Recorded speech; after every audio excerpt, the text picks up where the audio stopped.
Damn. We're too short. How is that Drew's job? Well, yesterday he agreed to it. I was just trying to remember how that is. It. He did agree to it. He agreed to it. I said, you said it, and he just accepted that was a thing you said. It started with the station account getting to 10,000. We got the station account to 10,000. That took 5 seconds. And then when we came back from break yesterday, you said, and Gold wants 1,000 followers. And you said Drew can't produce and will lose his job if he does not get to 1,000.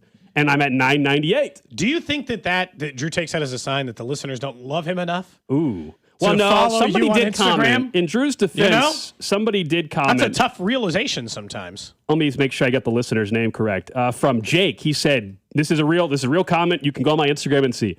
From Jake, he says, don't fire Drew. Don't fire the poor guy. Don't fire the poor guy. It's such a funny sentence. And we're at 998. You could look at it like firing Drew or promoting Mac. And we're at 999 now. There's a chance if we get to 1,000 soon, you can go back out. The boss is not even here today, so I don't know what the solution is here. I mean, Mac is committed to staying as long as we need him. Mac is committed to staying. I think it's glass half full, glass half empty. Promoting you, Mac. That's how I'm viewing this for now. Not firing Drew. All right, Mac, you're off the hook, buddy. We're lovely to work with. Mac's off the hook. We're at 1,000. We're at that. That lasted 2.5 minutes. I still think he has to have a timeout for missing. The problem is Drew may now be upset. Talk to you later. yeah. Drew might be so upset now that I don't know if we're going to have a producer for the rest of the, at least this segment. We got to go in the break and get Drew back in here. Yeah, he's not. Well, Mac's committed to the 25 minutes. Okay. I'm not switching in between. All right. So we'll have to go look for Drew in 25 minutes. For now, he can put up more Cody Gold garage sale items. Yeah. As a penance. Until he finishes, Maybe so. We're well above 1,000 now. Thank you, guys. Alex KC Gold on Instagram. Perfect. There we go. As a reminder, the garage sale is 1 week from today. I'm going to tell you a positive thing before we get into the Royals game last night. 1 week from today, the Cody Gold garage sale, the items will be able to start auctioning up at 7 a.m. It'll go until 7 p.m. There is all kinds of stuff up there. We are now well over 100 items now, I think, maybe over 110 items. Yeah. Now, it includes the box we were joking about from Ashley's ex-boyfriend yesterday, a John Buck autographed Dodge jersey giveaway from probably 20 years ago that fit Dusty Likens. Perfectly. Almost perfect. It's also now touched his skin.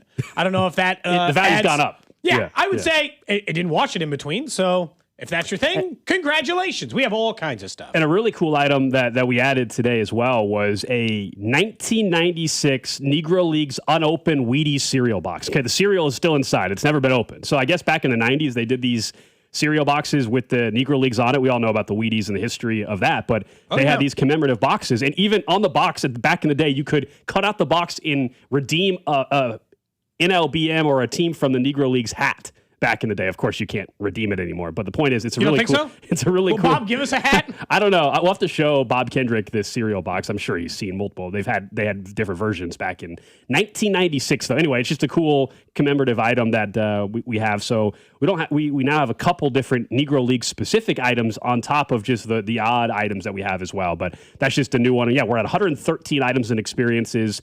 We probably gonna have another 20 or so by the time we get to next Wednesday, we got including a couple more experiences. So if you want to preview these, you can go to our station website.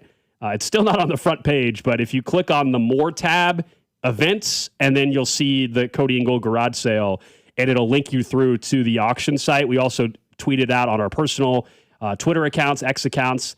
If you want to preview the items, you can already go ahead. I believe it'll let you make a bidder account. So that way you're already set up and ready to roll next Wednesday. Again, 100% of the proceeds go to the Negro Leagues Baseball Museum. We'll continue throughout the day to tell you some of the new items that are up, new sign stuff, new things from the Witizen event last year. The MacArthur's 9th Infantry banner officially listed. So if you were a part of that, that's available for sale. It's also gigantic. It is 5 feet wide and tall. Has the 610 logo on. Was Mac even working here when we did MacArthur's 9th Infantry? No, and it's back when we had the 610 logo still, and we were 610 instead of 96.5. Feels like 96.5, the fan forever. Let's talk about the elephant in the room here. Using Urseg last night is the single worst decision the Royals have made all season because of where you are, the preponderance of evidence, the people who were also available in your bullpen, the desperate need for 2 wins in a row. I don't care what it is. You could not, in any facet, statistically or otherwise, justify using Lucas Urseg in that spot last night, and it went predictably. Like, I mean, everyone saw it coming, Gold. We all knew what the result of that was. And Schreiber blowing it in the 10th, or them not being able to score a runner with a guy on third and one out. Look, I know there were other problems that cost him that baseball game in the 10th inning, but Urseg pitching in the 9th is what lost it. I think you'd said it before the show, and this is probably the easiest way to put it. You and I are not Q is to blame for every single loss this season. That's delusional. There are other people, players, JJ Piccolo, who make mistakes that cause these things. That loss is Q's. He has to wear it. That one is his and his alone. Yeah, that one goes on him for sure. You know, I think time and time again, the organization has a plan in place, and they really struggle to pivot from it. I like they have a pregame plan, or in some cases, a season-long plan with individual players and how they want to go about it. And it won't change. And it's fine to have said plan, but they have no ability or desire, maybe, to pivot from it. And yes, last night was one you can absolutely, you know, we do discuss how wins and losses, are they credited to managers or not? That's an absolute L next to Matt Quatrero last night.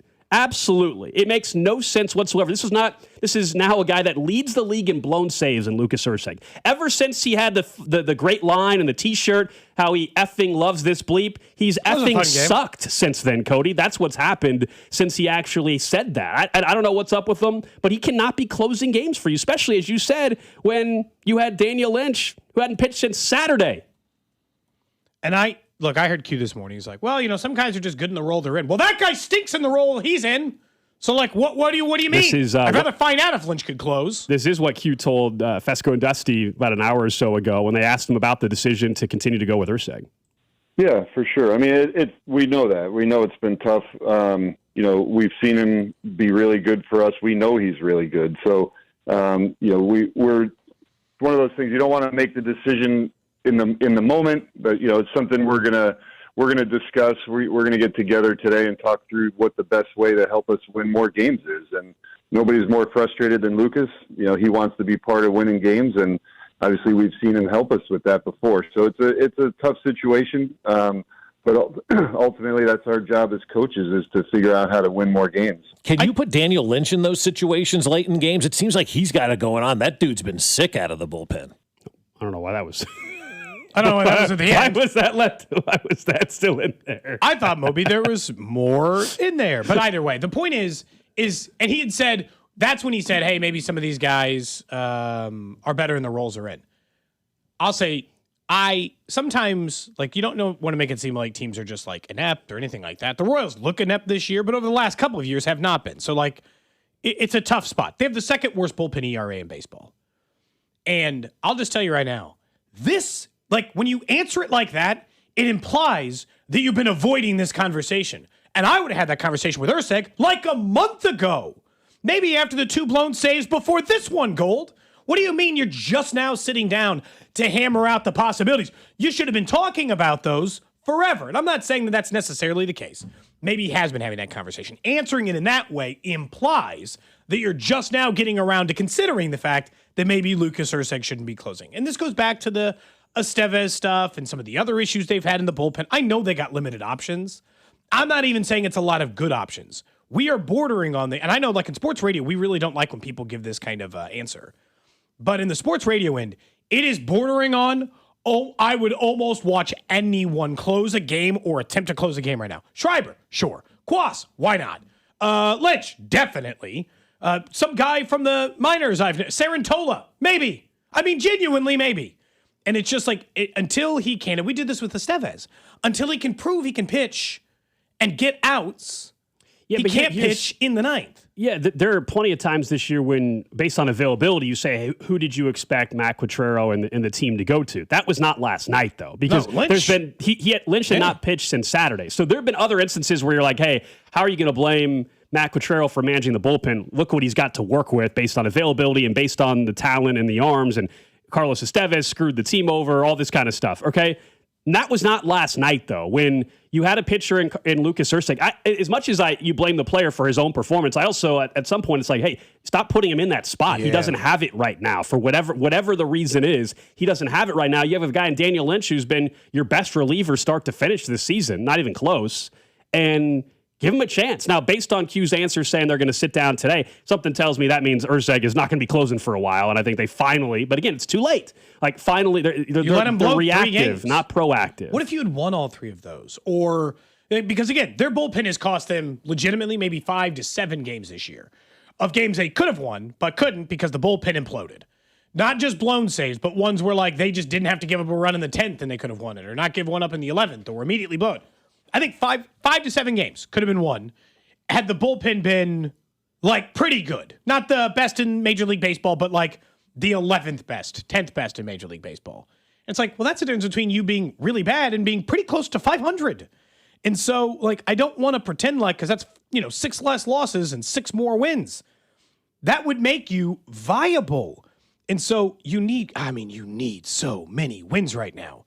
You just can't afford to continue to have this many. Teams are going to blow saves. I'm not insane. I don't think a closer has to be perfect. You and I have never been that either. But continuing to put him in that position, not to mention, there's an argument you should have just left Noah Cameron in anyway. A little bit longer. Yeah. He was at 87 pitches. They are unwilling to stretch a starter. That's another part of their plan that they're unwilling to move off of. There's the other part where I just don't get that. That does seem to be a season-long theme, which is a bit frustrating. I think it's organizationally. Of course, every organization has a plan going into a given night in a game and how they would like to map out their season, how they would like to map out their night. But I just don't get, time and time again, there's been examples that they are unwilling, I'll say, to pivot based off of the feel of a game or based off Urseg's who we really want to be the closer. So we're going to keep pushing it until it blows up in our face. And there you go. That's what happened last night again. And so now they'll pivot away from it.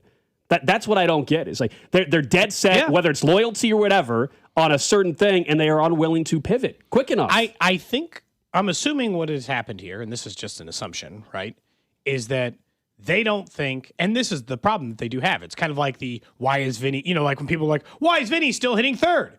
Because I don't see a way. And I think that this might be the position they're in. They don't see a way. I don't see a way. It's hard to imagine a pathway, Gold, that doesn't include the players who are supposed to be good being good. And so, their plan, which shouldn't be anymore, is we just need Urseg to be the closer again. We need Vinny to hit like a 3-hole hitter. We just need those things to happen in order to be a good baseball team. But the problem is, in the meantime, they are the ones actively costing you the most games. Now, look, there was, what's so funny is that there were little changes in that game had they won. I would have maybe talked about where I'm assuming you noticed this too. Late in a game, in a 1-run game, Jack Caglione hit. He didn't get pinch hit for. He hit. Stayed in the lineup, Gold, against a lefty. He got plunked, but he stayed in the lineup against a left-handed pitcher in the bullpen late in the game. They didn't pinch hit for him. They made a change that we had been asking for. They adjusted something. They left him in. They let him hit. And, rewarded them in a small way. He got hit. He didn't turn into massive, but, it worked. And so it's like you're making some of these changes. I think they're just hoping that, Urseg would find it one day. And I don't know how many blown saves they have in the season. I'll have to look it up, but he's got 6, and he leads 10 the league. He's only got 11 saves on the season, so that's when you have 11 saves and then you also have 6 blown. It's the fact that you've been given that opportunity that 12 many times is the answer. Bizarre. There's 3 teams with more. The Detroit Tigers, also awful. The Nationals and the Angels have more blown saves this season. And the Royals and the Angels both have 23 wins. And so do the Giants. Those are the 3 teams tied for the fewest wins, I should say. Win percentage a little different. Fewest wins in baseball right now. They're another loss away, depending on what happens with the Tigers tonight, from having the worst record in all of baseball outright. And the Tigers season is massively disappointing too. They can just stare each other in the face and be like, "That's fine. They can worry about that in Detroit. That's not my problem." You know what I mean? Like you're right, but it's like I don't care that the Tigers are disappointing. That's even more reason why we should be pissed off in Kansas City. The team you thought was your biggest threat sucks. The division was right there for you this year. I'm looking at the season save percentages, and it's like almost all the league is better at saving a game. They only save 53%. 53%. How many games? Maybe I've undersold it. Maybe it's not 6 wins, Gold. Maybe it's 10. Maybe it's 12. And they wouldn't move off of Estevez either, by the way. This is now the second time This isn't just like Ursag and they went through a couple starts. You already did this earlier this year when you kept rolling Estevez out. Well, it was the one outing. But he never should have pitched. It was one outing, but he never should have pitched. It was just one game. They made the mistake of trusting that he would be ready when all spring and WBC he didn't look good. And then they had him out there in the weekend, fairness, maybe that one was a little early, the opener against the Braves, or the weekend against the Braves, and it blew up in their face. And then remember, he went on the IL, and we've never seen him since. No, and probably not going to see him again. And look, they don't have the arms to solve their problems. Initially, part of their plan to solve their problem was Lwinder Avila, who's now starting for the team again. So who knows, especially after the way it went for Falter. But man, rolling out, it was just like the most predictable thing. Don't forget, this year we've partnered with KCUC, who's donating $50 to the Prostate Cancer Foundation for every home run the boys in blue hit this season. 1 in 8 men will face prostate cancer. Early detection saves lives. At KCUC, Kansas City's largest, most experienced, and most advanced urology team, you see the best in KC. Schedule today at kcuc.com. Later on today at 12:30, Josh Vern, our Royals insider, will join us. I want to get his perspective. I got some texts about his postgame show last night. I think Vern finally had it with the decision at the end of the game as well. So we'll ask him about that coming up later on in the show. You guys can always chime in, 913-586-7965. We are, good news, Cody, well past the Instagram follower count for me at over 1,014. So we Max will, until he's 10:25. Mac is Check with Drew here later. until 10:25. We will go out to the bullpen and see if Drew is still in the building when we go out there, and if we'll have a producer the rest of the show. I take responsibility for that, though, but it's been solved, and the people showed support for Drew. That's a good sign. That's a really good sign. If he was worried, they showed up. You're well over now. Yeah. Maybe that means he deserves a raise. It goes the other way. The boss isn't here. He can talk. Oh, wait, the boss is here now. The boss has a right. Maybe Drew's in there talking to him now. This might not be good for us. If we just say things on the air, can we just make him be? If I just said, wow, Steven Spector agreed to give Drew a raise. What a kind and generous boss. Does it work that way? Does he just give him more money? I don't think so, man. I don't think that's how this goes. You just can't apply public pressure? No. Allow that to happen? In 12 minutes, we'll talk NBA Finals. Tonight we got a game 1 in San Antonio. Spurs, Knicks. Historical significance, I think, is pretty big for this one, considering Wemby at age 22, the Knicks in their first final since 99. So we'll get to that in just a little bit. But I know we want to talk a little Chiefs football here as well, as OTAs continue. And Andy Reid is expected to speak around 1 o'clock today. So assuming that is on time, we will carry that and maybe a few players if anybody talks around 1 o'clock right here on your home for the Chiefs, 96.5 The Fan. I will say Strom continues to give up some random outings too, but I don't want to talk about the Royals now. For a minute, let's take a break. And a conversation that was happening a little bit on the drive, and then you and I were kind of getting into it yesterday because we were talking about some of the other teams. The Rams, because of their move for Myles Garrett, and some of these other players, and who it is who is more desperate or less desperate than the other. And so, as we look through it, I was curious, how many teams, because you think that this is kind of a bridge year for the Chiefs. How many teams do you think feel more desperate than Kansas City? Because my list is still maybe only 5. Because Kansas City, with Patrick Mahomes in do or die years, is still in my, I still think should be more desperate than most teams to capitalize on what is going to end up being the single greatest quarterback in your franchise's history and one of the single greatest quarterbacks of all time. The desperation landscape, it's Rams 1. And it's Bills and Ravens and Bengals ahead of them. Outside of that, I think it's the Chiefs. It is only the teams who have a great quarterback and have won squat, and the Rams who have done everything to completely sell their soul in order to do it. I still think that the Chiefs should be more desperate than the Chargers or 49ers or Broncos or Packers or any of these other teams you might rank above them, even the Patriots in that matter. Who do you think is, more desperate than Kansas City? I don't view the Chiefs as desperate. Not desperate. It's in feel like they have to win things. Yeah, you're basically asking Super Bowl or bust type of stuff. I think clearly the Rams Super Bowl or bust. Top of the leaderboard. I think the Ravens, even with the new head coach, I think are still in that Super Bowl or bust mentality because, again, Lamar Jackson in the postseason has failed. And it's one of the times where you can be critical of the quarterback for the team not getting there, and it's actually fair because Lamar Jackson has been a different quarterback in the playoffs. So I still think it's Super Bowl or bust or desperation for Lamar Jackson and the Ravens more so than the Chiefs. The Chiefs, there is still something about having the rings already, and that eases the transition, if you will. Buffalo, they also have a first-time head coach. Their old OC, now Joe Brady is the head coach, but same thing. They have not been able to get over the hump. And so every year until they get over the hump, it's Super Bowl or bust. and it's still for the Buffalo Bills. I think they're way more desperate than Kansas City this year. I mentioned Those are the Rams. teams I'd listed ahead. Yeah. You know, the Eagles, I think, as well, because Nick Sirianni. They got one. Yeah, but here's why I think it's him. They trade away A.J. Brown. Nick Sirianni, if they are one and done in the playoffs this year, I think he'd get fired. I think he's done. So he, in his own right, I think is desperate. How many new OCs is he going to get to hire? He's like on his fourth one. You know, Jalen Hurts, are they going to side with Hurts or are they going to side with Nick Sirianni? They may have to make that decision at the end of the season. If they don't make the playoffs or if they are one and done, I think there's a real chance they have some big change there, surprise one, and it may not just be the head coach. I think he might get the pass because of lack of A.J. Brown and them like kind of retooling things once again. Yeah. They might get the half-year pass. Look, the obvious ones are the ones with the quarterbacks, like we mentioned, that are great. What I am curious about is, like, does anybody think the Chargers or the Broncos or the Lions or the Packers, these teams that seemingly been in and around the conversation, and there's just no way because the Chiefs to me are still chasing the greatness part. We are one of a few. Like, we can only do things. They're chasing something that isn't just an individual championship in an individual year.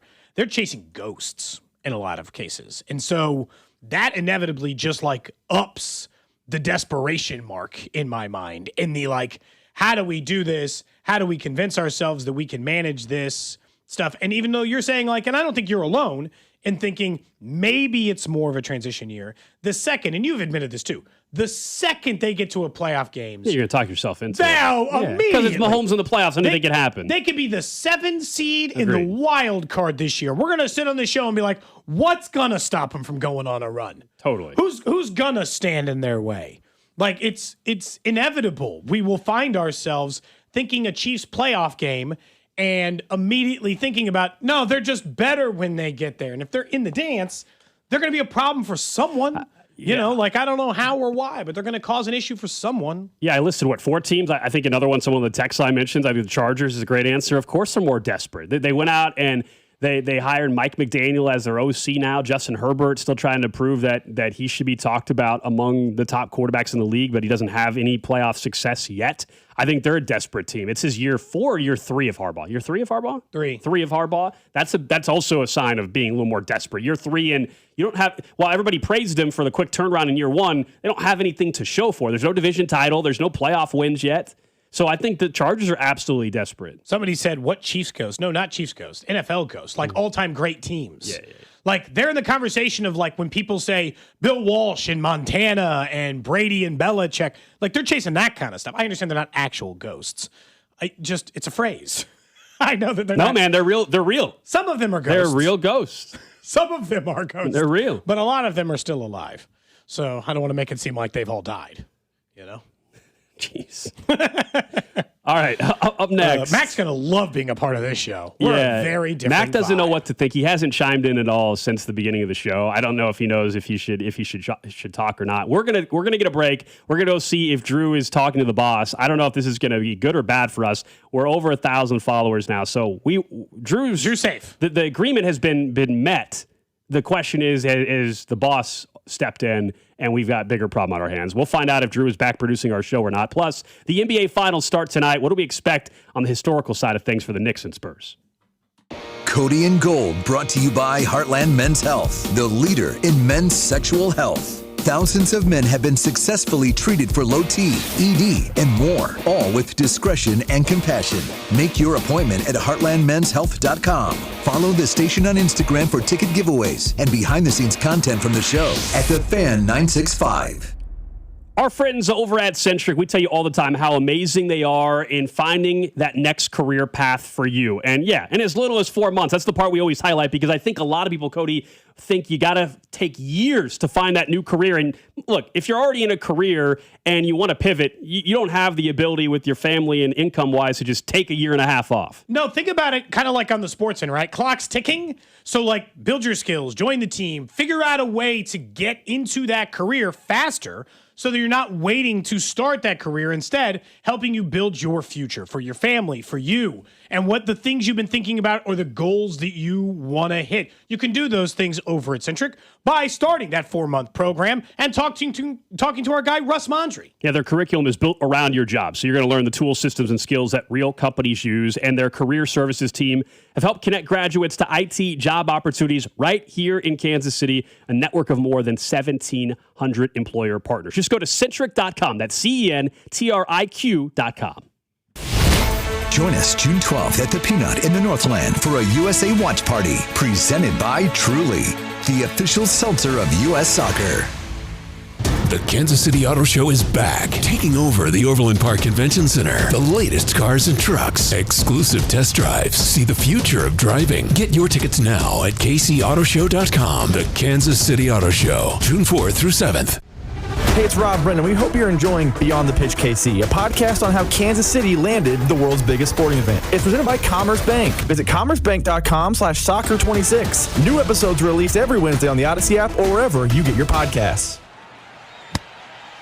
Hey, y'all. It's the Rocket Roger Clemens here. Spent a lot of time pitching heat. Years later, the pain in my joints remind me of those days, but I'm not looking to sit still, and I definitely am not interested in going under the knife. That's why I chose QC Kinetics. Not just for elite retired athletes. QC Kinetics gives everyday folks joint pain relief using regenerative treatments that work with your body to help repair joint damage. No surgery, no long recovery, whether it's your knees, hips, shoulders, or back. My friends at QC Kinetics will help you get moving again so you can get back to doing the things you love. QC Kinetics medical professionals will look at your x-rays or MRI to determine if you're a good candidate. I trusted QC Kinetics to help me feel like myself again, and I'm proud to recommend them to you. Call QC Kinetics today and schedule your free consultation. Call QC Kinetics, 816-412-6299. That's 816-412-6299. 816-412-6299. We all have that one painting project we've been putting off. For me, it was the exterior. I finally called CertaPro Painters, and you know what? I wish I'd done it sooner. They provide a free estimate quickly and at the right price. And what I loved most was the communication. I never had to wonder what was next because they provided reliable daily updates. They treat your home with respect like it deserves. So schedule your free estimate online at CertaPro.com. That's Certa with a C. Each CertaPro Painters business is independently owned and operated. Hey, it's Dusty Likens. The world's game at BetMGM is here. Bet on the soccer showdowns with 2 up early payout so that if you're up 2, BetMGM will pay you. That's right. Let's say you put your money on Leo Messi in Argentina. They go up too early in the first half. Well, BetMGM will pay you. That's right. Place a pre-game straight match result bet on any tournament game. If at any point your team is up by 2 goals, you will instantly win your bet. Then enjoy BetMGM's same-game parlays, daily promotions, player props, and so much more for the world's game. You like Ronaldo at Portugal. You like Harry Kane in England. Whoever it may be,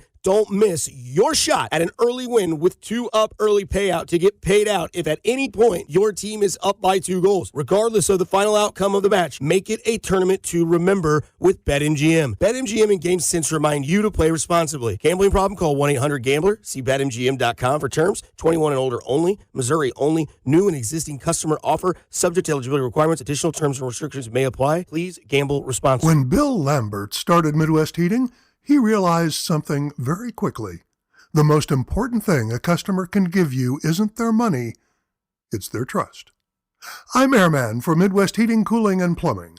Midwest and Lennox are now offering up to $1,400 rebates on high-efficiency home comfort systems and 0% 60-month financing with approved credit on these qualifying Lennox systems. Every day, we strive to meet the highest standards in the industry, yours.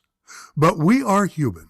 If we make a rare mistake, we make it right, and right away. That's what Bill instilled in all of us. Now, the 3rd generation stands on the shoulders of the past, improves on it, and passes it on to the next. Give us the chance to earn your business. Just dial 943-8787 or go to MidwestHeating.com. Trust your air to the best.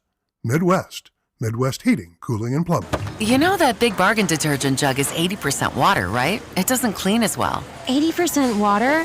I thought I was getting a better deal because it's so big. If you want a better clean, Tide Pods are only 12% water. The rest is pure, concentrated cleaning ingredients. Oh, let me make an announcement. Attention shoppers, if you want a real deal, try Tide Pods. Stop paying for watered-down detergents. Pay for clean. If it's gotta be clean, it's gotta be Tide Pods. Water content based on the leading bargain liquid detergent. Finding great candidates to hire can be like, well, trying to find a needle in a haystack, but not with ZipRecruiter. Its powerful technology actively finds and invites qualified candidates to apply to your job. So while other companies might deliver a lot of hay, ZipRecruiter finds you the needle in the haystack. See why 4 out of 5 employers who post a job on ZipRecruiter get a quality candidate within the first day. Try ZipRecruiter for free at ZipRecruiter.com/team. That's ZipRecruiter.com/team. ZipRecruiter. Is reviewing life insurance on your to-do list? Now's the perfect time to add it. A friend recently told me that securing life insurance sooner rather than later can help you lock in lower rates for years to come. So I bumped this up on my list and got it done. I called SelectQuote and couldn't believe how easy and affordable life insurance is. I'm 40 and got a $500,000 policy for $16 a month. My husband's also 40 and his $500,000 policy was only $18 a month. Plus, with SelectQuote's same-day coverage, there was no medical exam required, and we were covered by the time we hung up. Knowing I have this checked off my list feels amazing, but the peace of mind knowing my family is protected feels even better. Call SelectQuote at 1-800-329-1010. That's 1-800-329-1010. Or go to SelectQuote.com to get your free quote today. That's 1-800-329-1010. Details on example rate at SelectQuote.com. You're listening to 96.5 The Fan from the DM Injury Law Studios. Mike's got this. Car, truck, or motorcycle wreck? Remember, Mike's got this. 816-888-7500. Mike's got this. Hey, it's Rob Brennan. We hope you're enjoying Beyond the Pitch KC, a podcast on how Kansas City landed the world's biggest sporting event. It's presented by Commerce Bank. Visit commercebank.com/soccer26. New episodes released every Wednesday on the Odyssey app or wherever you get your podcasts. All right, just getting started here on a Wednesday. So we went out to the bullpen area. Drew was already sitting in the office with the boss, so that made me a little nervous. About what? Do you think he was going to file a complaint? Yeah, well, I didn't know. He, in fairness, he agreed to the terms yesterday. If you were listening at the end of the 1 o'clock hour, at first I said 2 o'clock yesterday, got to get to 1,000 followers on Instagram. And you guys said that was too much. And Drew said, how about give me till 10 a.m. tomorrow? Give me till 10 a.m. to get you to 1,000 followers. And I was at 998. And so Drew was not part of the first segment of the show. I'm glad to report Drew is back in the producer studio behind the board. He can turn on the camera as well. You can see he is back. He's I got a phone here. call, and I heard that you were over. I wasn't even here. I mean, I was here. I had to haul it to get here. I appreciate Mac helping out. Yeah, sure. Yeah, shout out to Mac. Mac was already here. That's the good thing. So the show was able to start. But the text line is mad at us. But the people, you should look at this. The people supported you because eventually, very quickly, once they heard you weren't on the show, all of a sudden, well over 1,000 on the IG, and now we're good to go. Was the boss? We were nervous because I think the boss did not know you agreed to the terms yesterday, and he was wondering where you were at. Quite frankly, I don't know. I didn't know that I agreed to the terms either. But well, you didn't show up. You didn't show up today. Well, I was. That's because I was reminded of it last night that you weren't there. You yet. see the tweet somebody sent you last night? Yes, I did. I saw that, and I was like, "Hang on a second. I'm not gonna. I'm not going to. A listener said, I'm surprised the key card still worked. It did. I started looking for new jobs for you. I found some listings. Well, did you? Well, Jake tweeted us last night. Said, "Well, I guess Drew is fired since I didn't hit 1,000." The words of Vern, "Get off the phone line." Yeah, I saw that, and it really hit home to me. Where I was like, "Dang, I'm gonna, I told the wife I might have to start packing up the bags and boxing stuff together." But I'm glad we got over 1,000 followers, so now we're set. Yeah. I'm glad the boss isn't all that upset, it sounds like, even though he was not aware at all that we agreed to this. So it looks like there's a job for production director. He's back. Why are you looking at jobs? He's back. Sports talk host in Wichita. That went fine for Alex. He loved it there. Yeah, someone got murdered at the station. No problem. Do you think it's that station? It went just fine. Is it the same? No, it's not the same. I would never let you take that job at my first job. You don't want to say which station it is? Or do you care? Let's. Because I see which one this is. People can look up online where I worked. Is the one you worked at KFH? No, that's an Odyssey station. Oh, okay. That's a good station. There you go, Drew. That's not the one I worked at. How about that? Did you like Wichita? No. If Drew had to move? No. Okay. He's got. No, he's why are you? Why are you? Just look- a ringing why are you- endorsement. He lived in like the middle of nowhere, Colorado. Correct. He lived in Dakota. I don't even know which one. I lived in 4,000 population La Junta, Colorado. Why so are you still looking at jobs from him? He's back. He's fine. I am back. in I'm case. back and I'm here. Just in case. I am Someone back. says he's the Carter Jensen of 96.5 The Fan. Okay. No, he No, should. I actually I didn't. He was have ready it, to no, work. No, you're correct. I didn't have anywhere to be because Gold wasn't at 1,000 followers yet. If he was at 1,000, then yeah, I would have been here. Yeah, it's all good now. I appreciate everybody's support of making that happen, and it only lasted 25 minutes in the show today. Yeah, it could have gone the other way. People could have started unfollowing, and then and that could have been a problem.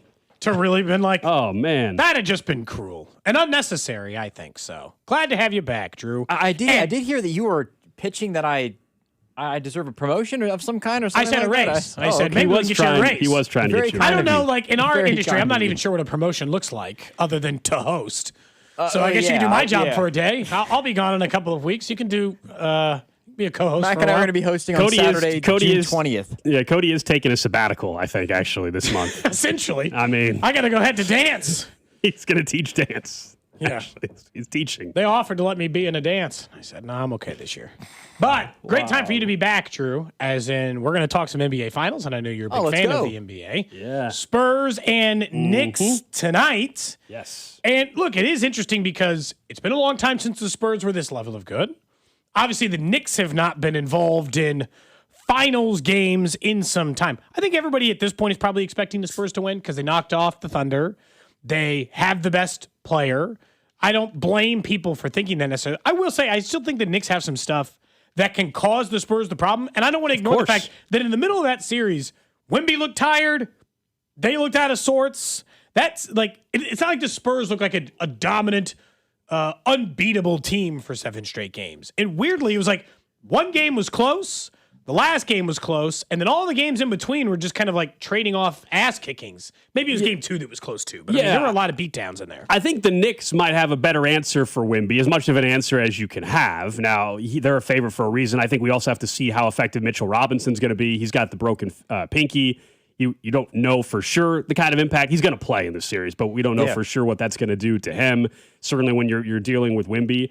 So I think this is, while the odds are certainly saying the Spurs are the favorites, I think this is kind of a toss-up type of series. I would lean towards San Antonio as well. But once again, we've said it over and over. The Knicks, I think, have been the most impressive team all postseason. I know people are impressed by the Spurs knocking off the champs, but still, the Knicks, even if their path was easy, they were dominant. They averaged 19-point margin of victory throughout the entire postseason. That does not happen in the NBA very often, as much as people think that the games aren't as competitive. That is crazy. And so the Knicks, they're rested. We can get in the rest versus rust debate. That's boring to me. But that to me is also part of the story heading into this series.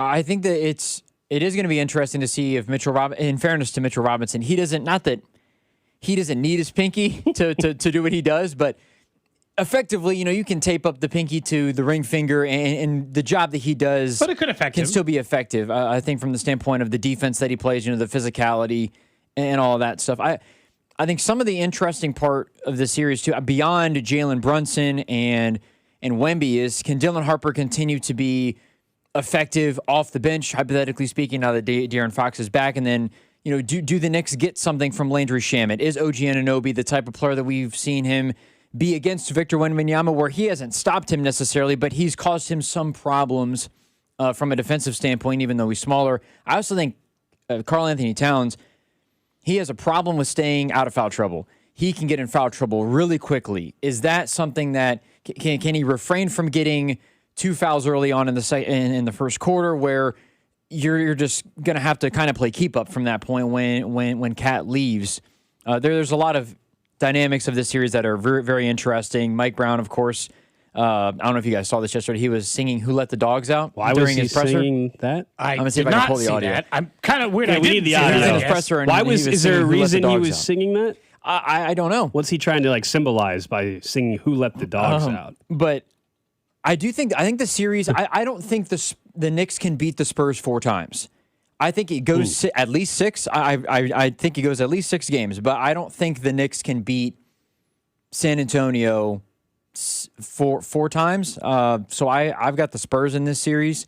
Wemby's just been unbelievable. I think it's more about the cast and the crew, though, because Wemby's been great, but Stephon Castle continues to improve. Both of these teams the role players are so important. We saw that in the Oklahoma City and Spurs series, and just throughout the playoffs for the Knicks, it's been Shamet, it's been Deuce McBride, it's been Mikal Bridges. Josh Hart was great in a couple of those games. He doesn't shoot the ball particularly well, but in moments where he's needed to, he stepped up. And Josh Hart is kind of the heart and soul, I guess, pun intended, if you will, in a way, of that Knicks team. And maybe this is more of an NBA thing too. In this series now, like you look at the MVP market, and it's clearly just a 2-man race. And Wemby being the and there's other favorite because they're the favorite in the correct. series. There's other series we've had, Western Conference Finals MVP or whatever, where there's 3 or 4 players that have a chance, maybe. But Victor Wembanyama is -165 to be the Finals MVP. Jalen Brunson's +195. Then there's this crater between them and everybody else.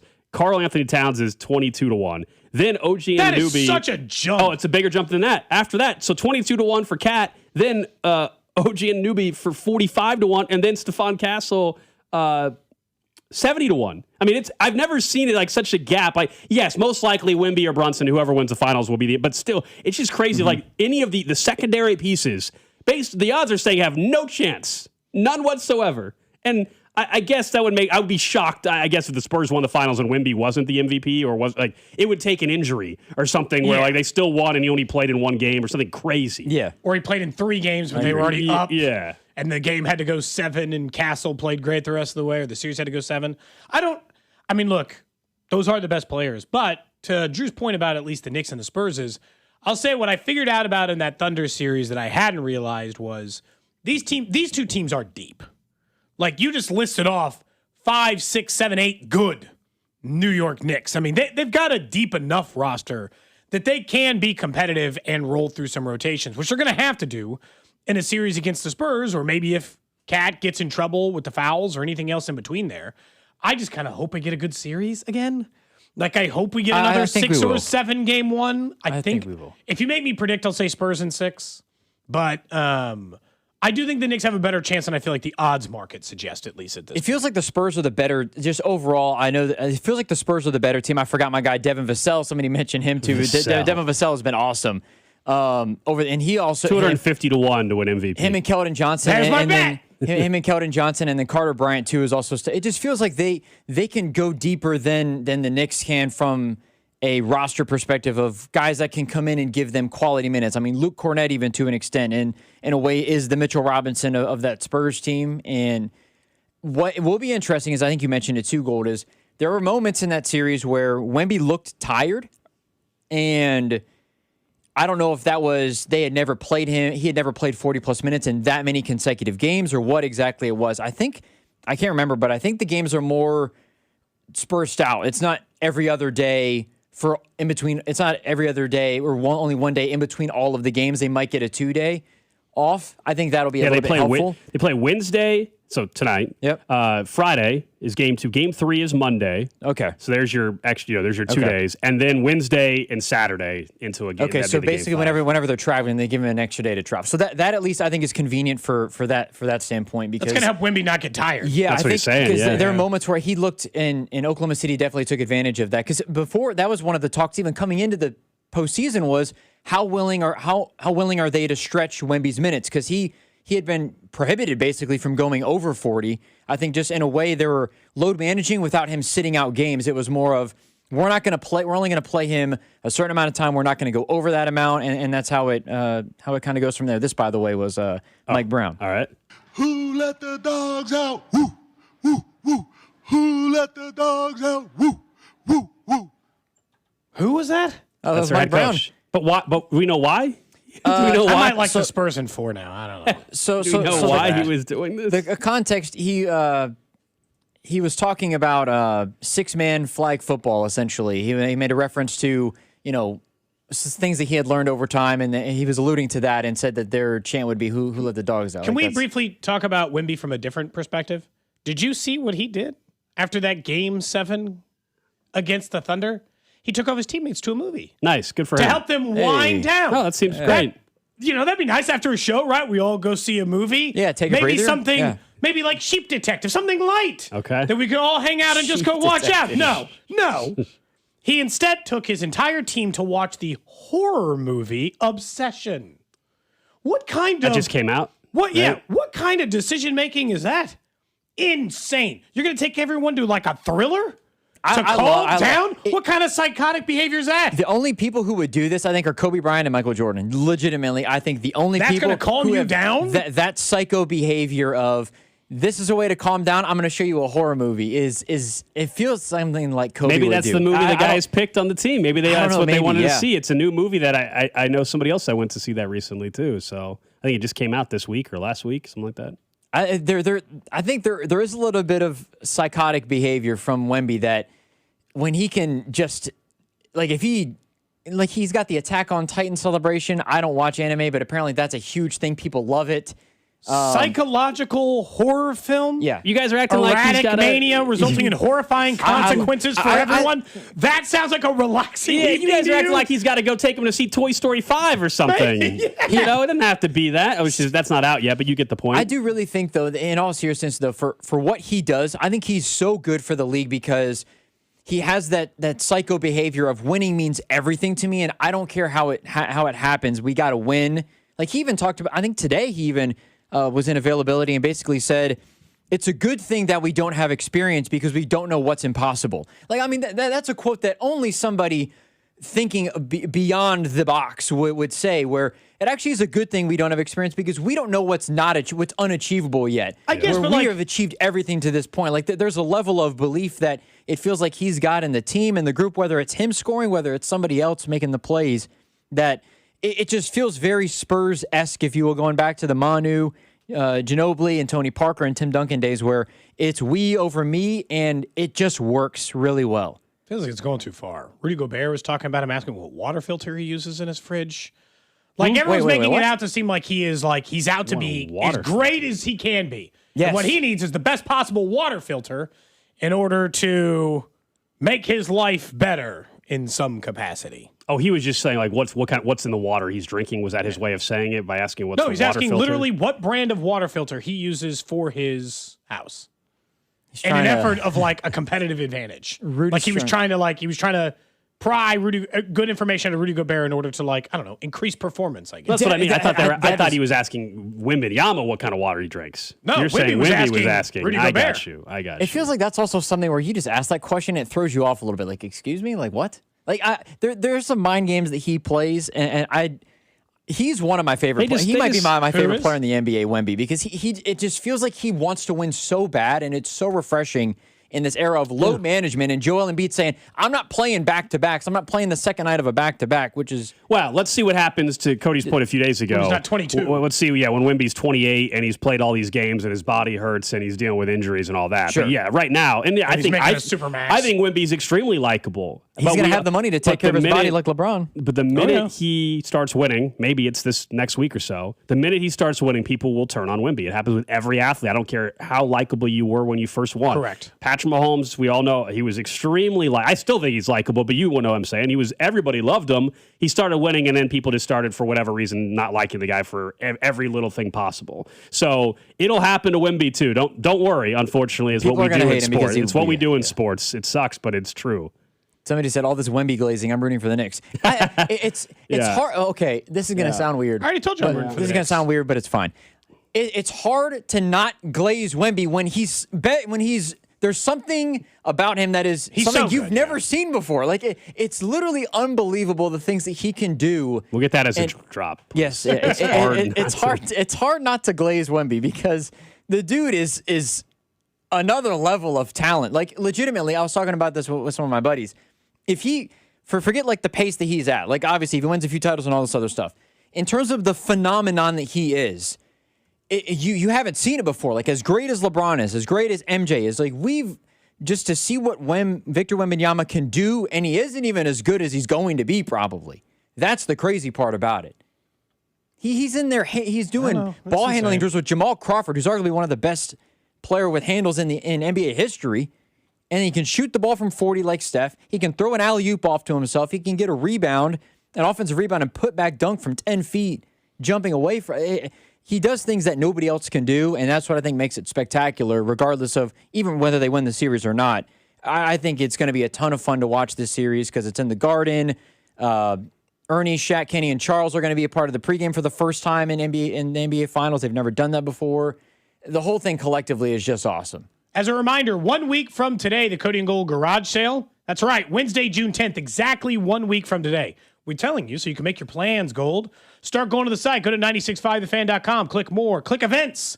And figure out whether or not which items you want to bid on. We put up new stuff today. So if you looked yesterday and you're like, all right, what's new on there? Yeah, we added, you could go to 20 more items. Yeah, you could go to the KC current match and get some swag from them. You could have a Thomas Jones autographed photo or Matt Castle autographed photo. And this is exactly how it went. I said, hey, Drew, here's a couple more items you can put up. And he said, who's this guy? No, okay. It was a photo of Matt Castle. I know who Matt Castle is, but I was asking who it was again because I couldn't tell off the signature. He said, who's this guy? It was Matt Castle, so we have an defend autographed myself. photo of We have him. a Ronaldo Inter Milan jersey, this throwback, but it is unworn with the tags and everything, which is fitting with the world. Unworn? Unworn, yeah, with the tags. Hey. Size medium. Looks 20 years old at least.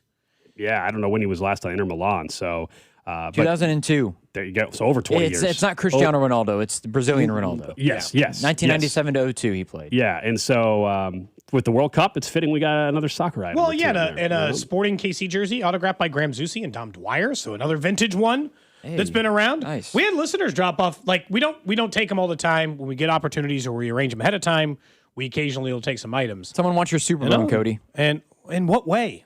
They want the ball. They haven't. They won't. And bad news for you is that based on my age, when I finally get the foot surgery, they don't do a resection. They don't take the bone. They just fuse it. They just glue it. So all you will together. still have your it bone regardless. fused. Yeah. And you're waiting how many more years for this? Why? I don't know. You've been talking about this since we've been doing the show. At I least. know. I don't. For I 6 just- years. You know what it is? I just don't want to have it.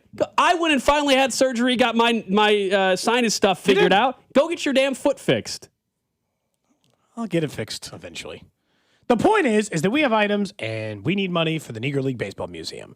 And we need you to donate, which means we need you to go to 965thefan.com next week and to do that. Plus, we're adding new experiences maybe over the next couple of days, we're hoping as well. Working on a few things. There are plenty to go in there, including like old Witizen stuff and Hallmark movie premiere stuff. If you've listened to this show, essentially it's just like a time capsule of anything that's taken place in the show over the last 2 years.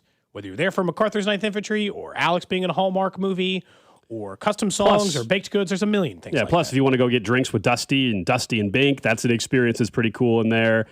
So we've got, I think, something that for everybody that's going to be really cool. And as you said, it's for a great cause. Next Wednesday, starting at 7 a.m., the website will be fully live to start accepting bidding. All right, coming up next, let's talk more about the Royals. Not so much about Lucas Urseg. We'll get back to him later on the show with Vern. But Noah Cameron, it's now multiple starts in a row. He started to find his form again. Is he a name to watch later on in the year in terms of the deadline? And could a veteran NFL player be coming out of retirement? It's hard not to glaze Wemby. What's up, KC? It's Matt Strom from the Kansas City Royals. You're listening to Cody and Gold on your home for Royals baseball, 96.5 The Fan. Brought to you by Heartland Men's Health, the leader in men's sexual health. Thousands of men have been successfully treated for low T, ED, and more, all with discretion and compassion. Make your appointment at heartlandmenshealth.com. 96.5 The Fan. Who do you think will be wearing the ring at the end of the NBA Finals? We just spent some time talking about Spurs and Knicks. It's time to take your shot with FanDuel, and you just might be celebrating a victory of your very own. And right now, new customers can hit the court with $350 in bonus bets, guaranteed after betting $5 for 7 straight days. FanDuel is the best place to bet all your favorite players during the NBA's biggest event. You could seek out those individual player markets for baskets and rebounds, or how about you build an epic same-game parlay for a chance at a bigger payout? And with FanDuel, you get paid instantly when you win. Just visit FanDuel.com/local to join now to get $350 in bonus bets guaranteed after betting $5 over 7 days. FanDuel, an official partner of the NBA and 96.5 The Fan. 21 in President, Missouri. First online real money wager only. $5 minimum wager required for 7 consecutive days. $5 first deposit required. Bonus issued as non-withdrawable bonus bets, which expires 7 days after receipt. Gambling problem? Call 1-800-GAMBLER. I'm worried. Since your accident, we've got medical bills and you're missing work. I know. I just don't know where to start. We call SWL Injury Law the Car Crash Kings. It's what they do. If they can help us get through this. We've helped people just like you recover what they deserve. Visit us at SWL Injury Law today for your free consultation. We're the Car Crash Kings. It's what we do. Visit SWLinjurylaw.com. The choice of a lawyer is an important decision and should not be based solely upon advertisements. Performance matters in intimate moments. Don't let ED ruin them. This is Jeff for Heartland Men's Health, and I want to assure you that if you're like the vast majority of guys, you don't have to suffer with ED anymore. In fact, you might be pleasantly surprised at how the right treatments could positively impact your love life. At Heartland Men's Health, our advanced medical therapies go far beyond pills. We have treatments that are effective in well over 90% of cases, and we offer specific and combinative treatments that can dramatically enhance both your performance and your stamina. You could even last up to an hour or more and bring a far greater level of intimacy to both you and the one you love, perhaps performing like you haven't in years. So call us today and find out why our advanced treatment strategies offer so much more. Your first visit is just $99 and gets you blood work, a medical consult, and if medically advised, a test dose. And if that test dose doesn't work in the office, your visit is free. Call 844-447-6600 or go to heartlandmenshealth.com. Heartland Men's Health, advanced medical science to improve men's lives. The world is coming to Kansas City. Is your parking lot ready? Over at Gann Asphalt and Concrete, they'll make sure that your parking lot is inviting, safe, and of course, your project being cost-effective. Find them at GannAsphalt.com. One contractor, all things parking lot. The suitcases are packed, flip-flops are on, and your summer getaway starts at Park & Go. Don't leave your car sitting in the hot summer sun. Every spot at Park & Go is covered, keeping your car cool and protected while you're off making memories. Just pull in and their free shuttle meets you right at your car, helps with the bags, and gets you to the terminal fast. No stress, no long walks, just family-owned service and the best deal on airport parking. Reserve your spot today at bookparkandgo.com. Park & Go, the best way to start your getaway. This is the story of the one. As a maintenance engineer at a beverage manufacturing plant, he starts his day knowing every line is ready to run because Grainger delivers the industrial-grade products he needs to keep mixers, conveyors, and packaging equipment moving. With Grainger's vast selection of bearings, belts, and motors, he keeps operations running smoothly, so nothing grinds to a halt. Call 1-800-GRAINGER, click Grainger.com, or just stop by. Grainger, for the ones who get it done.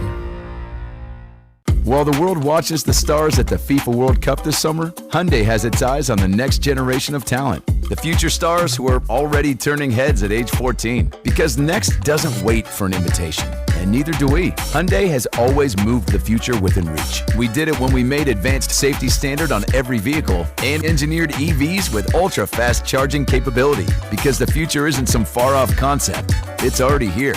Next starts now. Hyundai, an official partner of FIFA.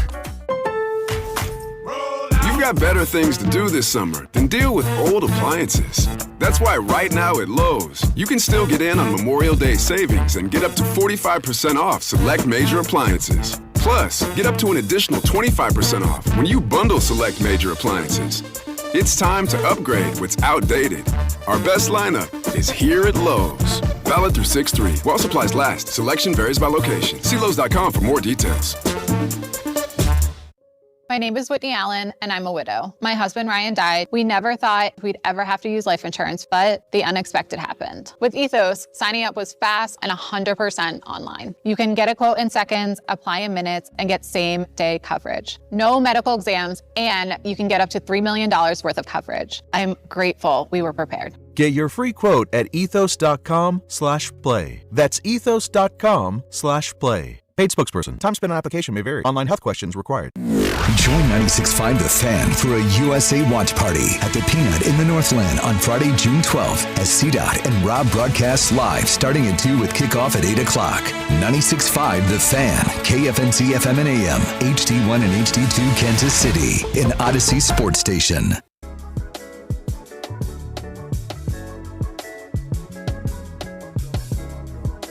See, I like getting texts like this. Not that this, I'll read the text, not that the person was dealing with this, but I always like getting these texts, and I would say even us doing the show, I would say helps us on a daily basis as well, right? Sometimes you can check out a little bit, and for 4 hours even doing the show, someone just texted at 913-586-7965, says, hey, I got to say thanks, guys. Listen to your show always makes me laugh and smile. My day has been pretty crappy. Broke up with my girlfriend this week.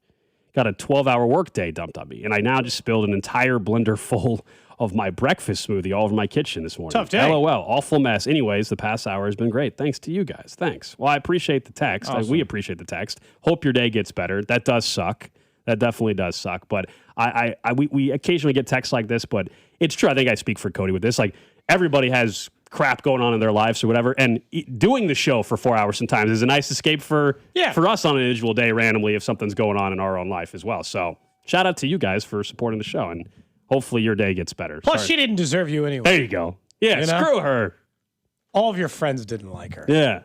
You're better off knowing nothing about the relationship in any way.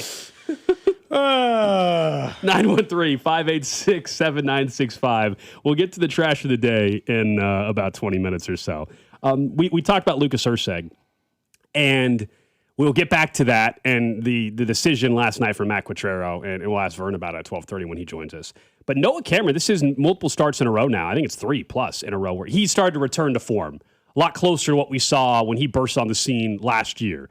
And that's also what makes last night so frustrating, is because you got a great outing from Noah Cameron. Maybe should have left him in longer anyway. And then we all know how it ended, and they blew the game, and they ended up losing. And just as they get the losing streak over with, now they hopefully aren't starting another one.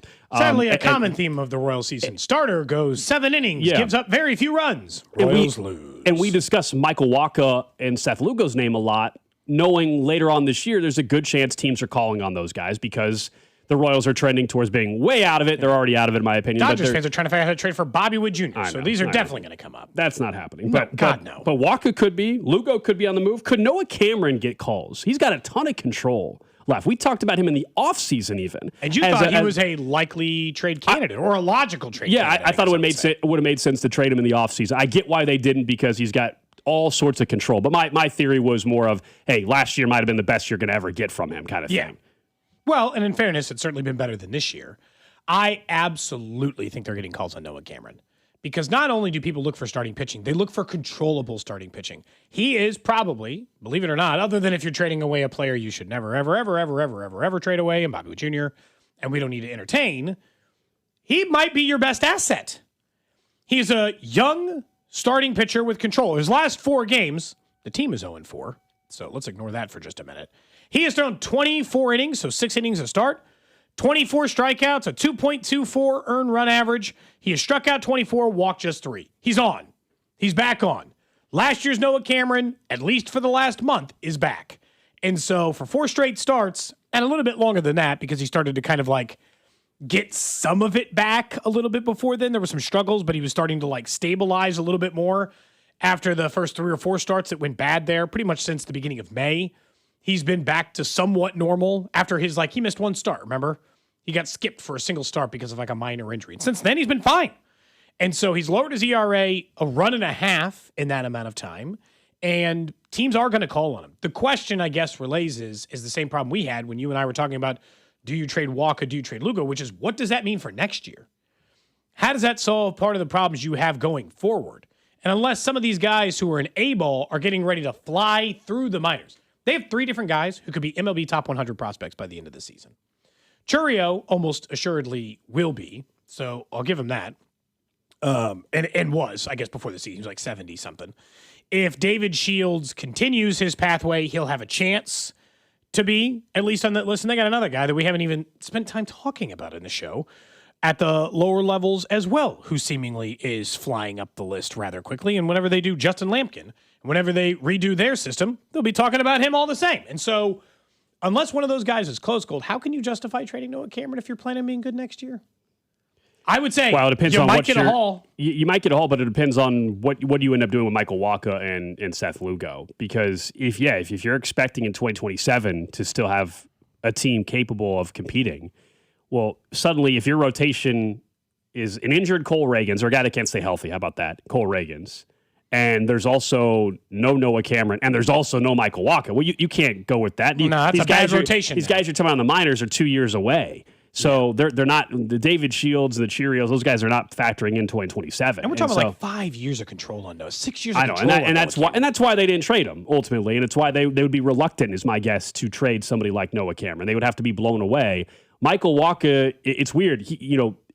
Taking him out of the rotation in 2027 is problematic, but given his age and what another year after this of control, is he someone you're more willing to part ways with? That's the balance, and they have to decide with this group. In 2027, I would argue if your general manager is still JJ Picollo and everything in 2027, then they're not. Then they have to be trying to win in 2027. And so, are you trading away Wacha or Noah Cameron? At that point, I would say the answer is probably no. But they're going to have calls on all these guys.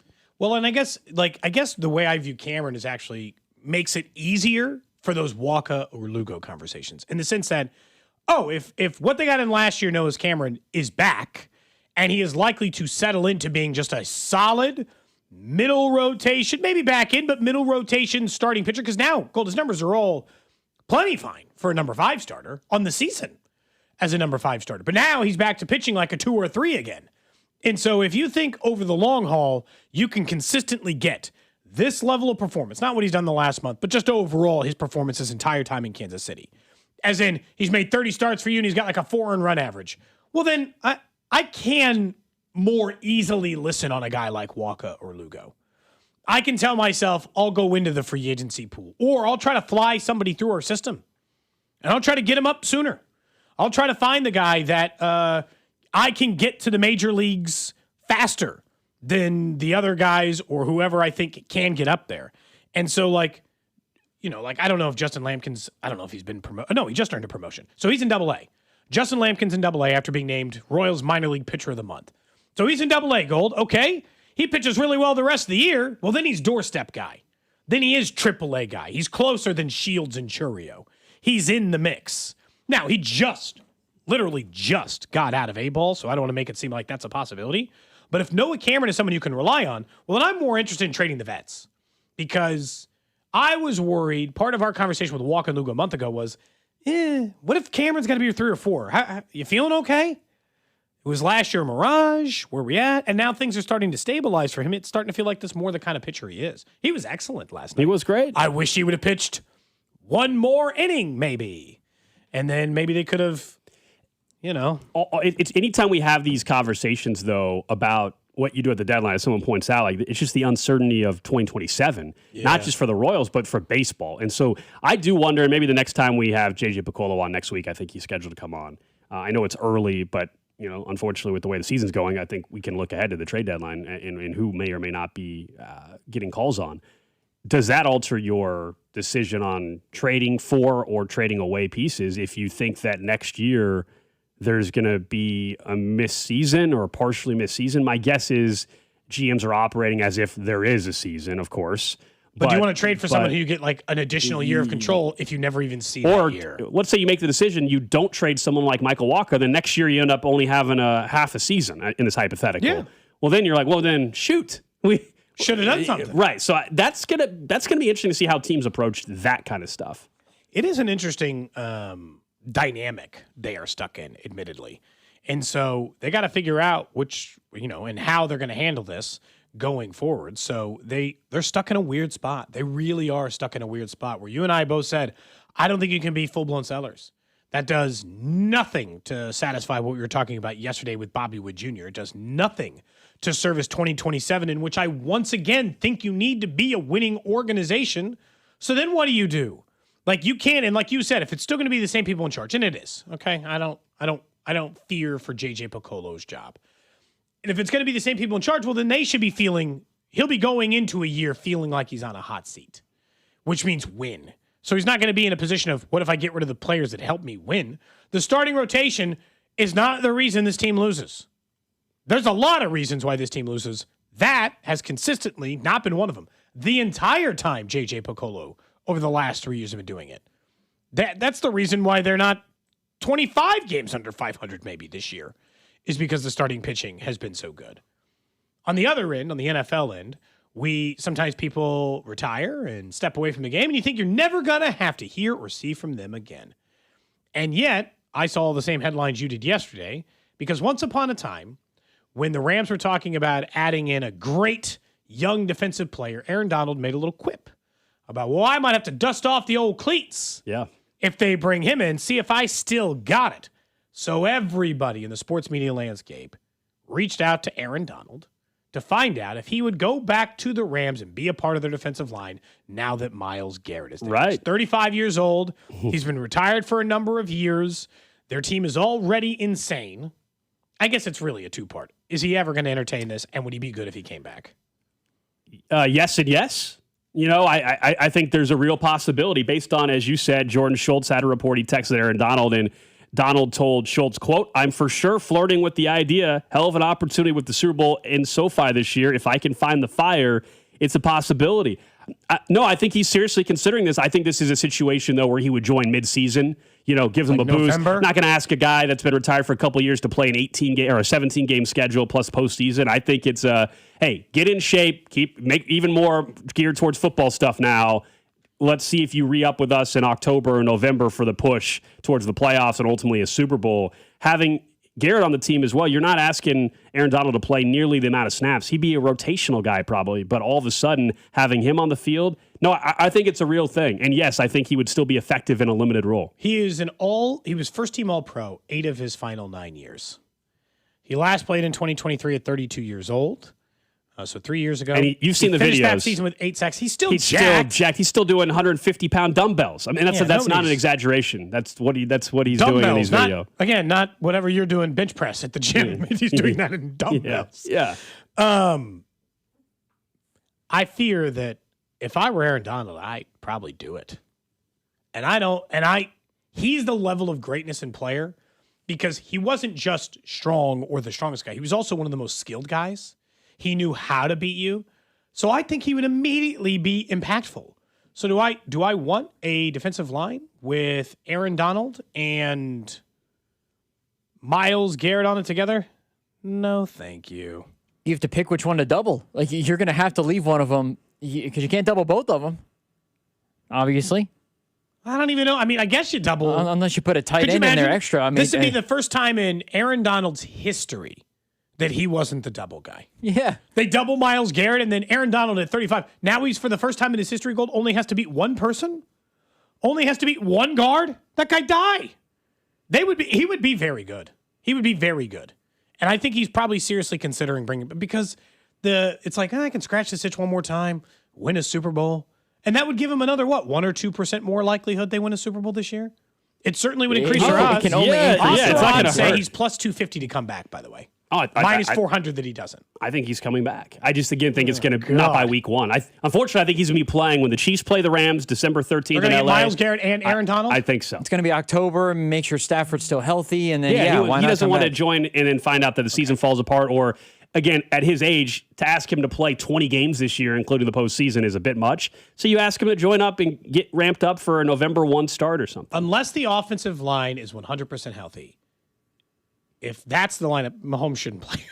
Stop. See, here's the thing. Here's the thing. So we all agree that the line it's would fine. be... Justin Fields can play that one. We all agree the line would be unbelievable, but it's never to that extent where it's like every play they're just running for their life. It's not going to be that. It's not. You're acting like it's going to be automatically the Bucs Super Bowl all over again. Come on. I'm a little fearful for a guy coming off a knee injury to do that. By December, you'll feel different. And it's McDuffie and Watson again. You're facing... man.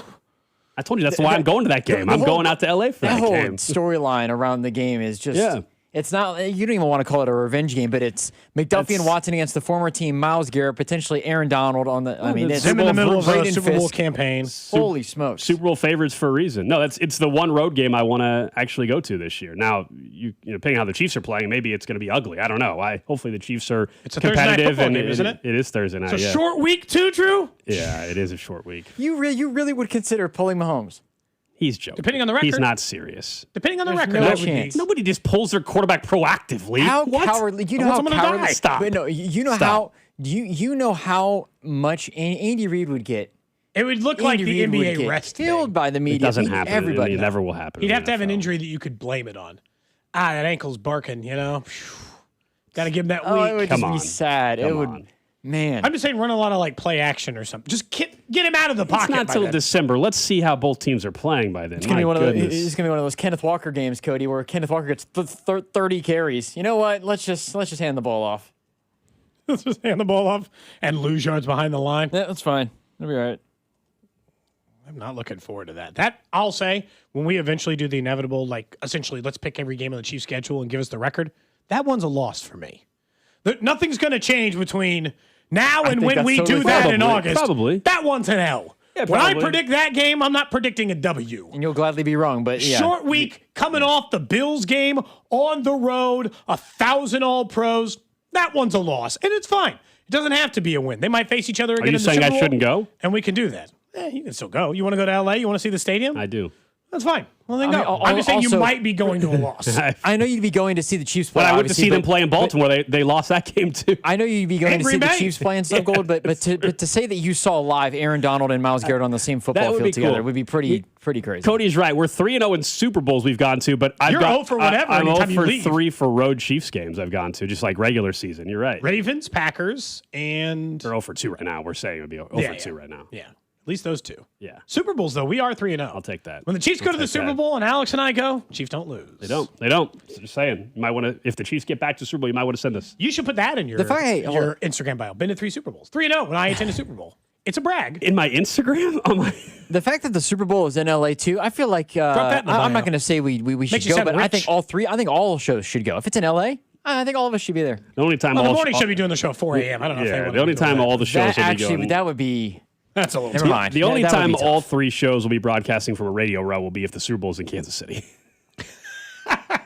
You think so? Yeah. What about probably couldn't get a Chicago one where everybody could go? Denver? Nashville. Those aren't too Selfishly, far. yeah. The Nashville one. Go ahead and put a star next You to that going to try one. to steal that from Mac? It's Nashville. He went to school there. The Chiefs have to make the Super Bowl for starters. It's true. That year. And Speck's been threatening to fire people all week, so Mac's got to make it twice. the next couple of years. Yeah, that's true. He's got to make it all the way to 2030 or whenever that Super Bowl is. When's the Super Bowl national? 2028? No. It might be 2030. Is it 2030? 29? Something like that. I just couldn't remember. It's down the road a little bit. bit. It is 2030. We got some time. Don't have to worry about that. See where the world and life is at in I'll be 2030. lucky to be alive by then. I mean, it's who's to say? Maybe 45? You went to you took it. Sometimes, Cody, I don't know if you realize it. Sometimes you take it to too extreme. Yeah, sometimes you go from 0 to 100 very quickly. Yeah, that's accurate. I've been known to do that. Go. We went from we don't know what life's going to be like to you saying you'll be lucky to be alive 4 years from now. Which, to an extent, I mean, look, we all would be, I guess, but who knows where we'll be in 4 years? You know, that's very true. I don't want to make predictions on the future like that. Anything could happen. Sorry, I was briefly distracted because I heard the sirens going off, and I was like, "It is the first Wednesday. It is the first Wednesday of the month." It's not a mock draft sounder. So no, practice thank goodness. Mock draft sounder on June 3rd. If the Royals drove us to that, that's dirty work. I can't. I mean, They haven't even played. They haven't even done like a. Have they even done like one of those like spring practices that people can go to? Have those already happened? What? I don't know. Whenever they do in college football, and they like that bring already happened in spring. It's summer. Those have already happened. Yes. Have they done those spring practices back in the spring? Yes, they have. Spring football's over in college football. This is a lot of like how we talk about like the undrafted free agents. I can't be bothered to care about off-season college football. No, I'm with you. I got other things going on in my life, more important things. I can't be finding out that Michigan had 70,000 people in the people are pointing out stadium for not a short week for the Chiefs ending the Rams. Again, they played the Thursday before. Oh, that's somebody. Right. I don't know if I haven't looked at that. That's the back-to-back Thursday stretch, isn't it? It's the Thursday of Thanksgiving and then the following Thursday. It is because December 3rd. I keep saying the Rams are down Thursday night game against Buffalo. Yeah, because I said December 3rd. Right. I said December 13th, which is wrong. Third. Yeah, sorry, the 3rd. There you go. All right, let's get to the trash. Trash of the day. All right, this one is a little more nerdy than the other ones, but I just still think it's kind of fascinating. So there's a engineer that built a system that uses a form of AI lasers. So he built an AI laser defense system in his own home that wipes out every mosquito and zaps them with a laser. So he's developed his own air defense system inside his house that whenever there's a mosquito that flies around, it has a laser precision that zaps it and kills it instantly. So think like air defense, but it's in his house. Air defense, but for mosquitoes? It sounds genius, but also scary at the same time that this guy developed this. I mean, I do hate mosquitoes, so... He spent 4 months building the ultimate mosquito killer. It's an artillery cannon guided by computer vision and deep learning. He trained a custom model to detect and lock onto mosquitoes using a DSLR camera plus a zoom lens setup. And there's video of it, and it's some guy, honestly, I think in China that did this. Kudos to this guy. This is insane. But also, like, is it safe to have in your house? Like, could you get hurt if you were in the crossfire? Does it know not to fire on humans? Is the laser only good to get a mosquito but not a person? Those are questions I have, I guess, as it relates to this guy's mosquito laser cannon. This is the kind of thing I hope my kids gets into, you know? Yeah, but like, is this profitable though, or did this guy just do it? Like, I don't know how like people aren't gonna be buying artillery cannons for their home with laser. It sounds like he just did it for himself. People buy a lot of stuff to try to get rid of mosquitoes in their backyard and in their home. You know, yeah. They buy the little things that like supposedly get away from them, or candles, the concept or bug of spray, or those artillery cannon though. It's like World War II or something like that, but it's a war against mosquitoes. Have you guys used one of those like electrified tennis rackets for bugs? No. I don't know what that I know is. what you're talking about, but I have not used. I've used one of those ones. It's like a giant. It looks like a tennis racket. And it's got batteries, and it's essentially just electrified to like swat at bugs out in the summertime. Did every kid also like squish lightning bugs on their basketball to play basketball at night just for fun once? Anybody do that, or is that just me? No, I did not. That might just be you. Okay. You squish lightning bugs. I thought, or hit him with a wiffle ball bat. I did a lot of that as a kid. No, I mean we tried to catch lightning bugs in the front yard in the cul-de-sac. We didn't. Oh, catching them, that was the easy part. Yeah. You wanted to use them for your game. We talked about this before. You don't see lightning bugs as much as you used to. Not as notice often. that? You really don't. I don't know why, but you don't. I swear, as a kid, they were always in our front yard. I never see them around at all. What's happened? There's got to be something's changed. I feel like you don't see lightning bugs at all. I guess I don't know. It's 2026. Someone They're studied lucky the to be ecological alive. part, or maybe we just remember it different as a kid. Like how your room felt bigger. You go back to your childhood room now. You're like, damn, I used to think this room was big. If you're driving out like in the middle of nowhere, they're there. For sure, yeah. You're out in the country, you probably see them. But I feel like, I don't know. This says 1 in 3 North American firefly species are at a risk of extinction. Oh, so maybe there are less. You're not just imagining it. So like for some types, they say hurt by chemicals. Light pollution is also causing a lot of them not to be around. So the lightning bugs are like what Cody was saying will be in 4 years. The lightning bugs are lucky to be alive right now. Lucky to be alive. 4 years from now, we might never even see a lightning bug. I mean, we definitely. Do your kids know what a lightning bug is?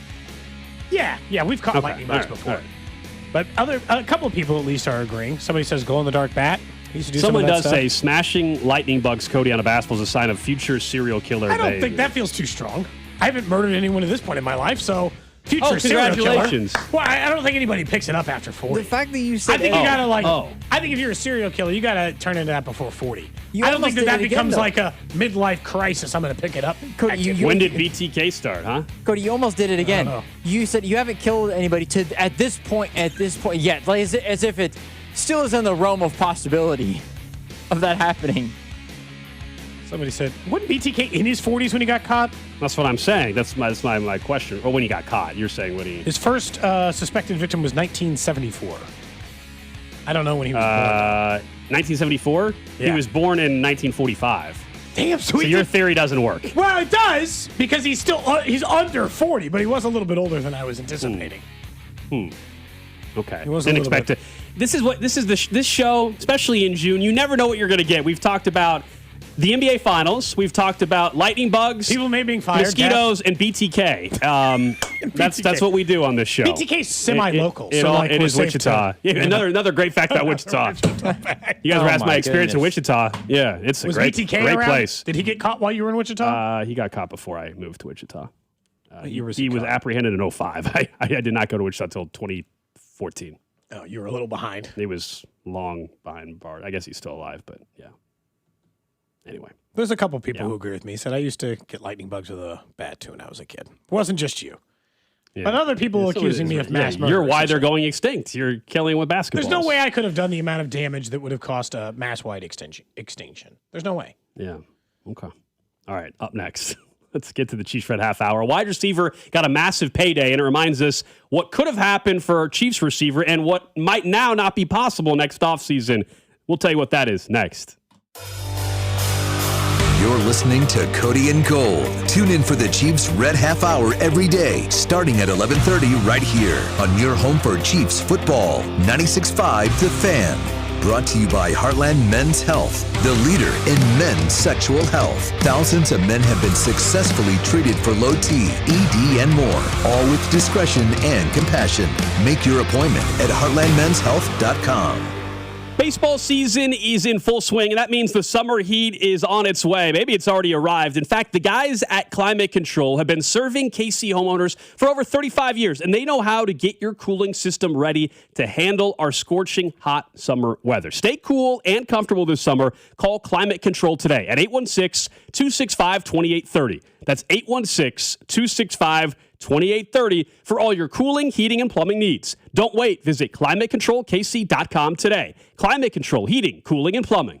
Spring is here, and as the weather heats up, the sports action heats up at Circa Sports. From baseball to basketball, hockey to golf, Circa Sports has it all. Circa Sports isn't just sports betting, it's sports betting the way it should be. High limits, player-friendly pricing, and exceptional customer service. Whether you're looking for playoff futures or props on your favorite players and more, Circa Sports has you covered. Download the Circa Sports app or visit circasports.com today. Must be 21 or older. Gambling problem? Call 1-800-GAMBLER. What if you could have the most reliable fiber-powered Wi-Fi? And get this, what if you could keep it at the same price for 5 years? During the Xfinity Summer Savings Event, now through June 15th, new customers can get our best price on gig Wi-Fi, just $50 a month for 5 years. And get online in minutes with same-day Wi-Fi. It's Wi-Fi that finds and fixes problems before you even notice them, like super intelligent Wi-Fi with a sixth sense. Plus, add one line of Xfinity Mobile Select and you can save an average of $60 a month over Verizon and AT&T.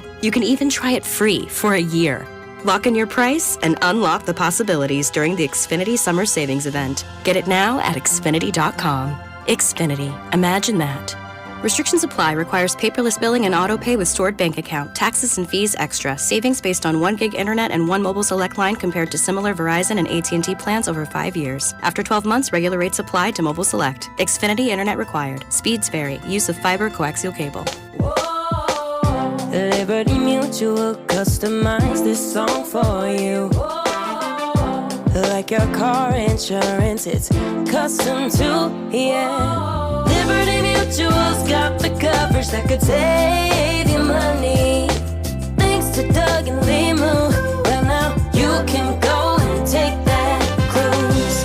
Liberty, liberty, liberty, liberty, yeah. Hi, I'm Carter. And I'm Charlie. We'd like to share a quick story about a homeowner named Jack. Jack had a home he needed to sell fast. And Jack thought he had it all figured out. So Jack talked to multiple cash buyers. Jack chose the highest offer. But the day before closing, guess what?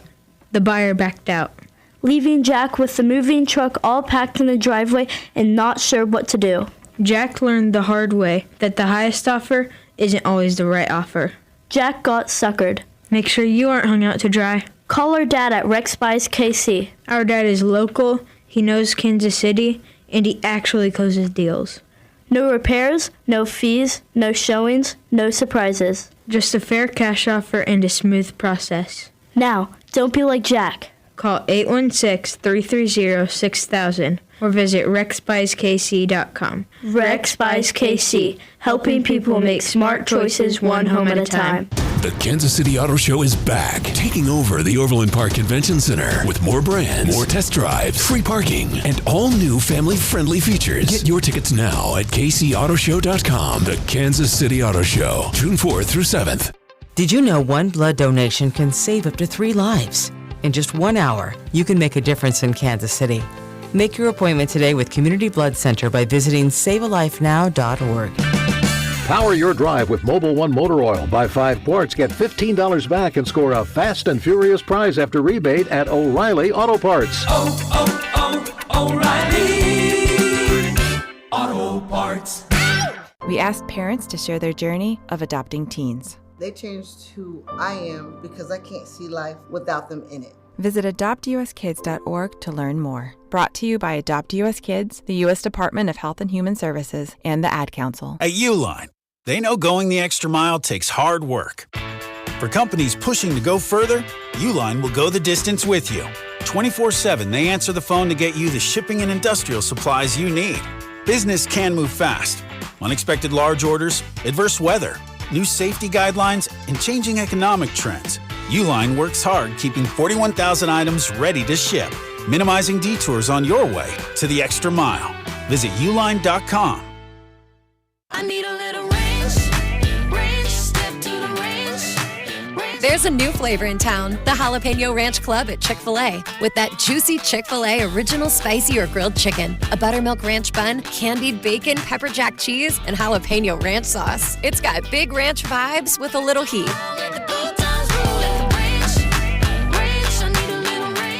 Chick-fil-A's new Jalapeno Ranch Club. Available for a limited time only. Order ahead on the Chick-fil-A app. The Kansas City Royals and Community Blood Center are teaming up for their annual Royals Weeks and Summer Blood Drive. Donate at any CBC location between now and June 14th, and you'll receive 2 redeemable ticket vouchers for a 2026 Royals home game while supplies last. This report is brought to you by CM Mosen Son, HVAC, plumbing, and electrical services. CMMosenSon.com. Dispatch, this is Mindy at CM Mosen Son. Well, boy, it's getting hot out there. Now, if your AC is making funny noises, just needs a once-over, or your home isn't as cool as it used to be, visit cmmosendsons.com. CM Mosen Sons. License 202919. You're listening to 96.5 The Fan from the DM Injury Law Studios. Mike's got this. Car, truck, or got this. 816-888-7500. Mike's got this. Hey, it's Rob Brennan. We hope you're enjoying Beyond the Pitch KC, a podcast on how Kansas City landed the world's biggest sporting event. It's presented by Commerce Bank. Visit commercebank.com/soccer26. New episodes released every Wednesday on the Odyssey app or wherever you get your podcasts. Welcome in to the Chiefs Red Half Hour. Every day at 11:30 with Cody and Gold on your new home for Chiefs football. 96.5 The Fan.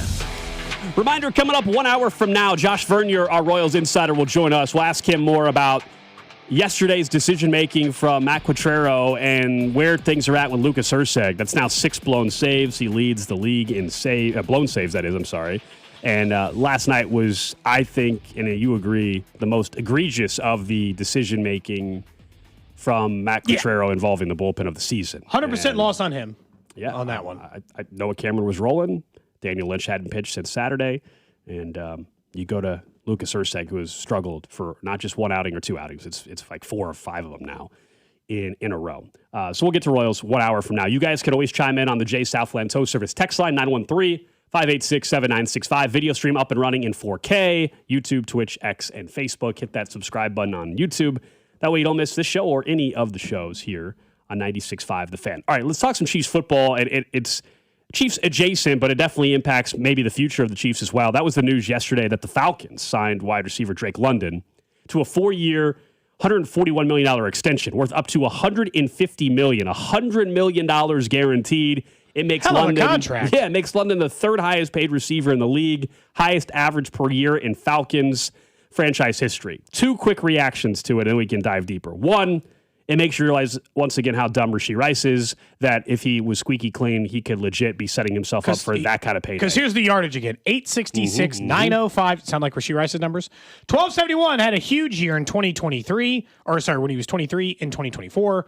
And then 919 last year, just fine. So those are not crazy numbers, and that's still the kind of money you get in the National Football League if it's your turn to get paid. If they don't want to let you walk, which the Falcons did not, and it's a smart deal still for the Falcons. I think Drake London is somebody you definitely want to keep around if you're Atlanta. So first reaction was just like, man, again, Rashee Rice, that's the kind of money you could have got. That money's never happening for you right now, but that was the money you could have got. The second reaction is what we were discussing yesterday, which is looking ahead. When are the Chiefs gonna make the big trade themselves after seeing Myles Garrett?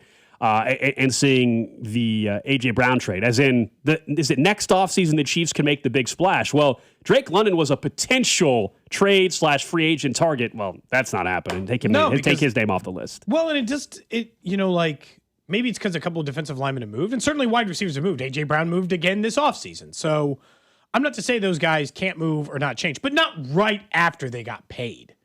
You're a year from now not going to be able to acquire Drake London. He's not available to you because he just got a 4-year, $125 million extension. $141 million extension for the Falcons. And so if you want to make these kinds of moves, you're going to have to be the kind of team who gives up something and then gives them the contract. I think you got to rule out anybody who's already been paid. And this goes back to, like, this is the Rashee Rice conundrum. Where, I think they're going to run into a problem where they're going to be tempted to pay Rashee Rice because he's going to be so far below market value, the Chiefs are going to become tempted.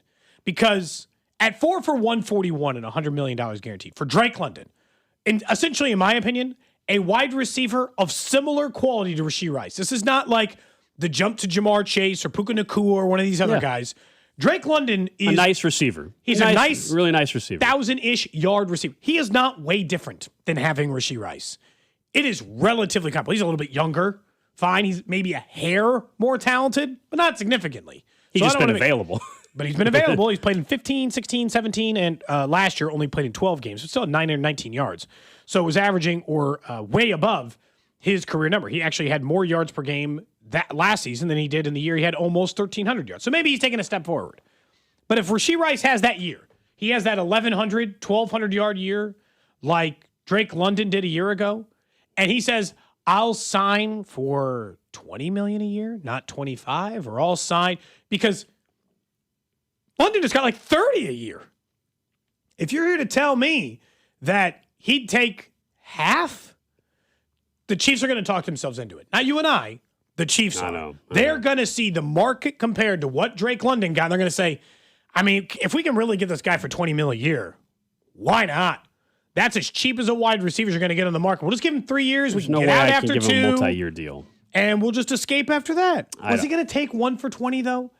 I mean, I'm not saying his market's going to be way better than that, but, like, what is the number that gets it done for the Chiefs? Because they're going to entertain that if he has a big year. I'm not saying they have to now. Yeah, we've talked about it a lot. I do think he's going to have a big year, and I think that people are going to convince themselves by the end of the season that they should retain him. And I'll say once again, because someone said texted in last week and was like, hey, there's no way you won't come around on signing him. And I've told you no. Like, I don't trust him. So I would not. I'm not. So, yeah, I hope he has a great year for the Chiefs' sake, and I guess for his sake, but I have no interest in giving him an extension. This is not just a one-off. I don't trust his decision-making, so I hope he has 1,200 yards this year and 8 touchdowns. And I hope the Chiefs, I guess, are tempted by it because of the season he had, but I think it would be a mistake to re-sign him. But I do expect there will be fans that absolutely will be texting in January if he has the season I think he's going to have, saying, oh, well, you got, football, it doesn't matter, you got to give him a chance. Like, all of a sudden, people, not everybody, there will be people that all of a sudden will say, no, you got to sign him. I will, if I were his agent, if I were his coach, if I was EB, whatever, the next time I see Rashee Rice, which he's Patrick Mahomes days away from being a free man. Oh, thank you. He's close. Thank you. Drew, just so you know, Patrick Mahomes days away from being a free man. Did you tweet it this morning? You should have. Think about that again. I'll say it again. He still has 2 more weeks. It feels like it's been forever. And we're not the one. And he's the one behind bars. Anyway. So yeah. I would show him, I'd print out Drake London's contract and career stats and be like, hey, dummy, that could have been yours. How would $141 million sound? What's crazy, Gold, is that still could have been his if he just didn't break his probation and go to jail. He could have still hypothetically gotten the money even after all. Are you saying mistakes. that was an $80 million, joint? Yeah, probably. Okay. Bong rip, edible, whatever he did. It doesn't really matter which version it was. Right. He made a decision that might have cost him, and did cost him, tens of millions of dollars. And what I would say is, hey, good news for you is that NFL careers sometimes can go past 30. So stay straight for the next 2 years. Put up 1,000 yards each of the next 2 years, and you still can get. You don't think that conversation already happened, though? I don't know. Again, I don't know. I mean, it didn't trigger the first time. This was a contract year when he had everything to play for still, and he still made that decision. And then now you're going to hand over X amount of money to him, and suddenly he's going to have this epiphany and realize, oh my gosh, What am I doing out here? Now that I have all the money, now that I'm not playing for the... now maybe in jail, if there's a time to have a... I hope so for his sake. Like, truly, I hope so. I've had family members I'm very skeptical. Who got the jail... I have one specifically who had the jail wake-up call, and she hasn't been in trouble since. Okay. So, that narrows it down. Good for her. So I'm not saying it can't happen. Yeah. Sometimes jail is a wake-up call for people, and they're like, damn, I'm in jail. This sucks. And I got to figure something out so that this doesn't keep happening. I would like to think that. Look, I think the likelihood of people not learning their lesson is probably greater in this world, okay? A lot of people who don't want to learn a lesson or figure out a different way to operate or figure out a different way to operate for a year, and they're like, no, I'm on the up and up, and then they get a big pile of cash, and they start acting stupid again because it's easy to act stupid with a ton of money. And nobody in your corner telling you inside of there. And so see this text. This version of it, we could, which one? So it says, are you guys going to the Afro Man concert tonight? In KC? I'm guessing us talking about weed triggered that. I'm sure it's not a coincidence. Where's he at tonight? I don't know. He's not at Morton. I know that. It's got to be like Midland or something, probably.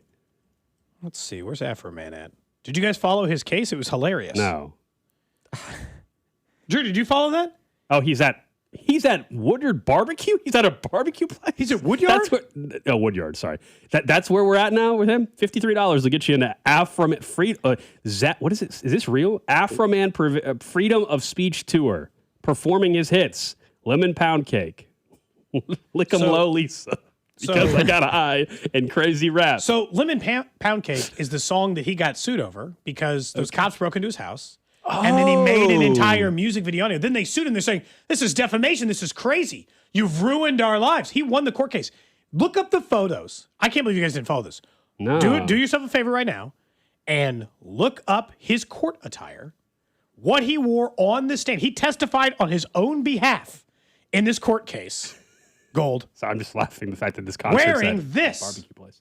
He defended himself on the stand and won a court case in which he wore this USA American flag USA suit. It's pants. It matches. Oh, I see it. Just the same. He wore that. We should get a matching set for the show. Yeah. And then one of us can wear it if. No, I think all of us the same day. Oh, nice. Yeah, 4th of July is coming up. 4th of July is coming up. This is great. He's performing at a barbecue restaurant? That's what it sounds like. Grinders is a music venue it or is. stuff. Okay. So all right. I've never seen a concert at Woodyard, so I can't speak to the quality of it. But there's other places that Are we going? There's other is that what's happening I've tonight? seen. What are you guys doing tonight? 7:30 to 10 o'clock. I don't know. Kind of sounds fun. What's their venue like? Tonight? Drew, this is not far from you. Drew? You don't want to go see Afro Man? Tonight? No, I'm watching the finals. That's true. Someone said you have a soothing voice, Alex, by the way, on the text line. Well, in fairness, he ignored the first part of that said, can Cody turn his volume down? Well, I don't want to throw shade. I swear I didn't see it. But thank you, Texter. Thank you. I appreciate that. Say something soothing, like let's make this. No, Royals are going to be really bad this year. Soothing. We'll turn this show into ASMR content. Next so if week, you can we just got start the Cody and Gold garage sale on Wednesday. If you could whisper in at 7 a.m. Yeah, whisper things into the microphone. Whispering is crass. No, whisper is a whole different level. No, you got to say it like really soothing and low toned and almost borderline a whisper. Next week, the Cody and Gold garage sale is Drew's trying. At 7 a.m. for 12 hours on June 10th. You can bid on things like experiences and items. Why did you say items? The items part was too much. Nobody wants to hear me whisper. They like it when I They don't, but it is what it is. So if you want to see Afro Man tonight. Because I got high. Drew, you can just DVR it. Crazy rap. Just record the I'm not going to DVR that. There's also guys at 7. I could, yes. Guys, the big part, meet and greet with Afro Man on the patio afterwards. What? You could probably smoke a joint with him. Damn, we might get something signed for the garage sale. Yeah, we can't sell weed in the garage sale, Cody. It just can't be weed something. from Afro Man. Cannot be that. Not allowed. Johnny Palumbo will shut this thing down. Oh, man. Palumbo shut this whole garage sale down so fast, he wouldn't even, he would just catch a whiff of it. But maybe just like a photo. Yeah. Or a selfie that we print out, like you and him together. You can sign it. That would be great, actually. A Polaroid of you and Afro Man. Just me and Afro Man. Yeah. Could be great home decor. What would the boss think if there was a photo of me and Afro Man, both with a joint in our hand? I don't think the company has. Radio doesn't police weed usage. Half the building would get canned. I don't smoke, by the way, but my point is, just for the photo's sake, that would be. You calling out people, Cody, who work at the station? I am giving a factual statement about weed usage as it relates to people who work in radio. I think statistically, it is at least 50%. of every person I've ever worked with in radio. I don't think anybody on this show smokes weed. Correct. No. Unless, I'm being 100% honest with I do not. I never have. I have done. Drew seems the most likely. Gummies at the lake or something. Gummies at the lake is the extent that I go. I seem That's the most it. likely? Yeah. Drew, definitely. I can see it. Yeah. I've never done it. I've been. I mean, I've. Cody's the guy though. I've got friends no who one would do, mistake me for a user just because I'm always like Cody's running at 1,000. You're the type that like you're just someone comes over like, do you want one? And Cody's like, sure, why not? That's a pretty accurate description of my just general life. we don't know where we're going to be at in 4 years. Sure, go on ahead. I could be dead tomorrow. Why not? Someone says the once in a lifetime opportunity to meet and greet American Patriot Afro Man is worth DVR in Game 1, Drew.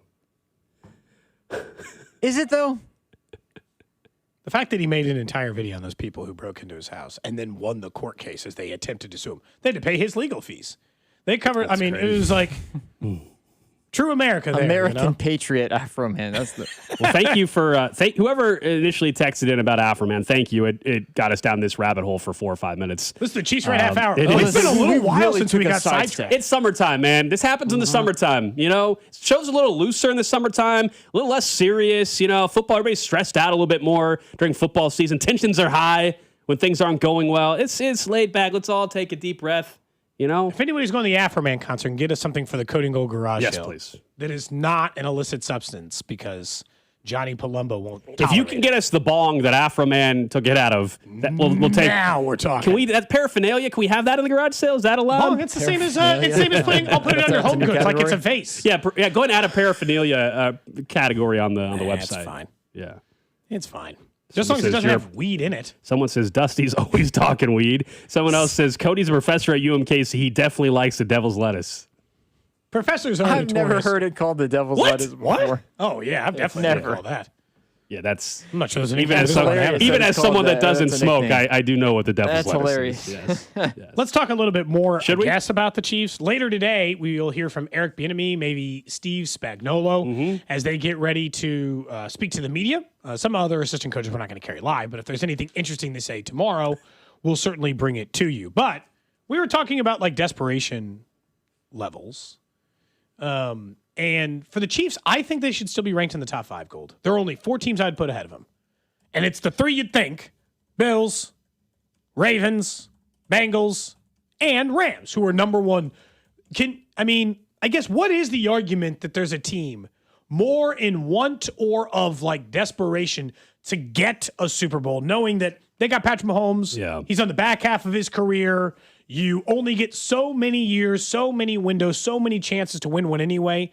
And you got an all-time great. I think it puts a different kind of pressure versus these teams that are just trying to squeeze one out and hope that, like, if you told maybe Broncos fans are too delusional, but I think anybody else with a sane brain, if I said the Broncos get 1 Super Bowl with Bo Nix, you better run to the bank and cash the check. I wouldn't even take 1 for the rest of Patrick Mahomes' career and cash it in. I'd need at least 2 to sell, maybe 3. Yeah, I know. Simply put, someone probably listening would say, look, you have Patrick Mahomes. Every year is Super Bowl or bust. Every year you're desperate because you have Mahomes. You don't want to waste it. And I get that in theory. Like, truly, you have Mahomes. You should be feeling like you should be going for a Super Bowl every single year. I understand that. I do think there are other teams that are, quote unquote, more desperate or more Super Bowl or bust. Like the Rams very obviously are desperate, Super Bowl or bust. I would say even a first year head coach in Baltimore with what they have now. How can they be more desperate? They got a brand new head coach. Here's why they're more system, desperate. Figuring it out. They're more desperate because the Chiefs seem more vulnerable. The Bills weren't able to capitalize. Lamar Jackson hasn't done anything yet, despite being a 2-time MVP award winner. That organization is extremely desperate. They're a couple years away from getting nothing out of having a Hall of Fame quarterback in Lamar Jackson. That's desperate. Cincinnati should be desperate. They're on my list ahead. You know what I mean? Like when you have those kind of quarterbacks, you're automatically more desperate than the Chiefs. Yes, the Chiefs are with Mahomes always striving for a Super Bowl, but they do have the luxury of a couple in their pocket. The Bills don't have any. The Bills don't have a Super Bowl appearance. The Ravens do not have a Super Bowl appearance with Lamar Jackson. I think that's pretty evident. I would even argue the Niners are desperate this year. Kyle Shanahan, we all talk him up as a great offensive mind. Brock Purdy in the window. At some point, Chris McCaffrey, it's going to hit him. And Kittle. It feels like they've been desperate for a while now. But they're not more desperate than Kansas City, I guess. And I understand that they don't have one, but Like there is a quarterback component to me that really changes the math on this, which is, I mean, it's still stuck with Brock Purdy.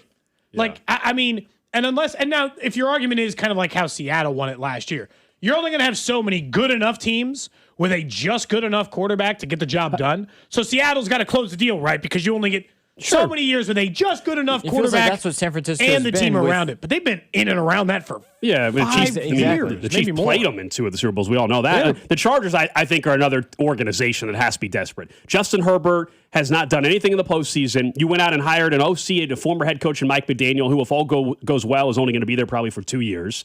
The new coaches on the Bills. Harbaugh is in year 3. As much props as he got in year 1 for turning them around. It's year 3. They got nothing to show. Again, nothing. No division title. Couple of playoff appearances. No playoff wins yet.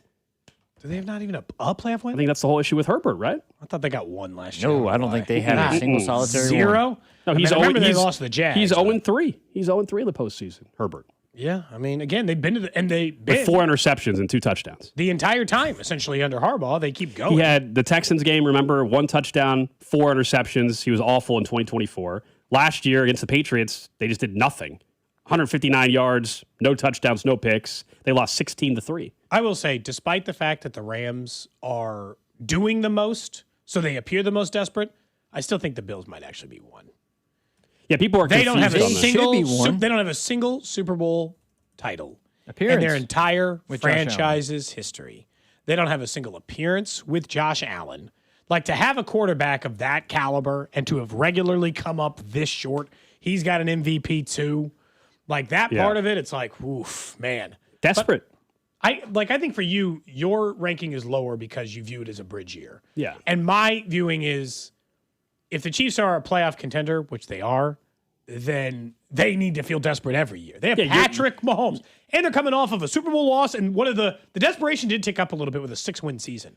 Like, desperate to prove that you're not in a swell, and it was just one weirdo year that got the better of you, you know? Yeah, it's the, as I said, to open up the conversation. I get it. If your stance is just that every year with Mahomes is desperate and Super Bowl or bust, then fine. I mean, I can't really argue that. I think that's an oversimplification of it because that would be, then the exact same thing applies to the Bills, to the Bengals, to the Ravens automatically. And all of a sudden we've got 11 teams that are Super Bowl or bust. And deep down, I don't think there's 10 teams in the NFL that are Super Bowl or bust. No, I think it's like 4 or 5. I think it might be 6 to 8. Okay. Just based on the current state of the NFL and how many good quarterbacks are on good teams. So I mean, mention the but Cowboys. It's not way more than that. They should be, but the roster's not good enough, I don't think, to can't take them seriously enough to consider say that. They might say that, but let's be realistic from the outside on them is the problem. The defense is the question. It's the same thing with the Bengals. Like, but the Dallas hasn't done what the Bengals have done defensively. Like, they haven't.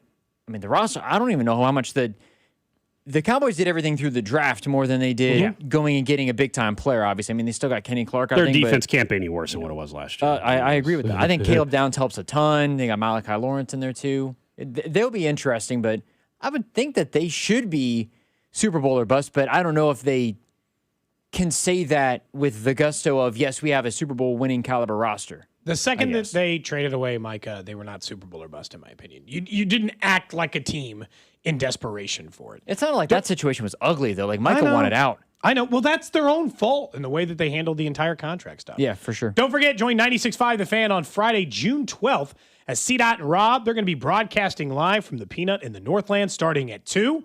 We're giving away coolers and other prizes for those in attendance. That's because we're going to hang out and watch the USA play as they kick off at 8 o'clock. Our watch parties this summer are presented by Truly, the official seltzer of U.S. Soccer, and by Security Bank of Kansas City, boldly local since 1933. Looking forward to both the matches here and, of course, the U.S. matches that'll be taking place throughout it. We'll have watch parties for all of them, so you have a chance to continue to watch those and meet and greet with the people. We talk about this all the time. You want to you can watch our faces on camera now, but you just want to meet us in person? You can do that. When's the last time you had a random interaction with a fan in public, Gold? A couple days ago, a week ago, 2 weeks ago? At a Chipotle. I know, how fitting. A Chipotle of all things? Yeah. Some guy was sitting there. I was walking out with my order, and he was sitting there, and I apologize. I forgot his name. I really did. Ryan, maybe? I don't know. Sorry. It was like a month ago. And he's like, oh, Alex? And I was like, yeah. He said Gold. You know, he said Gold. Okay. I was like, yeah. And he just said, he's like, yeah, love the show. I was like, thanks, man. That was it. That was the brief interaction. I bought... of course, it was at Chipotle. I bought books for my daughter's birthday, which is in 6 days, at Barnes & Noble last night. And the guy checking me out said that he loved the show. I was wearing my Meatballs Go Pasta La Vista shirt. Get that as a drop, please. Thank you. Yeah. But seriously, and his name was Justin. So thanks, Justin, for listening. Shout out to the listeners. I am always incredibly awkward with people. I don't know how to talk. I don't know how to talk to people, apparently, in public. I'm shocked by this, but I've witnessed it. I'm bad at it. You and I have been at enough events together, and I don't know what it is. You're different in person with like that interaction. It's not an effort to try to be awkward. Like I'm not.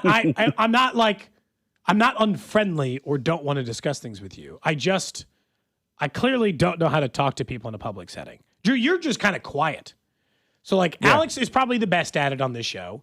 Drew is fine if somebody engages him in conversation, but mostly just sits there silently otherwise. Correct. And then I will talk to someone and then just leave a conversation or say something weird or uncomfortable for everybody. Somebody wants to just put me in a plane and give me a parachute, I'll jump.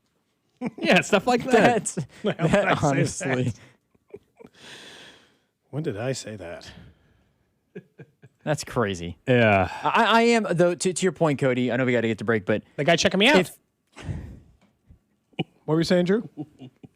If I don't know you, I'm much less likely to be the first one to interact in the conversation. Where if I know you, I'm a lot more comfortable. But once I get going in a conversation, it's totally fine. All right, up next, guys. Let's get to what's trending. Let's talk about what the hell happened last night for the Royals, including perhaps the worst mismanagement of the season. And 2 conferences in college football are in agreement on opposing something. We'll get to that next. You're listening to Cody and Gold. Tune in to hear Royals insider Josh Vernier every Wednesday at 12:30. Cody and Gold is brought to you by Heartland Men's Health, the leader in men's sexual health. Thousands of men have been successfully treated for low T, ED, and more, all with discretion and compassion. Make your appointment at heartlandmenshealth.com. Your home for Royals baseball. 96.5, The Fan.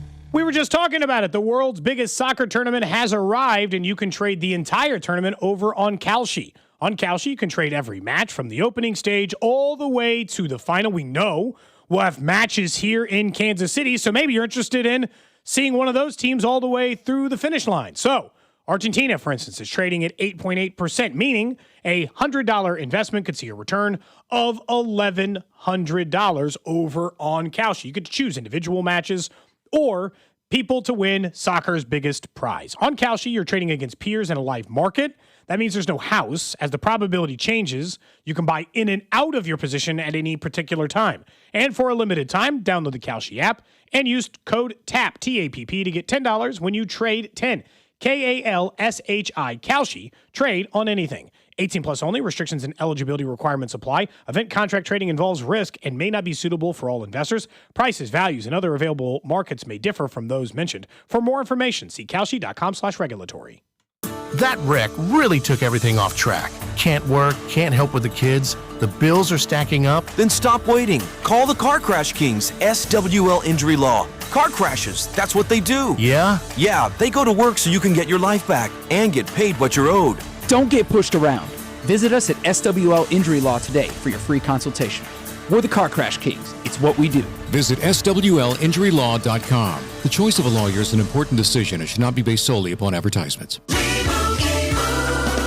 And Doug. There's nowhere I wouldn't go to help someone customize and save on car insurance with Liberty Mutual, even if it means sitting front row at a comedy show. Hey everyone, check out this guy and his bird. What is this, your first date? Oh, no. We help people customize and save on car insurance with Liberty Mutual together. We're married. Me to a human, him to a bird. Yeah, the bird looks out of your league anyways. Get a quote at libertymutual.com or with your local agent. Liberty, liberty, liberty, liberty. My home's my happy place, but I started to notice those fading colors and peeling paint. I needed a team that cared about the details as much as I do. The CertaPro painters exceeded my expectations. Their free estimate was incredibly detailed and easy to understand. They brought fresh color and quality craftsmanship to our home. Whether it's interior or exterior, protect your home with the best. Schedule your free estimate at CertaPro.com. That's Certa with a C. Each CertaPro painter's business is independently owned and operated. Performance matters in intimate moments. Don't let ED ruin them. This is Jeff for Heartland Men's Health, and I want to assure you that if you're like the vast majority of guys, you don't have to suffer with ED anymore. In fact, you might be pleasantly surprised at how the right treatments could positively impact your love life. At Heartland Men's Health, our advanced medical therapies go far beyond pills. We have treatments that are effective in well over 90% of cases, and we offer specific and combinative treatments that can dramatically enhance both your performance and your stamina. You could even last up to an hour or more and bring a far greater level of intimacy to both you and the one you love, perhaps performing like you haven't in years. So call us today and find out why our advanced treatment strategies offer so much more. Your first visit is just $99 and gets you blood work, a medical consult, and if medically advised, a test dose. And if that test dose doesn't work in the office, your visit is free. Call 844-447-6600 or go to heartlandmenshealth.com.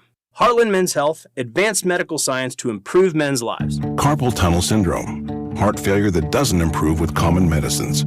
These are some signs and symptoms associated with ATTR-CM, or the cardiomyopathy of ATTR amyloidosis, a serious heart condition with symptoms that get worse over time. Amvuttra, vutrisiran, is a prescription medicine given by a healthcare provider that treats ATTR-CM in adults to reduce heart-related death, hospital stays, and urgent visits. In a clinical study, Amvuttra was proven to help people live longer and have fewer heart-related hospital stays and urgent visits over 3 years compared to placebo. Amvuttra lowers the amount of vitamin A in your blood, which can affect vision. Other side effects include pain in the arms or legs, pain in the joints, and shortness of breath. These are not all the possible side effects of Amvuttra. For prescribing information, call 1-833-256-2748 or learn more at amvuttra.com. Ask your doctor about Amvuttra for ATTR-CM. There's a pill version of Ozempic.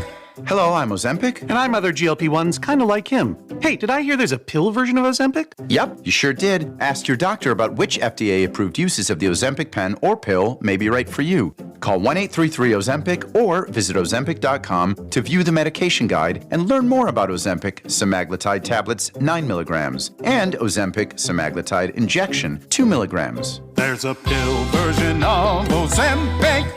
Wendy's new Biggie Deals lets you choose whatever you're in the mood for. It's like a music mixing board of deals, and you're the producer.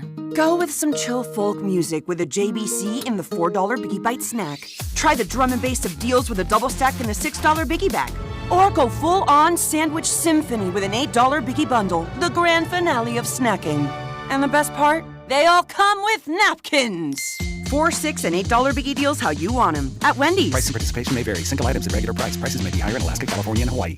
The Kansas City Auto Show is back, taking over the Overland Park Convention Center with more brands, more test drives, free parking, and all new family-friendly features. Get your tickets now at kcautoshow.com. The Kansas City Auto Show, June 4th through 7th. The 5th annual Cody Gold Garage Sale is back Wednesday, June 10th, with all auction items benefiting the Negro Leagues Baseball Museum. This is your home for Kansas City sports. 96.5 The Fan, KFNC FM and AM, HD1 and HD2 Kansas City, in Odyssey Sports Station. What's trending? Cheddar, mozzarella, Havarti. Number one on what's trending, the Royals lost yesterday in extra innings 4-3. We're going to talk more about it, but the Royals led 3-2 when Will Benson hit that homer off of Royals closer Lucas Erceg. That's now 6 blown saves, leads the majors, unfortunately for Lucas Erceg. Matt Quatrero spoke to the morning show today about why they continue to stick with Erceg. You'll hear his answer coming up in just a bit. As for tonight, the Royals continue their series against the Reds, 6-10. First pitch here on 96.5 The Fan. Chase Burns on the nod, on the bump. He gets the nod tonight because, remember, he was a late scratch due to an illness a couple nights ago. So now they'll face one of the best pitchers in baseball, Chase Burns. Stephen Kolek on the mound for the Royals. Vern's on deck show at 5. Next up on What's Trending, the Golden Knights came from behind last night in an epic Game 1 of the Stanley Cup Finals, getting the lead over the Carolina Hurricanes to get up in that series. Really one of those really tough collapses if you're the Hurricanes to drop that one. Feels like the Golden Knights now the heavy favorite, or at least bigger favorite than they were going into the game to get the Stanley Cup. But they get Game 1. Still plenty of time left in that series, but they blew it last night, losing in extras. 5-4, I think was the final score. Overtime period, yeah. NBA Finals, Game 1 tonight. Knicks are 4.5-point underdogs in San Antonio against the Spurs. For the series, overall, the Spurs are minus 188 favorites. The Knicks plus 158. No surprise, the MVP market over at FanDuel. Victor Wembanyama, the favorite, at minus 165. Jalen Brunson at plus 195. But tip-off tonight, assuming it's actually what they claim, 7:40. 7:40 tonight. That's what they claim? Uh-huh. A little bit late, but also basketball's a nice, tight, it's kind of like soccer. We don't have to worry about a few extra commercials, but it's not so bad as far as the length of the game. Next up on What's Trending, the Big Ten and the SEC, both jointly opposing the college sports bill actively in Congress right now. We'll talk about it more coming up in just a little bit. I will say some of the quotes from it, like Nick Saban saying, it's a race to whoever can spend the most money. I thought that was already the race we had been in for the last 100 on a years, different scale Nick. now, yeah. I understand. They obviously think that the money's getting out of control, but let the, I guess, bubble handle itself. I don't think that it's unnatural to just say, eventually, yes, the numbers will get out of control and people won't spend it anymore. Let the market regulate itself, I guess, as it relates to that. But there were a lot of people talking about it. Notre Dame said that a Super League was in the best interest of the sport if they want to get the most eyeballs on it. So we'll talk about multiple things as it relates to that. But they both jointly opposed the college sports bill actively in Congress. Elsewhere on What's Trending, just some news for next month for those that still watch the ESPYs. They announced that comedian Marcelo Hernandez will take the stage to host the ESPYs on July 15th. It always takes place during All-Star Week when there's no sports on the calendar. The ESPYs are returning to New York after more than 25 years. Good reminder, somebody mentioned on YouTube as well. Next up on What's Trending, the Mavericks won their series last night. They're now heading to the Kelly Cup Finals. So some local hockey gold with a chance to make a championship. JCCC, Kansas is doing something. Mavericks. We got a lot of the additional sports teams doing a good job. Plus, the Casey Kern have been way better since Temla came back. Not shocking. She was the MVP last year. She's already only a few goals off of the Golden Boot. Yeah, best player in the league by far. By a mile. Yeah, I mean, she really is the best player in all of the NWSL. So congrats to the Mavericks on advancing to the finals. That's what's trending here on Cody and Gold. Don't forget, Cody and Gold Garage Sale a week from today. All proceeds benefit the Negro Leagues Baseball Museum. If you go to our station website, the Fan 965, eventually it'll be on the homepage. But if you click on the More tab, then click on Events, you'll get linked over to the Cody and Gold Garage Sale. We also sent out a link today on our individual Twitter accounts at Cody B. Tapp, at Alex Gold, and you can preview the 113 items / experiences that are already up. We hope to have more. We will have more by the time we get to next Wednesday. But again, we got a bunch of quirky items. We also got some really, really cool experiences like a private tour of the museum with Bob Kendrick for 10. We've got a chance to go have drinks with Dusty and Bink. We've got a stay and play package up at Prairie Band Casino, a chance to bet at the sportsbook with me. Cody's got a deal at Kelly's with you and a guest. Those are just some of the experiences that we have that have been very popular in the past that we're bringing back. Plus a couple new things, new items. We've got a ton of bobbleheads. If you're into the bobblehead stuff, including a couple that were handed out this year at Royals games, those are going to be up for sale or auction, I should say, in the garage sale. Next Wednesday, 7 a.m., the site officially goes live and you can start bidding. We have real things from the stadium, like the banners that say Bobby Witt Jr. that hung at the stadium and others, and a lot of really cool, unique stuff. And I like to say, I think we pride ourselves a little bit. All budgets, you know? We got stuff for the people who want to spend a little bit of money and want something weird and quirky from the show, and people who got real dough and want to, raise some money for the Negro League Baseball Museum in the hundreds of dollars way. You can just donate as well on the site when the auction goes live. So if you're not someone that wants to bid on an item, but you want to support the museum, there's an opportunity. You can just click the donate tab there. Someone says the Kelly's experience says it's with Cody at his guest. Yeah, Special guest. Everybody else has it already. Your guest too. Everybody else has it specific. Cody, of course, his says for you and a guest, and Cody's bringing a guest to be determined. You'll like the guest. It's somebody who you've heard on this station. But I'm not telling you who it is yet. It's a special guest. But you also get to bring your guest. Plus, we get to hang out. Kelly's. If you've been part of the garage sale enough years of this show, you probably can guess who Cody's bringing. Yeah. You can put some numbers together here for. I love how you just won't say who it is. It's a mystery. Cody's making it seem like it's Taylor Swift showing up. It could be any. No one's heard of Taylor Swift on the show. It could be anybody. Nobody's heard of Taylor Swift on If the you show? are interested in bidding on that item and you want to know who's coming, send me a DM, and I will tell you. But it's a secret for the purposes of this station. I don't need Johnny Palumbo causing problems. I'm just going to say it. You won't say it, I'm going to say it. No, you can't. It's a secret. I'm going to say it then. It's a secret. Huh. But there are plenty of opportunities to do it. We're still trying to get a couple more experiences up, including maybe going to Rieger with all three of us and everything else. So keep an eye on the website. More things will become available 1 week from today, the Cody Gold Garage Sale is back. Coming up in 20 minutes, Josh Vern, our Royals insider, going to join us as he does each and every Wednesday. But let's talk some Royals right now. And last night, man, I know we don't at this point do a true game-by-game discussion unless there's something different that really happens because this team is, 23-38 or something like that. But Lucas Erceg continuing to get opportunities to close makes zero sense. Last night was the worst decision. Either the plan going in from, management, whether it was Q's decision ultimately or not, this is one where you can actually put an L next to Matt Quattro's name, like full blown. There's times where people are critical of him unnecessarily. And I didn't know there was anybody else to play or do. Yeah. Because the bullpen's a mess. Last night is absolutely on him. Yeah. You had Daniel Lynch sitting in the bullpen who had not pitched since Saturday. You go to Lucas Erceg, who has not had it for a while. Since he made the I effing, love this stuff comment, he's been terrible. And he's got 6 blown saves that leads the league. He only has 11 saves on the year. So give Daniel Lynch an opportunity to close out a baseball game, not to mention Noah Cameron was cruising and you pulled him after 87 pitches, I think it was, last night. They have a pregame or bigger picture season-long plans. And this organization as a whole, unwilling to pivot. No ability or no desire to pivot from those. So, I want to be a little bit sympathetic in the sense that I am not here to tell you that there are good choices in the bullpen right now. There aren't. I genuinely, it is a bunch of bad options available to you. But for 3 outs last night, it wasn't.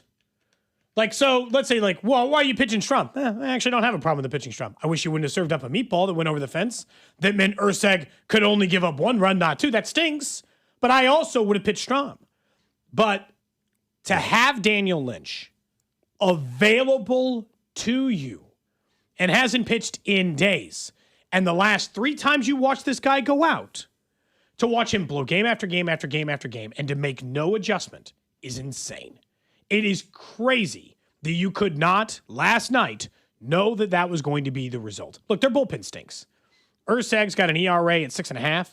Alex Lang's got a 4.5 earned run average. Nick Mears, who just went on the IL, over 5. Strom's at 4.15. Eli Morgan's over 5. Cruz is almost at 9. Bailey Falter, before he got sent to AAA, is at 14. It's not good choices. I know his options are limited, but when you had a chance to win 2 games in a row, and you're desperate, and you're behind, and your record's bad, and you just need any win you can get, you can't be messing around. If Erceg had a 3-run lead last night, and even if I might have given you the pass, genuinely. I might have let it somehow be like, well, just have somebody behind him, because that's the other part I don't understand, is that this is back-to-back starts. When he starts getting knocked around and walking everybody, literally no one's ever warming up. Is there some reason why he doesn't have a backup plan for when it's not going well for Erceg? Because I probably would. Schreiber was eventually warming up, but it took way too long. So Q was on with the morning show today, and they asked him about, what he's seeing from Lucas Erceg and how much discussion are they having, and how do they evaluate when to stick with a guy or not? Yeah, for sure. I mean, we know that. We know it's been tough. We've seen him be really good for us. We know he's really good. So, we're one of those things. You don't want to make the decision in the moment, but it's something we're gonna discuss. We're gonna get together today and talk through what the best way to help us win more games is. And nobody's more frustrated than Lucas. He wants to be part of winning games, and obviously we've seen him help us with that before. So it's a tough situation, but ultimately that's our job as coaches, is to figure out how to win more games. I don't think you'll be seeing Erceg close after last night. But here's the frustrating. It takes that where it's the most obvious of obvious, and it blows up your face again to now maybe pivot a little bit. And I guess my issue is, and look, this could just be phrasing. Admittedly, it could just be the way that he's saying it. And Erceg, we won't see him close again as in this week. He will close a game again this season. But I don't think so. Yeah. But I genuinely take issue with the way he said that. And I hope that, I guess if I had a chance to talk to Q here soon, I could ask him. But he's making it sound like, well, now they're going to discuss it. I was like, I hope, and I assume organizations are not stupid. They're also not blind. But it's making it seem like, okay, so what I want to know, I guess, is the last time you had this conversation. I'm assuming you had it after the last. I'm going to give you the benefit of the doubt and say the last time that he blew this save, you had this conversation. How did you determine it was worthy giving him another shot? Because you guys have given a lot of trust this year, and it has been backfiring every single time you've done it. Every single time this year, it has backfired when you have given trust. And that stinks. And that's not normally the hit rate, Gold, when you say, I'll trust. But you don't trust Noah Cameron to get 3 more outs? Or you don't trust Daniel Lynch to get 1 more? Why is it they could only trust the players who were once good for you? Can you trust someone who's just good for you now? Like right now, someone who's actively pitching well. They love going off of history, and I'm not saying you can't ever use that, but boy, oh boy, recent history it seems like that seems to be like the end all be all for them. What someone has done for us in the past, not what is happening in front of them, and it's this is the latest example of that. Yeah, and I guess again they don't pivot off their plan. Like they go into a game. This is how we're going to lay it out. Okay, that's fine. And it's like we're not. This is the plan. This was always the plan. No matter what, this is the plan. We're sticking with it. And that is extremely frustrating. But like the last 3 years is not the only important thing. We're 55 games or whatever into this season. So like history, 50 games is enough history this season to be making in-game decisions, to be making those calls based on where they are actively pitching. And like the last time it was way too early in the season maybe. But like they didn't eject off of the Carlos Estevez one very quick either. We knew he wasn't right. We watched him not be right. And then they rolled him back out there. And the more I do the math, Gold, because they have 12 blown saves as a team, 6 from Urseg, 12 total, is that even if I just say it's only half of those games, not even the ones where the bullpen, it was 4-4 and they imploded or something. The bullpen has probably cost them between 6 and 10 games this year themselves. And I'll say bullpen management is one of the single most important parts of the job of a manager. And again, I'm not saying he's got some like bevy of options. There are problems with the selections he can make inside the system, but he's also not doing, he seemingly doesn't have the golden touch when it comes to that. There are definitely problems with selecting when you don't have your initial closer from the beginning of the season in there. I just don't think last night's that example. No, it's not. You know, there have been examples where it's like, hey, what did you expect? And where I've defended at times Q's decision making with the bull because what are you asking for? Last night you can't defend that. No, you can't. I mean that was ridiculous. No, I mean there is no. It was a bad choice. But now he can't say that because then it's just essentially throwing his guy under the bus. And look, Urseg, and I give him a ton of credit for this. We talk about this with Falter. Urseg wears them all. He doesn't try to make excuses for anyone else. He's like, I make bad pitches, and bad pitches get hit hard, and I'm not throwing enough strikes, and I'm a bad pitcher right now, which is not an inaccurate statement. He has worn it. He doesn't try to blame anybody else. He doesn't try to blame the manager. He doesn't try to blame the catcher or defense or anybody. He's just like, I pitch bad. And when I pitch bad, we lose. And that to me is not crazy. Like, I'm glad that he's able to acknowledge the issues. But man, last night's game, it just felt so predictable. And they still made the decision. Like when I watched Urseg warming up and I'm like it just felt like they were going to lose. It just felt like you knew it already. That was the problem. Coming up in about 15 minutes, Josh Vern, our Royals Insider, is going to join us. We'll ask him, of course, more about last night's decision-making and moving forward a little bit. And the question we posed earlier about could Noah Cameron be a name that the Royals get calls on at some point later on the season as well, now that he is starting to find his form again. We mentioned during What's Trending that a couple conferences are opposing the proposed college sports bill that is currently, I guess, just kind of sitting in Congress as it stands right now. The Big Ten and the SEC both are joining forces to oppose it. And ultimately, we said when this bill was put forward that there's a chance it never passes anyway. But now seeing the SEC and Big Ten withholding their support and kind of being against it, not in support of the current version, this tells I think there's a chance that we don't see this bill pass for a while, at least as it currently sits. Remember, this is the bill that was drafted with from Senator Ted Cruz and Maria Cantwell. College Sports Act is what they were calling it. I guess part of this is still like the disingenuous part. I don't blame I'm not surprised. How about this? Because this doesn't benefit the SEC and the Big Ten. It would more help the NCAA. It would help all the other conferences. It would help the Big 12. It would help the ACC, hypothetically, more than it would help everybody else more. The Big 10 and SEC would have to give up some of what they have in order for it to work. They're taking And they're just worried about themselves. It's better for the sport than it is for us, so we're against it, even if it helps the sport. Yeah, and that's been a problem for. I mean, I think we even had Travis Goff, Kansas athletic director, on the show last week, and he kind of acknowledged that you have a lot of schools and coaches and everybody making decisions in their own interest, not the sports Which interest. is the NCAA's fault. Going back to what you're saying, Cody, it's all of this is because of the NCAA and them messing up. Now it's almost out of their control, almost. But yes. Yeah, and I guess and some of it's just kind of disingenuous. Like the Notre Dame AD, Pete Bavacqua, he was like, Super Conference is probably the best thing for the sport anyway. I'm like, yeah, you'd say that. They're also not even in a conference. Dame. Notre Dame has no seat at Notre Dame should not speak on conferences until you join one. The only one they'd want to join is the big one. And look, Nick Saban had said they're claiming like we don't need the courts to fix our mess. We'll fix our own mess. Nick Saban, ironically, is speaking today. He did. He spoke multiple times today. But he also said that, like, it's a race to who spends the most. I'm like, well, yeah, but, like, Drew, to me, that's not new information. Saying that, like, NIL is the cause of that problem, I think it's always been a race to who spends the most. But before, it was only one group of people who could spend. And it was on facilities and on locker rooms. And the spending was still there. It was just on different things. It's on the roster cost, though. I mean, we have a $50 million football roster. Eventually, it's going to be $80 million, and it's not sustainable. It's just not. But won't it just course correct itself? I don't think so. You just think it'll go to 250? They're on a speeding train off a cliff. They're on a speeding train off a cliff. I think it'll get so ridiculous that it's going to kill the product. Yes, it's going to kill the sport. And how? I guess is my question.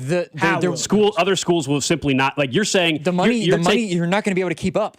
Yeah, you're taking it as of like there was always a gap, and so what's different? Yeah. I get that. I think what Drew and I are saying, and what others have said as well, which is that if it gets so drastic to where, in order, even if you're Ohio State, you got to spend $120 million one day for your football roster. You can't sustain your athletic department for your other sports, and then other schools also cannot get anywhere near the $120 million, and so they're not able to even compete whatsoever. And it's different than what we saw like in 2010, where you're like, well, there were schools that couldn't compete then. The sheer dollar amount is so drastically different; it will kill some of these programs. I guess in the meantime, it has balanced the sport because there has been more competition, and so like I view it overall as like it has been a net positive for the sport. If you're saying, hey, at some point I think the money might just take care of itself. And maybe that's too pie in the sky. That's fair. I don't think Congress is necessarily the one. And some of it is like, it's terrible because I want to protect college football, and yet I don't feel bad because the NCAA is the person who created this mess from the beginning. The only reason it's a Wild West is their complete lack of willingness to negotiate this at any particular point and fighting it in courts for years and years and years. So like in a lot of ways, this is it.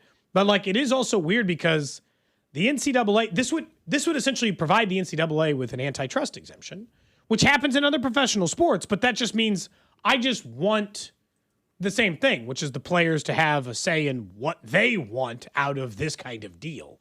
And this kind of, it's always the same. It's like Nick Saban talking, or senators, or ADs, like Arch Manning talk, and I know that's like easier said than done, but it does feel like at some point, maybe listening to a college athlete or what would make sense for the capping. This is where they screwed up by not, goes back to the not having a union and not having anything collectively bargained, and that's why they're not getting. And that's a hard thing to just create out of thin air. And I think what a lot of people are forgetting in this is in the act itself, it doesn't say anything about collective bargaining or acknowledge athletes as employees, but it does not prohibit that from happening. It's not declaring it away, which I think some of the other things that have been proposed veer away from them being considered as athletes. That's something that is still open based on this act that is being talked about right now. A lot of it more, I think, is one of the big things we didn't even get to last week when it came up was the pooling of rights. That I think that'd be great for the sport. That I think is actually maybe the biggest problem that the SEC and the Big Ten have. That is the biggest issue because they can cover for themselves fine, but when you pool the rights together collectively, it helps everybody. Where the SEC and Big Ten know that they're probably better off just holding everything to themselves, which is, I think, maybe the main reason, if not one of the biggest reasons why they oppose this act is along the lines of the pooling rights stuff. It's not even the more regionalized conferences. It's not, the athlete. It's not even the cap. I think it's the pooling of rights that might be the biggest issue with those two big conferences because if you pool the rights together, then more money is going to be spread out amongst everybody as opposed to just going to the two biggest conferences that have, again, Super League, so you're going to make more money and everything like that with the SEC and the Big Ten. Super Leagues is bad for every sport. Any of these people who try to pitch that, segregating yourself from the rest of the sport is always a bad idea. Tried it in soccer, too, European soccer, and it got massacred. I remember when that was the first leaked out. Instantly. It was dead within 2 days. Was good. Yep. All right, up next, let's get back to the Royals. Josh Vern, you're our Royals insider, going to join us. We'll ask him about last night's decision, what the bullpen looks like moving forward, and could a name or two be getting calls from other teams next? This is Cody and Gold on your home for Kansas City sports. 96.5, The Fan. Brought to you by Heartland Men's Health, the leader in men's sexual health. Thousands of men have been successfully treated for low T, ED, and more, all with discretion and compassion. Make your appointment at heartlandmenshealth.com. It's time to get back to feeling like yourself. At Low T Center, they're going to tailor that stuff around you.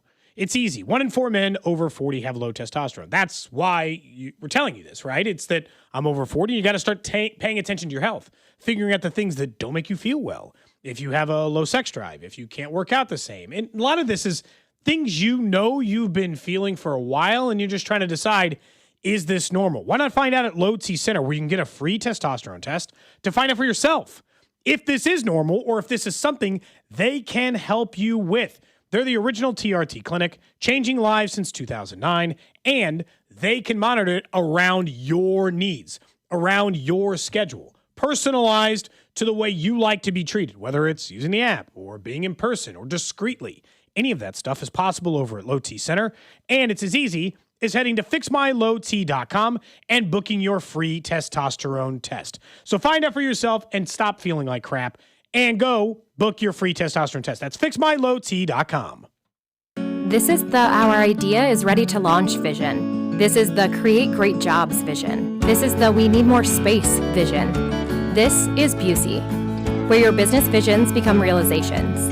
Through securing capital for growth and comprehensive strategies that ensure a prosperous future. Because thriving businesses mean thriving people and thriving communities.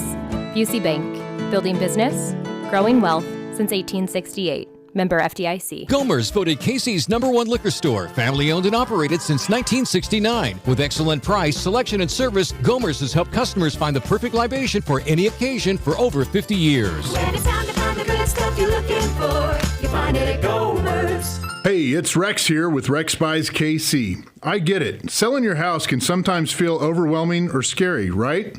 I've seen it too many times. A homeowner thought they had a deal, only to have the buyer back out at the last minute. That's not how we do business at Rex Buys KC. I'm local, I know Kansas City, and I make sure every deal actually closes like it's supposed to. No hidden fees, no showings, no last-minute surprises, just a fair cash offer and a process you can count on. We buy homes in any condition and judgment-free. So whether your house needs repairs or you just want a fast, hassle-free sale, we can make it happen. If you want certainty, transparency, and someone local who actually delivers, call 816-330-6000 or visit rexbuyskc.com. Rex Buys KC, helping people make smart choices one home at a time. 816-330-6000 or rexbuyskc.com. Hi, I'm Amanda, your friend and jeweler at Shane Company. As Director of Bridal Design, I travel the world for inspiration so that your engagement ring stands out from the rest. My team of in-house designers and I work alongside skilled artisans to curate the most beautiful collection of exclusive engagement rings. At Shane Company, you'll find the ring that's a reflection of your unique style. No cookie-cutter designs here. See our selection in-store or at shaneco.com. Because a friend wants you to get exactly what you want. Shane Company, your friend and jeweler.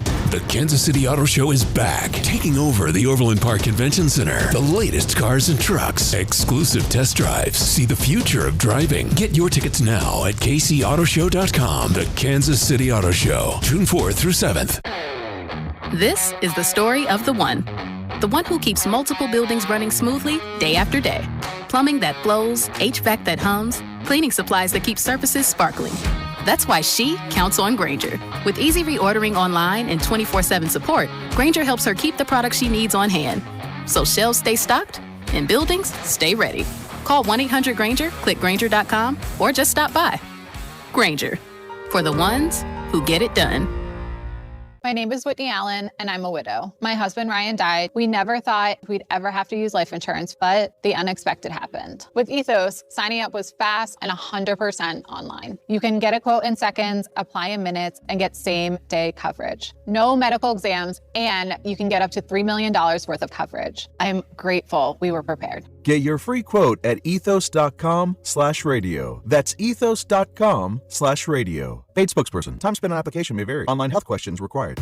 Whoa, okay. This one says you get a free phone if you switch. Hey, this one also says you get a free phone if you switch. Yeah, they all do, hon. Huh. The T-Mobile one says their customers had the lowest wireless bills versus the other big guys over the past 5 years. And their latest experience plans have Netflix included, plus a year of Dash Pass by DoorDash. Hang on, let me see that. Oh, yeah, we're switching. That's what I'm talking about. Do we clap now, or...? At T-Mobile, get savings that keep stacking up. That's value you can feel every day. And right now, bring your phone to T-Mobile and we'll give you $400 when you switch. Savings based on Harris X billing snapshots from Q3 2021 to Q4 2025 compared to average AT&T and Verizon bills. Comparison excludes discounts, credits, and optional charges. $400 with new account on qualifying line. Unlocked device credit ported 90-plus days with device and carrier. Entirely redemption required. Virtual MasterCard typically takes 14 weeks. No cash access and expires in 6 months. Card issued by Sunrise Banks N.A. Member FDIC. Visit T-Mobile.com. Join us June 12th at the Peanut in the Northland for a USA Watch Party presented by Truly, the official seltzer of U.S. Soccer. Brought to you by Climate Control Heating, Cooling, and Plumbing. Visit ClimateControlKC.com. Climate Control has been serving KC homeowners for over 35 years and know how to get your cooling system ready to handle the scorching hot summer. Schedule your AC system tune-up for just $49. Don't wait. Visit ClimateControlKC.com today. Climate Control Heating, Cooling, and Plumbing. You're listening to 96.5 The Fan from the DM Injury Law Studios. Mike's got this. Car, truck, or motorcycle wreck? Remember, Mike's got this. 816-888-7500. Mike's got this. Hey, it's Rob Brennan. We hope you're enjoying Beyond the Pitch KC, a podcast on how Kansas City landed the world's biggest sporting event. It's presented by Commerce Bank. Visit commercebank.com/soccer26. New episodes released every Wednesday on the Odyssey app or wherever you get your podcasts. Don't forget to join 96.5 The Fan on Friday, June 12th, as C-Dot and Rob are broadcasting live from the Peanut in the Northland. It starts at 2 o'clock. We'll also be giving away coolers and other prizes for those in attendance. Then you can hang out and watch the U.S. play as they kick off at 8 o'clock. Our watch parties this summer are presented by Truly, the official seltzer of U.S. Soccer, and by Security Bank of Kansas City. Boldly local since 1933. I'll be out at the one on the 12th, and various people from the station will be at some of our other ones we have planned whenever the U.S. is playing, of course, this month, and a lot of excitement around that, and we're excited to see you guys starting on June the 12th. We'll get to the random question of the day here in about 15 minutes or so, but it's time to check in with our guy, Josh Vernier, our Royals insider. His On Deck show tonight at 5 as he gets set for the Royals and the Reds shortly after 6 here on 96.5 The Fan. We also are a week away, Vern, from our garage sale. Cody was joking during the break, saying we need to get a Vern experience where people can look at the text line with you after a game as well. They can see what you see, you know? Well, then they need to be at least 21. Because some of this stuff is foul, man. 21 and older, we got to make it an adults only?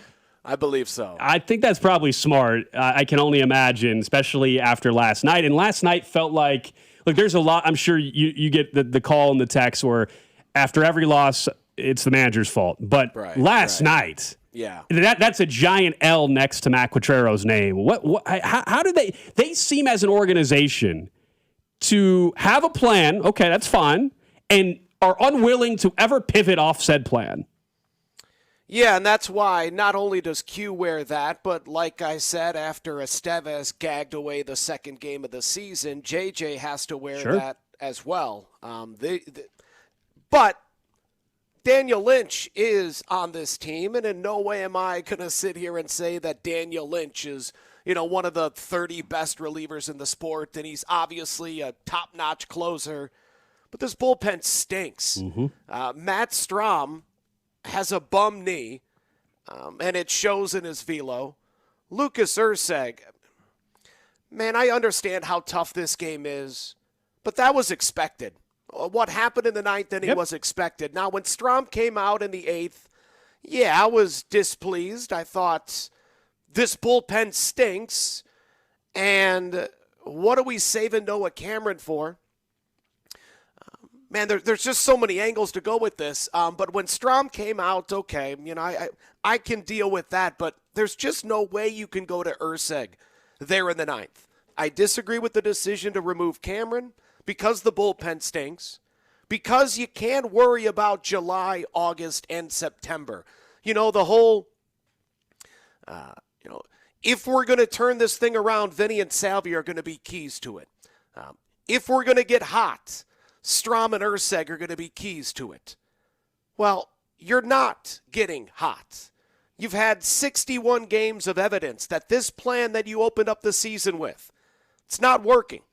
So JJ and Q both need to adapt and stop treating the vets in 2026 like it's 2025 or 2024. Last night was the most obvious example of not understanding what you have right now, not understanding the evidence of these first 61 games, because the evidence says you have one of the 5 worst bullpens in Major League Baseball. Even the guys that you trust in that bullpen are banged up.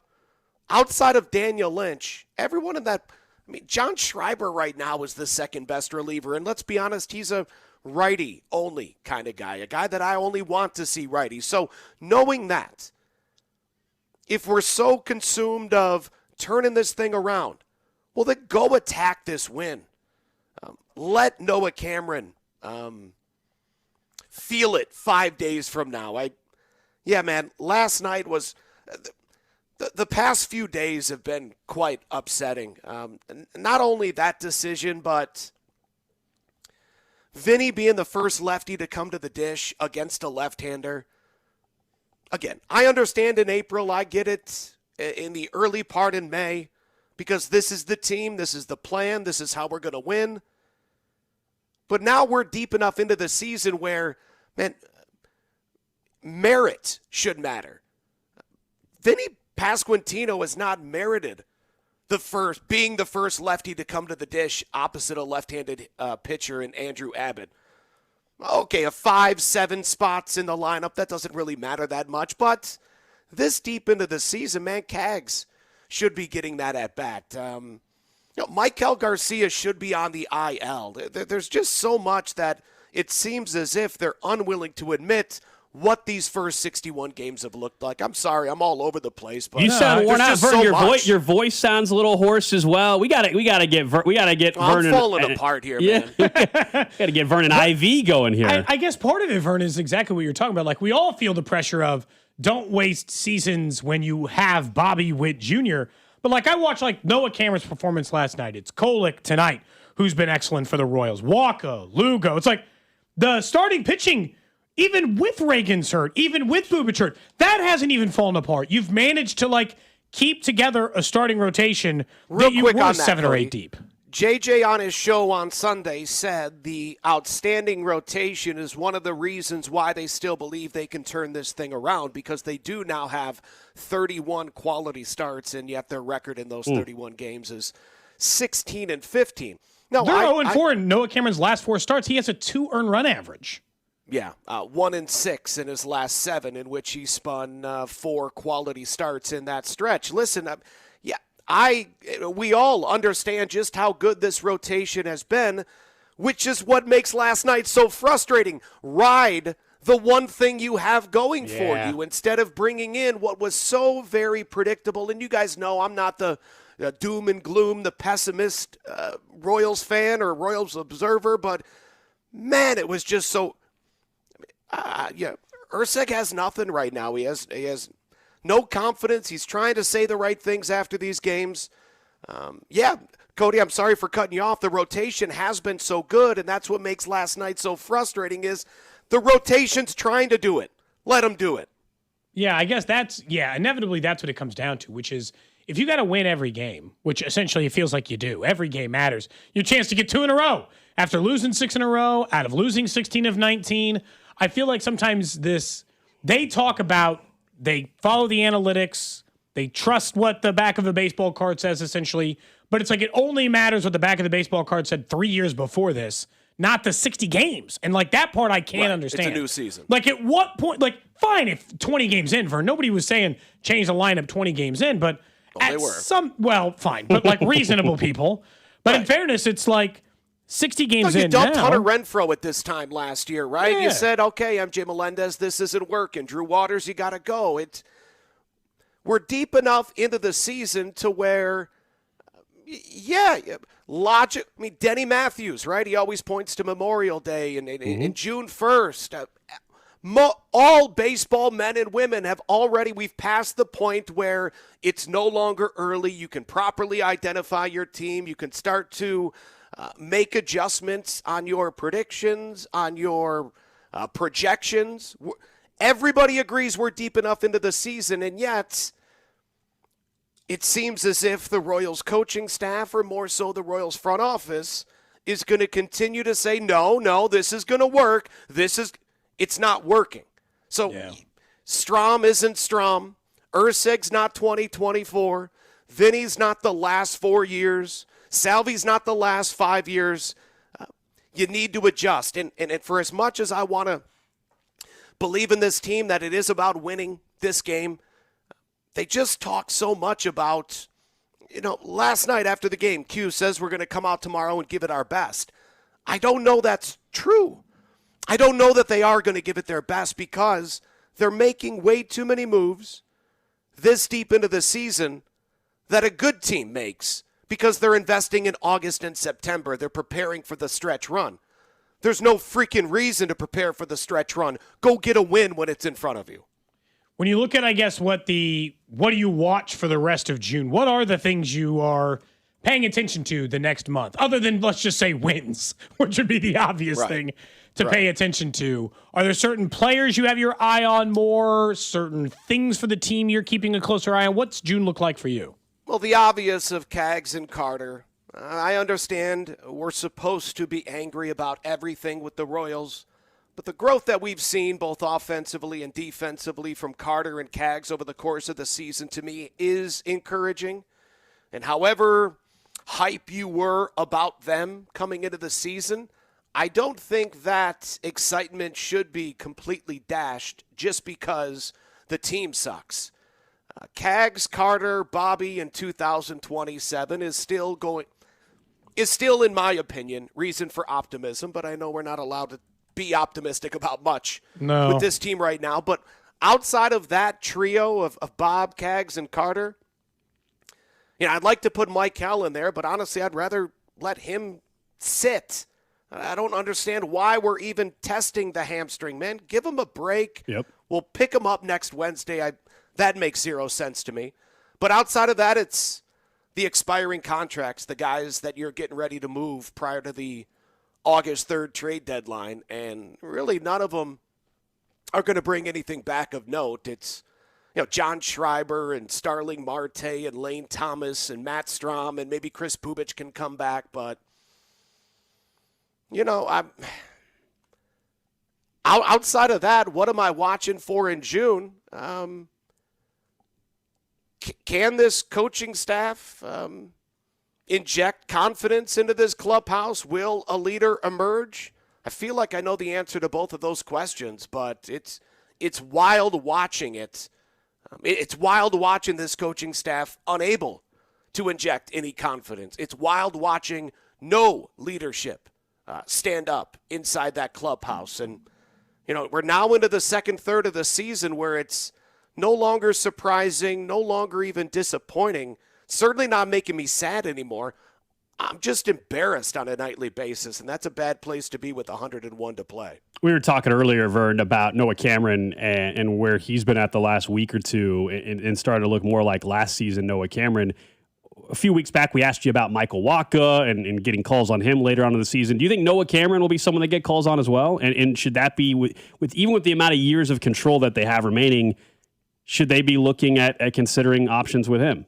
Yeah, I think you listen, certainly, for Wacha, you listen for Cameron, but even if JJ's willing to sell them on the cheap, not get their proper compensation, I think you're going to be hard-pressed to find that compensation, because if you're a team that's looking to make a postseason push, I don't think many of them believe they're a Noah Cameron away, maybe a Michael Wacha away. But if you're a Michael Wacha away, do I really want to commit to a year and a half of a guy when I don't even know about next year? I think I might be more interested in these expiring contracts, and there are quite a few of them. Tarek Skubal, Freddie Peralta, Sonny Gray, Kevin Gausman, Sandy Alcantara, and plenty more. Brady Singer's name could be out there as well. So all of those guys, you're only going to have to part with prospects or a player or two to compensate for 2.5 months of a player rather than a year and a half of Micah Wacha, or in Noah Cameron's case, they still have him for another 5 years after this. So that would have to be a very handsome return, which I don't see happening at the trade deadline. This offseason, possibly. Josh Vern, your Royals insider, his On Deck show tonight at 5 o'clock. We will check back in next week. Get some tea, get some IVs, whatever you need, man. I need it all right now, man. A shot. Team's not helping. This is not good for my health. And it's only June 5th or Holy June 3rd. crap. Yeah. Holy crap. Get off the phone line. That's Josh Vernier, our Royals insider. But no, seriously, the team is it's moving. That is in text lines chiming in about it as well. That's about as like down as you'll hear Vern this early in a baseball season ever. It's different when understandably so. His voice is gone. When you know they're going to be bad, it's different. When I don't know how he does it every good night. And then they're this bad. It's just a completely different energy. Yeah. Not an easy life Vern has this season. Let's hope that they just win the next 15 in a row. Certainly that'll happen. Probably not. Yeah. Random question. For you, Gold. For you, Drew. Text line 913-586-7965. And, of course, over on YouTube, Twitter, Twitch, and Facebook. We live stream the show. You can see all of our faces over on YouTube and Twitch. And like and subscribe. Pop to the top of your feed. Don't miss any part of the show. Plus, because we have extra cameras now, when we have guests in Studio Gold, guess what? You can see all three of us at the same time. So, like this Friday for Fan Club, when our friend Miss Dugan is coming back in. She was a popular fan club guest. Yeah. Earlier or sometime last year. I don't remember. I think it was like a winter break time she came in. She's coming back in. She's done for summer.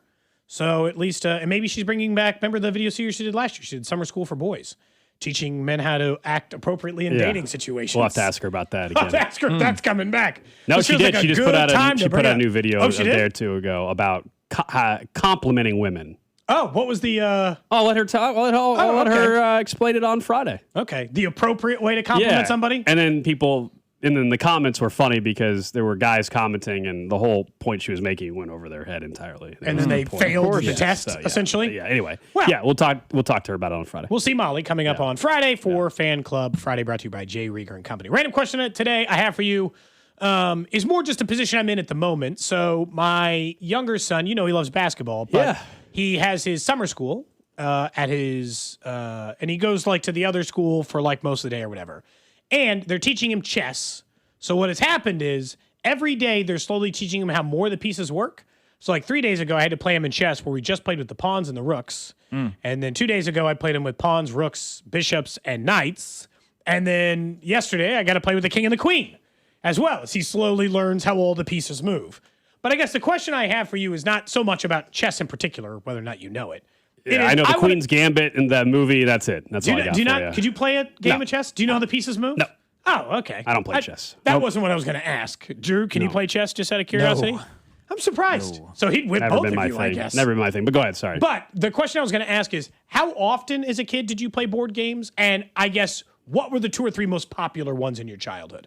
I'm curious if I had a different, like we played board games all the time as kids. Now, we also didn't have smartphones or iPads. Yeah. So a slightly different childhood than kids would have today. Mm-hmm. How often, would you say it was every night, twice a week? Oh, not every night. How often did you play a board game? What were the most popular ones? That's what I want to know. Maybe once a week, not I every guess your night. age if you're on the text line, because that'll give me some idea. Yeah, definitely not every night. Maybe weekly, and it was at school we played checkers a lot. That was like not at home, but at school we played checkers. Okay. At home it was Monopoly or Life.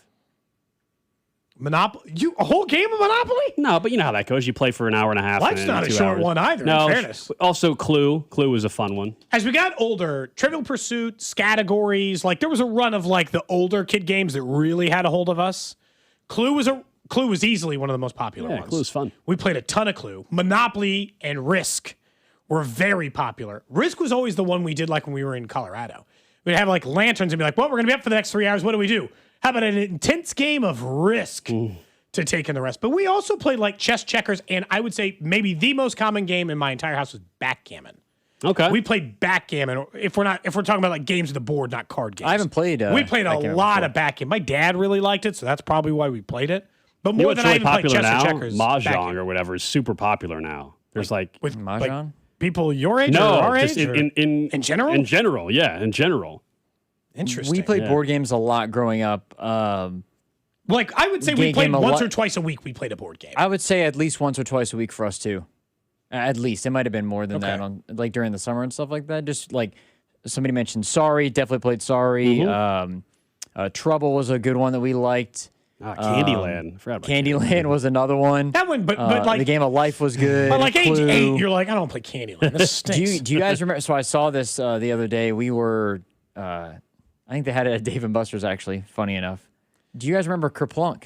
Yeah, they have a giant one at Costco. Kerplunk is. Do they really? Kerplunk. You know they've been putting together Kerplunk those was like when we were like 4 or 5, like 5, you pull 6. the sticks out and the marbles fall. I see. Costco's the last couple of years done this series of like giant board games. They have giant Kerplunk. Okay. So like That's as tall awesome. as you, Alex, where you we like played Kerplunk growing up. Kerplunk. as well. Operation, does that count? Yeah, Operation was I another love playing one. that. I didn't play a ton of that. I love playing Some. Operation. It was definitely there.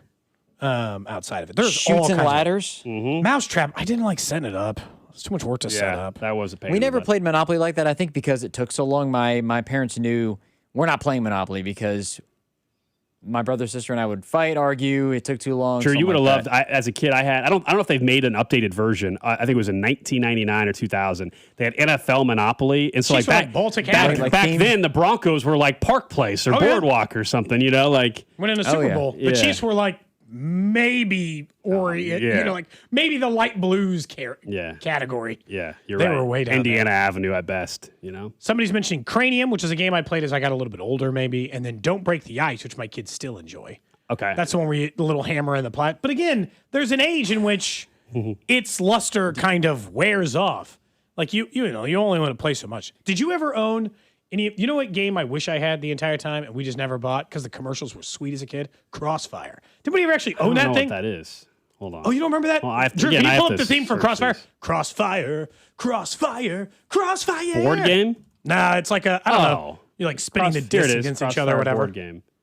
Rapid fire shootout game. Never had it. Never had Yeah, that. just give me a second. I'm looking it up. Do you guys remember Basket? BAS-KET? No. It's an old game where you had like a ping pong ball and there were different spots. You would sit on one side, the other person would sit on the other, and you would basically pull down a lever and it would flick the ping pong ball up and you try to score a basket. My brother and I, we would set quarters and play games against each other. We also just did like paper football, but those aren't like board games. No, people we played mention cards, Mancala hearts, or whatever. poker, all those things. I didn't know anybody who played that one. I've played that a few times. Every once in a while, you'd go over to some kid's house and like the big board game at their house is All cribbage. right, I'm Cody, like, I don't know how got it. these sticks work in here. I don't want to figure this one out.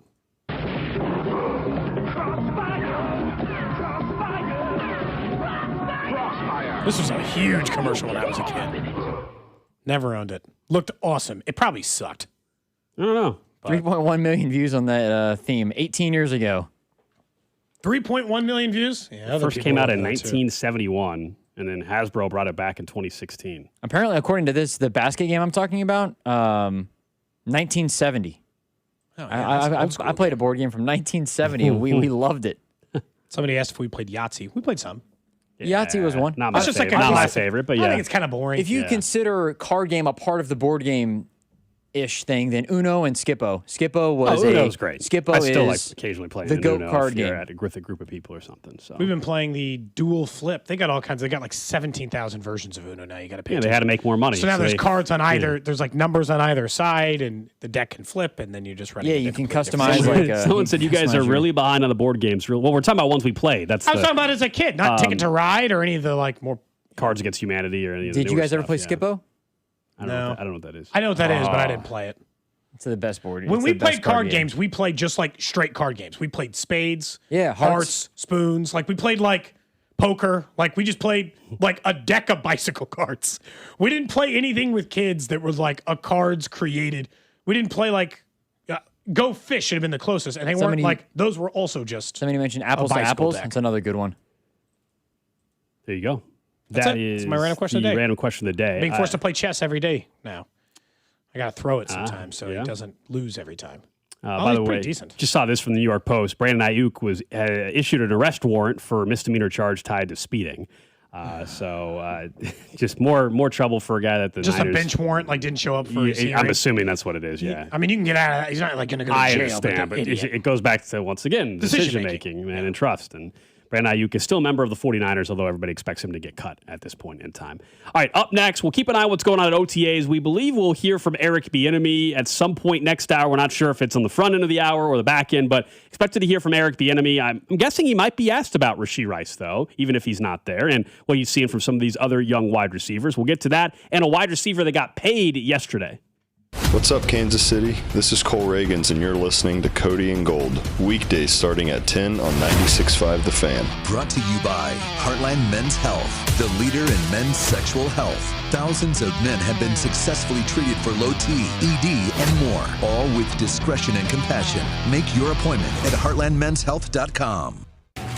Is your garage door too loud and whining for help? Overhead Door Company of Kansas City will make it all better. They will perform their full 26-task garage door tune-up for just $79. That's just $79 for up to 3 garage doors and openers. You need this done once a year, so why not now? And for just $79. Call Overhead Door Company of Kansas City at 816-221-0072 or schedule online at overheaddoorkc.com. FanDuel is giving you better payouts on same-game parlays all NBA playoff long. With more ways to build and more value every time you play, you can stack your picks your way for every game, every matchup, and every moment. From spreads to player points to threes and more, build it all into one same-game parlay and go for bigger payouts. So if you're betting same-game parlays this NBA postseason, bet them on FanDuel. More options, better payouts, all NBA playoffs long. Head to FanDuel.com/local to get started. That's FanDuel.com/local. FanDuel puts player research right at your fingertips so you can check stats, trends, and matchups all in one place and make your picks with confidence. It's everything you need all in one app. So don't miss your shot. Head to FanDuel.com/local and bet your same-game parlays. FanDuel, an official partner of the NBA. Play your game. FanDuel Sportsbook is the official sportsbook of 96.5 The Fan. 21 in President, Missouri. Gambling problem? Call 1-800-GAMBLER. Staples presents Celebrations Made Easy. I went to Staples for a custom-printed graduation banner and invites and saw that Party City is now at Staples. Wait, what? Party City is now at Staples. So now Staples has balloons? Yep. Decorations? Yes. Streamers, cups, table covers? Yep, Staples has everything for a party. And now buy 2 get 1 free on select foil balloons. Holy confetti! So the best party started at Staples. That was easy. In 613 select stores, exclusions apply. In-store or buy online. Pick up in-store only. Getting a little older doesn't have to mean, well, getting older. This is Jeff for Heartland Men's Health. And if you're feeling low energy, can't sleep, can't lose weight, are struggling with brain fog, or your sex drive is off, it's time to change it up. At Heartland Men's Health, our advanced medical strategies featuring TRT, NAD+, GLP-1s, PDA, and more treat low T and other hormonal issues to help you shed pounds, have more energy, enhance your body composition, improve sleep, increase your sex drive, and so much more. Getting you back in the game again. So don't be older. Be stronger in the gym. Be sharper at work. Be better in the bedroom, and be more confident in every part of your life. So call us today and find out how our advanced treatment strategies could change the game for you. Your first visit is just it includes blood work and a medical consult. And if you start on one of our advanced plans on the day of your appointment, your visit is free. Call 844-447-6600 or go to heartlandmenshealth.com. Future therapies are compounded and have not been evaluated. Provider prescription required. See website for details. Did you hear? Allstate car insurance now costs even less. So when you bundle with home, you can save even more. Check Allstate first to bundle and save with a new lower auto rate. You're in good hands with Allstate. Not Not available in every state. Only applicable for new auto insurance business. Rates will vary by several factors, including how you purchase the policy. Potential savings may vary. Allstate North American Insurance Company and Affiliates, Northbrook, Illinois. I need a little ranch, step to the ranch, come on, meet me at the Introducing the new Chick-fil-A Jalapeno Ranch Club Sandwich. With that juicy Chick-fil-A chicken on a buttermilk ranch bun, jalapeno ranch sauce, and pickled jalapenos, it's a little ranch with a lot of kick. The new Chick-fil-A Jalapeno Ranch Club with original spicy or grilled filet. Available for a limited time only. Order ahead on the Chick-fil-A app. Twisted Tea Hard Iced Tea just got harder with Twisted Tea Extreme. Twisted Tea Extreme is made with real brewed tea, goes down smooth, and an 8% kick of alcohol. Dial up the fun with Twisted Tea Extreme. Keep it twisted. Twisted Tea Brewing Company, Cincinnati. Responsibly. This is the story of the one. As a maintenance engineer at a beverage manufacturing plant, he starts his day knowing every line is ready to run because Grainger delivers the industrial-grade products he needs to keep mixers, conveyors, and packaging equipment moving. With Grainger's vast selection of bearings, belts, and motors, he keeps operations running smoothly, so nothing grinds to a halt. Call 1-800-GRAINGER, click Grainger.com, or just stop by. Grainger, for the ones who get it done. In a world parched for excitement, Twisted Tea's your refreshing thrill ride of flavor. The hard iced tea that's smooth, made with real brewed tea and 5% alcohol. Twisted Tea. Keep it twisted. Twisted Tea Brewing Company, Cincinnati, Ohio. Please drink responsibly. The Cody and Gold Garage Sale benefiting the Negro Leagues Baseball Museum is on Wednesday, June 10th on your home for Kansas City sports. 96.5 The Fan, KFNC FM and AM, HD1 and HD2 Kansas City, and Odyssey Sports Station.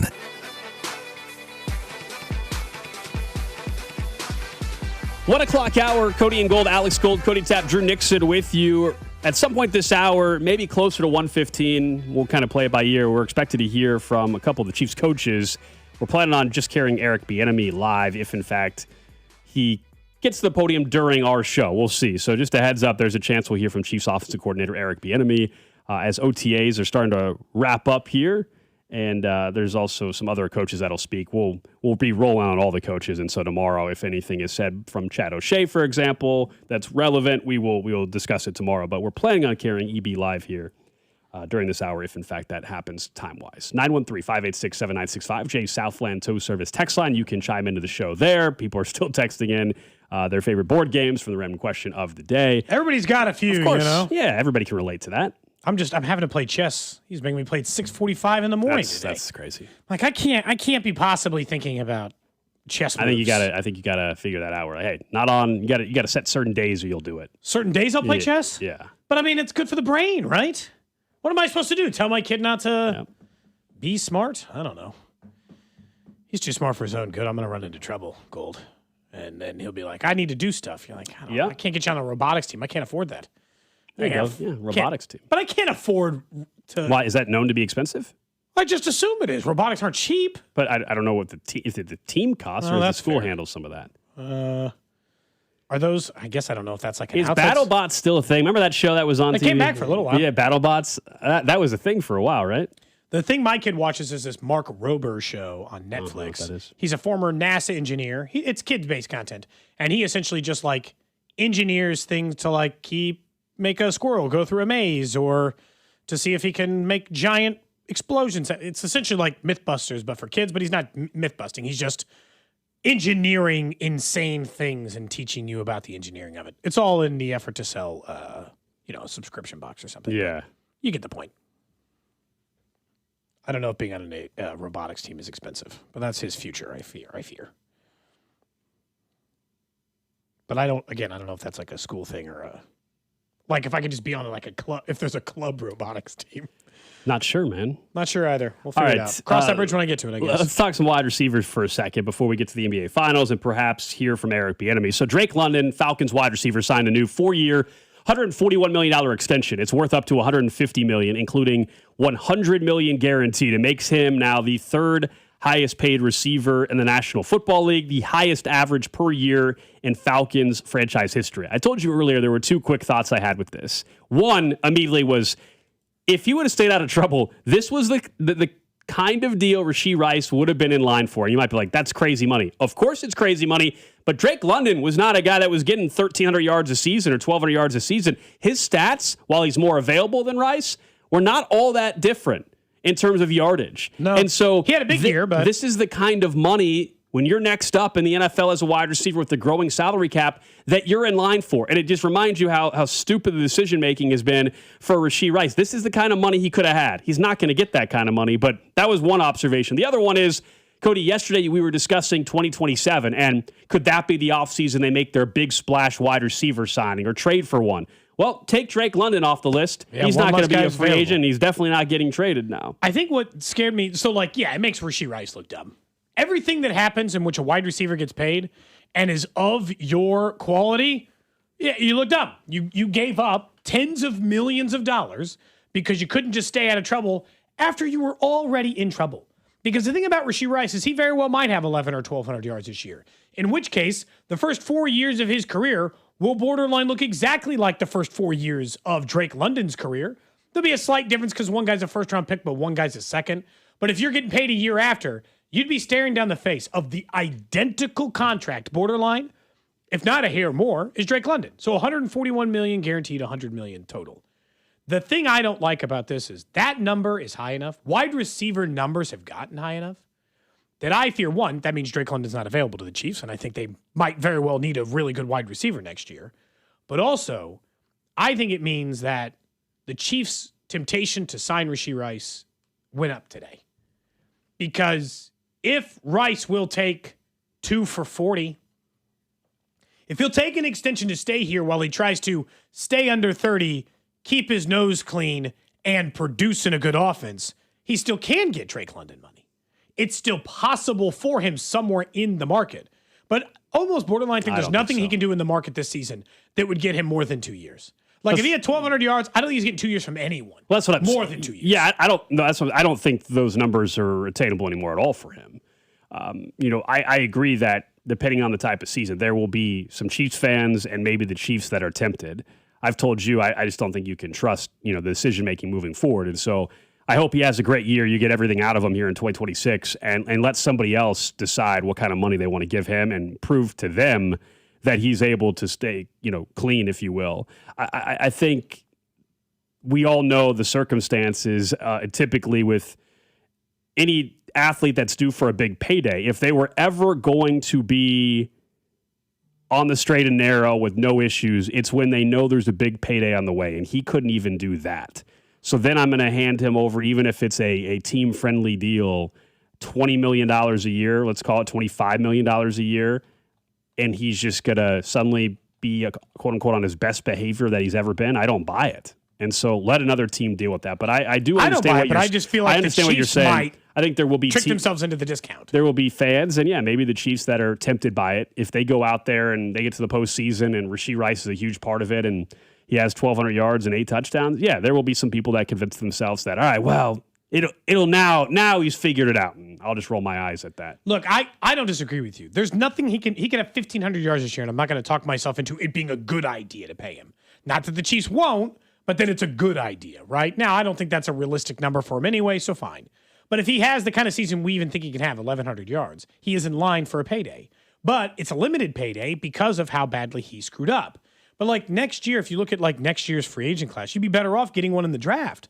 But it's also, what do you do in that situation where you know you need a wide receiver to be good right away? Because while this year, let's just agree on principle that this is a bridge year, just so we can have the conversation, it's easier. It's a bridge year for the Chiefs. Well, then next year can't be. So then you're hoping George Pickens doesn't sign an extension? Here are the available options. Old dudes or George Pickens? Yeah, that's why we've said I think Adams or Godwin or whatever. They will have to trade for a receiver or spend significant draft capital on said receiver. They better hope Xavier Worthy has a breakout year. I mean, that's the reality of where they're at that position. Which is how they end up getting trapped paying Rice. Worthy has a fine year. There are no free agent wide receivers. It's a very limited market. It's only George Pickens, essentially, other than some old guys. They don't pick high enough in the draft to get like a dude. They'd be picking in the Xavier Worthy camp, which does not guarantee year one success. And so then what? then what do you do? There's a wide receiver. He kind of played like a 1 for us last year, and he's available for pennies on the dollar. This is how the Chiefs get trapped. Yeah, but here's the thing: I'm not there saying will it's a be good another idea. team. It's like I can just see it. I would, if you're the Chiefs, if I were even them, and you're in this spot hypothetical where you're now telling me suddenly they are interested. Yeah, but why would Rice only want a 1 year? This is the weird spot we're in. I just don't know how he's getting more than 2, I guess. Well, right, but but would the Chiefs even be willing to do that? I just don't think it's weird. On one hand, you can say that he's hurt his market, but there will still be a market for him. Someone says they aren't cutting Rashee Rice. They don't have to cut him at the end. His contract's up at the end of the year, so it's not a debate of whether or not they're cut. They have to either franchise tag him or give him a contract. Otherwise, he's a free agent. If he had another year after this, I would say to keep him. It's the only reason why I want them to keep him now, because he's still got a rookie contract, and you might as well finish it out. If he was a free agent, we'd be like, don't sign that guy. He's an idiot. He just keeps getting in trouble. If he had 2 years left on his contract, I would say play. You just go ahead and play it out. But he doesn't. I would be tempted for this 3 for 45. This person from the 816 that texted in. But would he accept that though? He's not taking that. He'll get more than that. I can see 2 for 40 though. Like I can see that being a legitimate number that a team offers him in the free agent market, and that the Chiefs would be like, that's so much cheaper. Because like what you got to look at is the tag was what, 28, I think? This year, yeah, I think so. Yeah, so I don't think they're going to tag him, because I don't think you want to, and I think that's a bad decision anyway. I'd rather give him 2 for 40 than tag him, Drew, or Gold, because I don't want to do that. But if you look at wide receiver pay, it's gotten so high, and the Chiefs don't have a lot of cheap positions. The only cheap position they have probably right now, well, corners now because they let everyone go, and wide receiver. But if you look at average per year, you realize 20 is essentially paying nothing. Jacoby Myers makes $20 million a year. Calvin Ridley makes $7. If there's a way to get out of it, I think if there's a way that they can get out of it after 1 year, I think the Chiefs would be. I don't know if he would take 2 for 40. I don't think that's a bad deal. If there's a way you can get out of it after the first year, if you could bail after year 1, I think 2 for 40 is. Yeah, is worth it. It's just more. You're right. I think the Chiefs would consider that for sure. You're off it, which I get. Me personally, I just have a hard stance on absolutely. I have no interest in extending Rashee Rice. It's just that simple for me.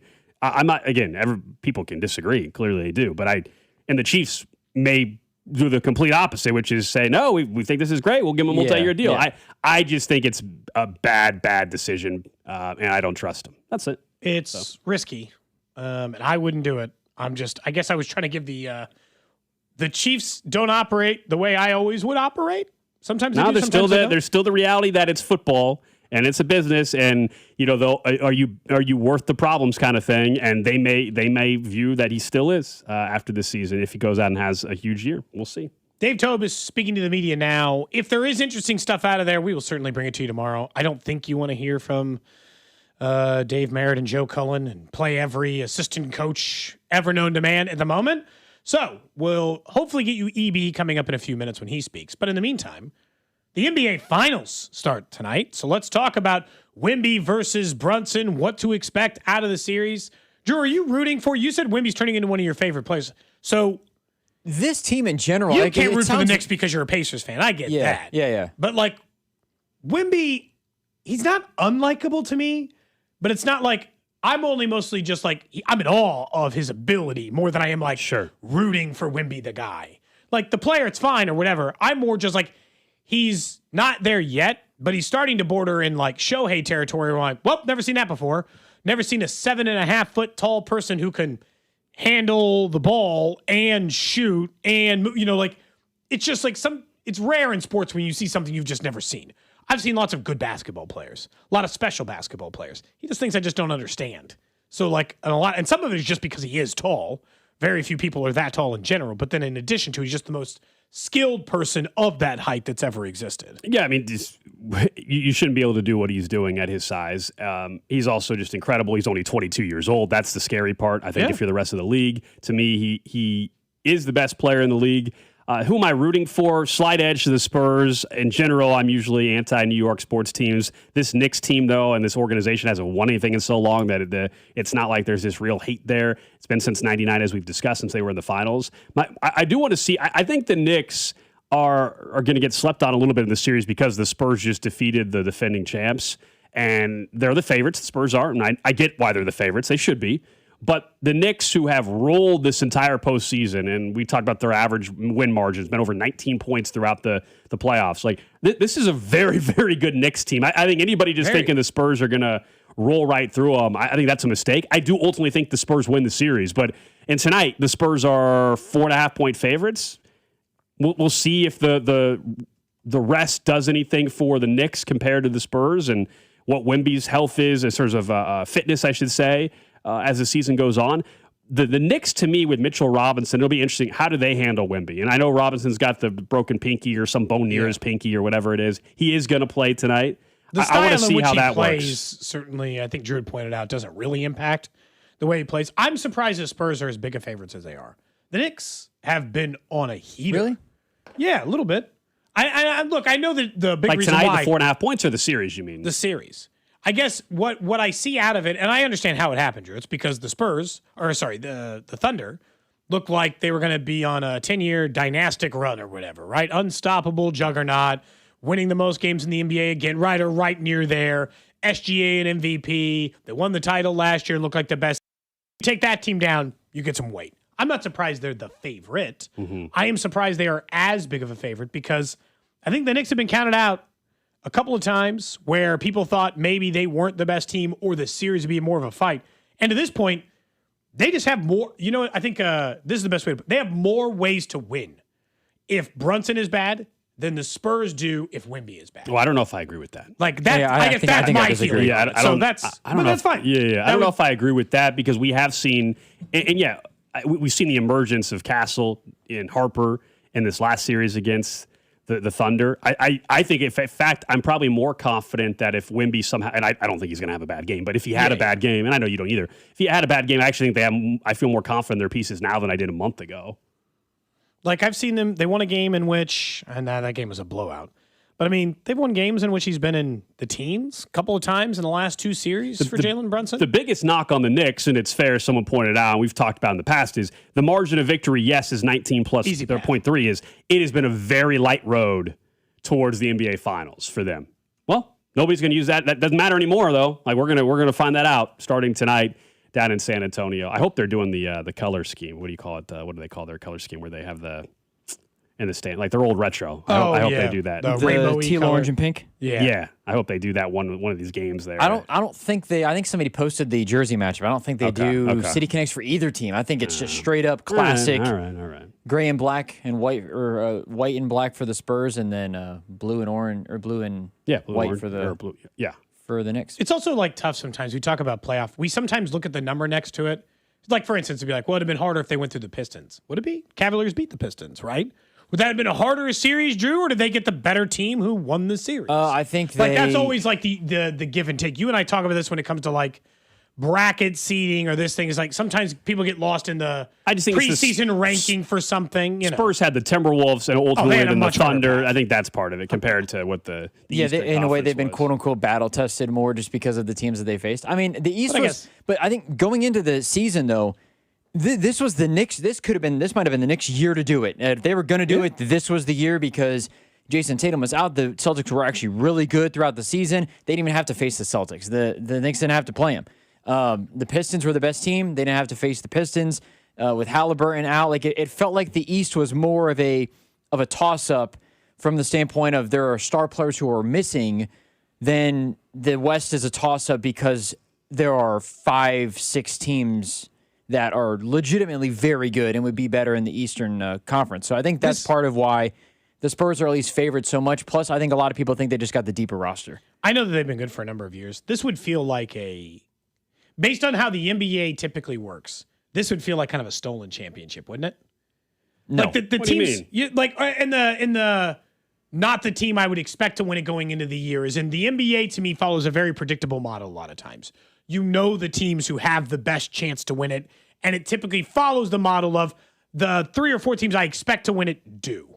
And I just wouldn't have the Knicks on that list. They'd have been just outside that list. The Knicks had some, but they wouldn't have been. I think the Knicks might have been the favorites to win the East this year. Celtics, Pistons, actually, Thunder, even the Spurs because they have Wemby. There's just other teams I would have thought going into the season. Betting before it all wise, started. the Knicks were one of the favorites. They were the favorite in the They East, had I like think. the fourth or fifth best odds, maybe better odds to win the finals. Just because the if you're Celtics didn't have Tatum and the Pacers if were you're out. just saying your own opinion, you're surprised. Fair. I do think I have to go look it up. Preseason NBA final odds. The Also, Knicks because had I guess some- I just thought the Thunder were going to win this. The Spurs from the definitely were not. I think the Spurs. The thing about the Spurs, though, Cody, were I think fifth.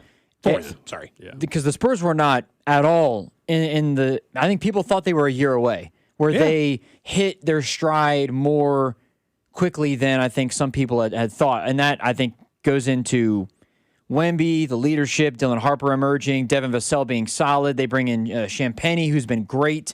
Mitch Johnson has continued the Spurs way with past or post Greg Popovich being the head coach there, and Pop has still had a factor into the things that go on there. It feels like they've hit their they got there a year early, and I think people are falling in love with them just because of the average age is like 24, 25. It's Victor Wembanyama, who is a freak that we've never seen before essentially play basketball. He's a likable guy. He doesn't have any baggage of any kind. He cares about the game. I think a lot of things fall into line of why people fall in love with this team, I think, at this juncture. I don't think the Knicks can win 4 games against the Spurs team. Whether it goes 5, 6, or 7, I don't know. I would say 6 or 7, but I don't think the Knicks can beat the Spurs 4 times. I think if you think they're going to win the series, you probably do like them to win the game tonight. I mean, just for what Drew's saying, like it is hard to get 4. Steal the one right away, then try to find if a the way Knicks to. have any shot, they have to win one of these games in San Antonio. If they I have any agree chance. there. one of the Yeah. first two. Absolutely. If they have any chance.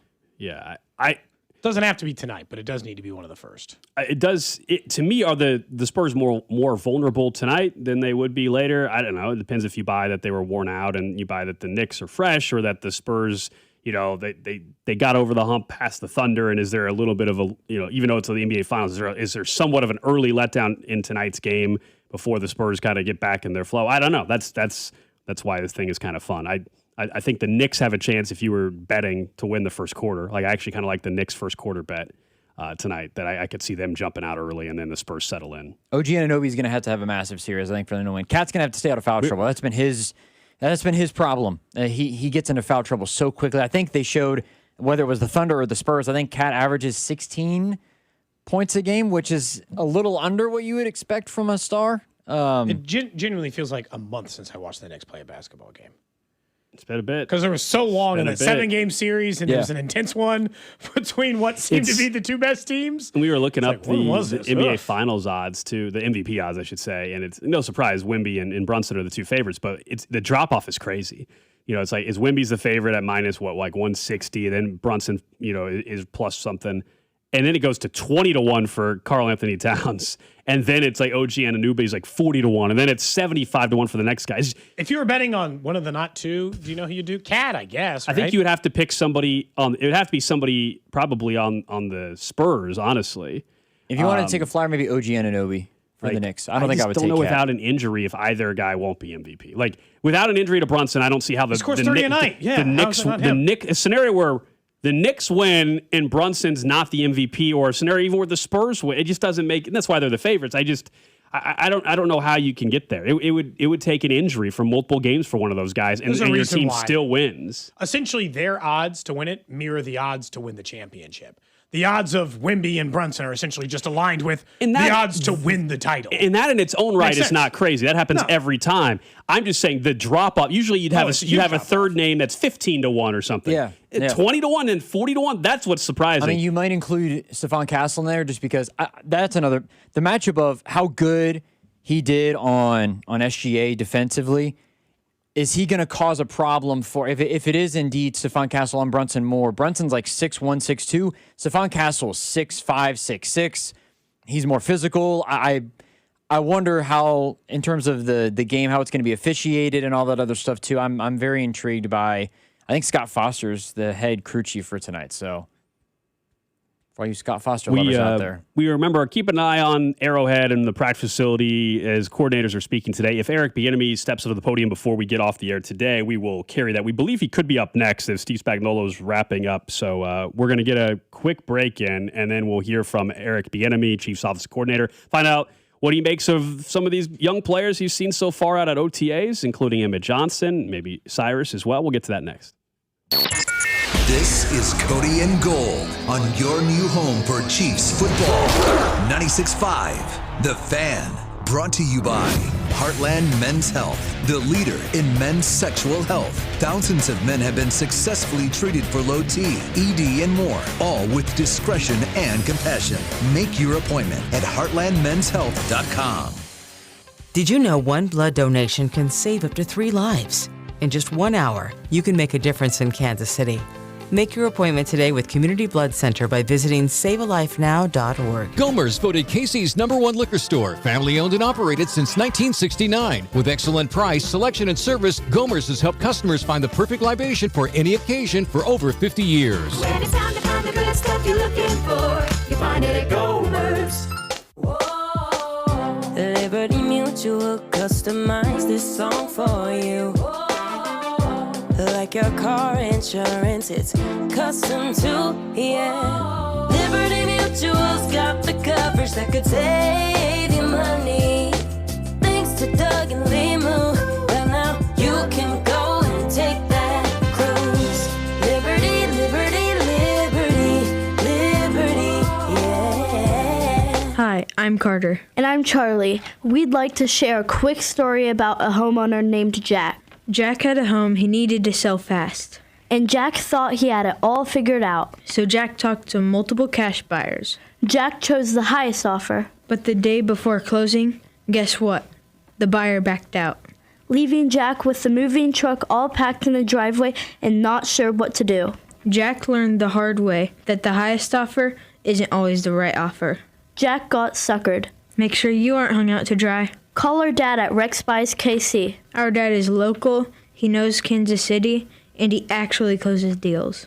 No repairs, no fees, no showings, no surprises. Just a fair cash offer and a smooth process. Now, don't be like Jack. Call 816-330-6000 or visit rexbuyskc.com. Rex Buys KC, helping people make smart choices one home at a time. What if you could have the most reliable fiber-powered Wi-Fi? And get this, what if you could keep it at the same price for 5 years? During the Xfinity Summer Savings Event, now through June 15th, new customers can get our best price on gig Wi-Fi, just $50 a month for 5 years. And get online in minutes with same-day Wi-Fi. It's Wi-Fi that finds and fixes problems before you even notice them, like super intelligent Wi-Fi with a sixth sense. Plus, add 1 line of Xfinity Mobile Select and you can save an average of $60 a month over Verizon and AT&T. You can even try it free for a year.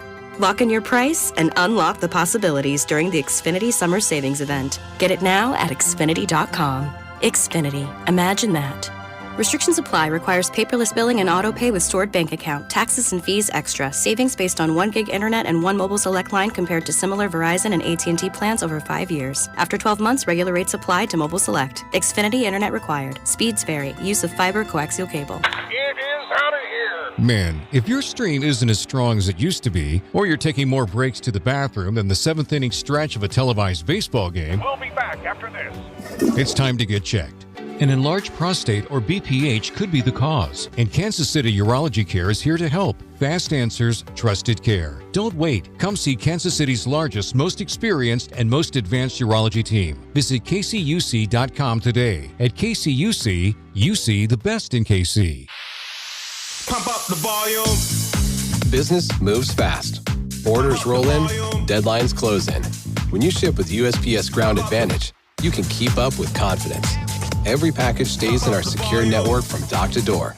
And with nationwide reach, dependable tracking, and upfront affordable pricing, you get built-in peace of mind. You run the business. We run the routes.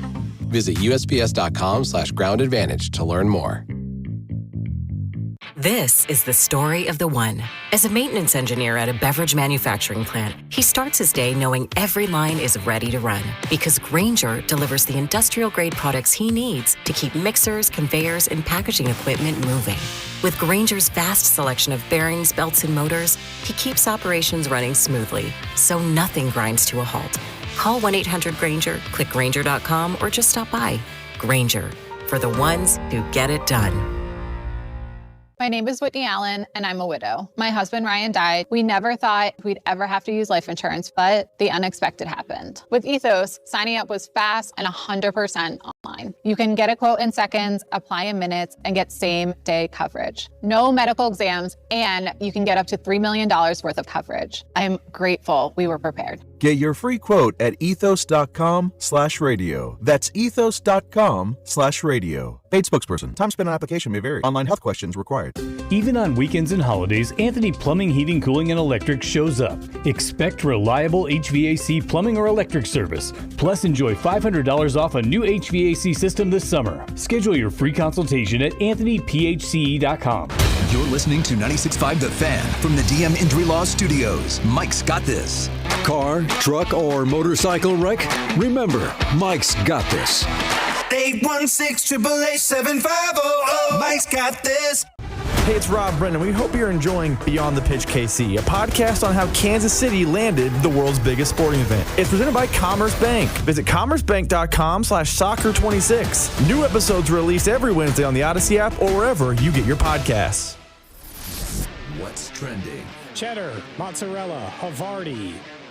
Number one on What's Trending, the Royals are in action again tonight, taking on the Reds. It'll be Chase Burns. He was supposed to start next couple of nights ago, and then he got sick. You guys remember the bullpen game when the Royals won, put up all those runs. Now they'll deal with one of the best pitchers in baseball, Chase Burns, going up against Stephen Kolek. 6:10 first pitch. Vern's on deck show at 5 right here on 96.5 The Fan. Hopefully Kolek's got his good stuff tonight. Chase Burns is tough. Next up on What's Trending, the Golden Knights came from behind to get Game 1 of the Stanley Cup Finals. They go up 1-0 on their series against the Hurricanes. They'll play again tomorrow. And in local hockey news, the KC Mavericks advanced to their finals as well with a win over the weekend. So, you know what? Yesterday. So, good local hockey, but also the NBA Stanley Cup Finals, which are awesome to watch. You watching the match last night? You watched the game last night? I did not watch the Golden Knights game. It was they were down, came from behind, went to overtime. It was a great one. Genuinely. NBA Finals, we mentioned it tonight. Game 1, 7:40 tip-off in San Antonio. Spurs, 4.5-point favorites over the New York Knicks. Next up on What's Trending, the Big Ten and the SEC both jointly today opposed the new college sports bill that has been trying to work its way through Congress. It's the Protect College Sports Act. It has currently been drawing a lot of criticism for not including college athletes, but also now they're getting a lot of ire from both the SEC and Big Ten, who might want to go a different way or in their own direction. So that's causing a little bit of a problem as well. We'll see if that thing continues, but as of right now, they're opposing it. Nick Saban, the Notre Dame commissioner, a whole bunch of people spoke on it today, but it doesn't seem like it's going anywhere at the moment. NC State and Virginia have pulled out from Brazil. They are relocating to a Cavaliers home game. Oh, really? This was supposed to be college football's first game in Brazil, but due to some logistical issues, that game has been moved back. It's now a home game for Virginia. Yeah, it was going to be an opener, and it was going to be played in front of 44,000 people, same venue that hosted the 2016 Summer Olympics. Virginia was going to be the designated home team. That's why they're going to host the Wolfpack. They're kind of happy they get to host it, I guess. But a bummer in terms of not played over there. I don't know. You said logistical issues. I don't know the exact circumstances, but yep, that got announced here in the last half hour. So there you go. Some college football news today. Interesting. At least that changed. A lot of international college football games. You know, we saw last year K-State played in Ireland. KU's playing in London this year. There was going to be a game in Brazil. Trying to follow the soccer model. Can't say you blame I think there's just 2 international games then. Ireland and somewhere else. Dublin. I think TCU and Ireland, North Carolina. Yeah. Yeah. So Ireland is a game. KU's in London, and then who you just mentioned there, TCU and somebody in else. North Carolina. I think. Yeah. A good old Bill Belichick. Doubling us to see Bill Belichick in action. Yeah. Also, I was going to mention the Women's College World Series championship tonight. Game Softball starts tonight. Game 1. Patrick Mahomes' Texas Tech Raiders taking on Texas. So that's a fun one. I mean, if you just like a little juice between two schools that have been talking trash on the football end, why not? Canada's been Raiders might have the incredible. best pitcher in the country. Yeah, Patrick Mahomes has been tweeting about her really constantly, and so we'll see. But the college softball, I've watched quite a bit of college softball World Series. It's like been randomly on at a bunch of places I've been. I feel like For I haven't weeks, been. the World Series. I haven't. Yeah, but it's not like something I've been constantly seeking out. But I have been watching and glued in once it's on. So Texas versus Texas Tech tonight. For the Texas Tech, Women's College World Series. Slight favorite, looks like. They got Kennedy going? Looks like minus 120 Texas Kind of crazy Tech. in softball, man. It's just like because of the throwing motion. They just throw all the time. I know. They're just like constantly on the mound. They don't have to like have a bunch of good pitchers. Crazy, They just though. need like one awesome one, and you can just throw them a bunch. It's crazy. So that is what's trending, as you said, here on Cody and Gold. Let's head out to the Chiefs practice facility. Drew, are we good to do that? Eric Bieniemy is speaking to the media. I want to hear a little bit what he has to say. I'm guessing not only will he ask about the rookies, maybe someone will ask him about his communication, if any, with Rashee Rice and moving forward into training camp. Here is Eric Bieniemy. Feels good being back at this podium. A lot of familiar faces that I haven't seen in a number of years. Feels good to be back home and also good to be back in this red shirt. With that said, I'm all ears. I want to ask you, during your time away, what do you feel like you've learned either being the OC in Washington, UCLA, the running backs coach with Chicago that has helped make you a better coach as you see him today?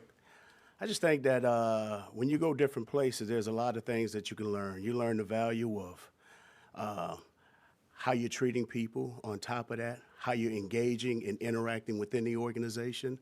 I think all of that is important, and then just being open to new and different ways of doing things. I think that helps with growth. And sometimes, with all that, sometimes when you experience failure, it gives you a tremendous opportunity to hit the reset button, and it helps you to grow and push you forward. So with all that being said, I've had some great experiences at a number of places, whether it was in Washington or whether it was at UCLA back at the college game.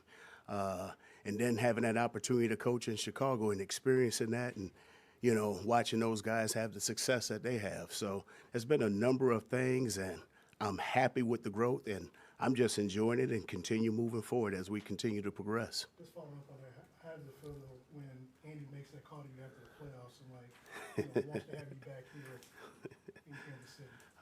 Obviously, me and the Big Red go back a long ways. I was a little shocked, but it was good. It was good talking to him, I had no idea. We had just finished the game, and obviously I was still working on just trying to get over what had taken place the previous evening. But, when the big man calls, you got to pick up and be ready to roll. So we rolling.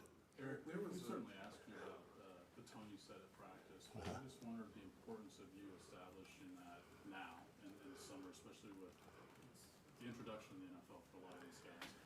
Well, the thing is, first and foremost, we always want guys to come out and not take anything for granted. Just like we discuss all the time, there's an imaginary sign outside the door, we're hiring all applicants.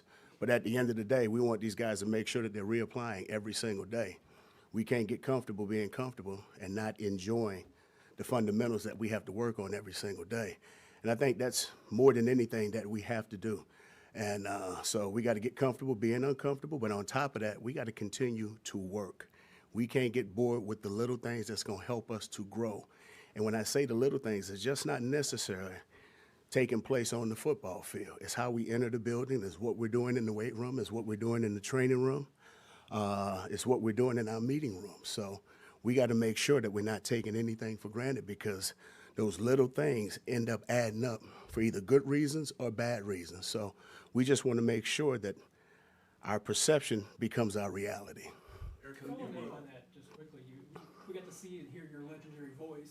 During that sequence during it was 7-on-7, where you had three kind of boarding starts on a play. How do moments like that serve as teaching moments, and what kind of happens at a time like that? Well, I mean, it's always about over communicating clarity.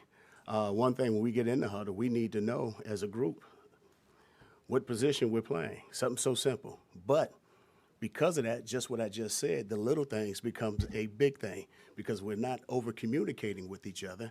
Now there's a problem within the huddle, and that impacts everything. So you know what? You kick them off the field, and you let the next group go, because we don't have time to waste.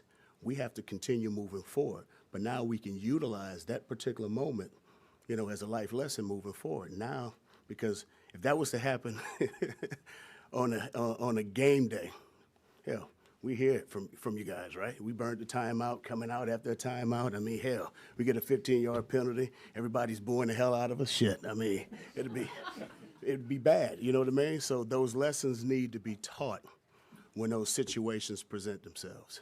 You talked about communication. Coach Reed said that you bring a different type of energy. Everyone can Patrick talked about the first time you guys were talking, you know, when you came back, that he's ready to run through a wall. Just how did that make you feel as far as just the energy that you bring? Well, first of all, it's I don't know if I bring energy. I just enjoy what I do. You know, to me, it's fun. It's always a challenge, but more than anything. What if I told you this? You're listening to Eric Bieniemy speaking to the media during OTAs right here on 96.5 The Fan. Expect them to handle and conduct themselves in a professional manner. And with all that said, we just need to make sure that we understand it's not about the individual. It's about the greater group and then the whole. And we need to gain a complete understanding of that. And don't get me wrong. I mean, we got some great players. These guys are doing a great job.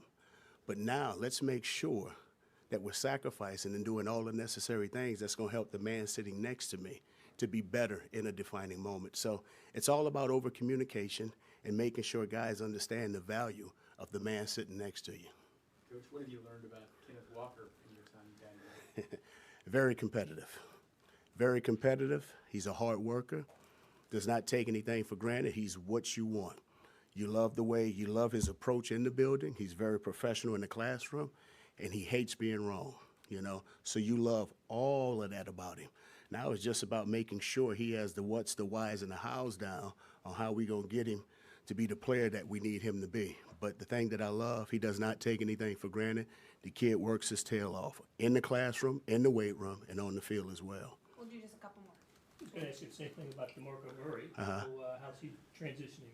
DeMarco's doing a hell of a job. He's doing a great job. I've had an opportunity to know DeMarco for a long time. Obviously, we tried to recruit him when I was at UCLA many moons ago. We didn't have enough money to get him. I guess now we have money.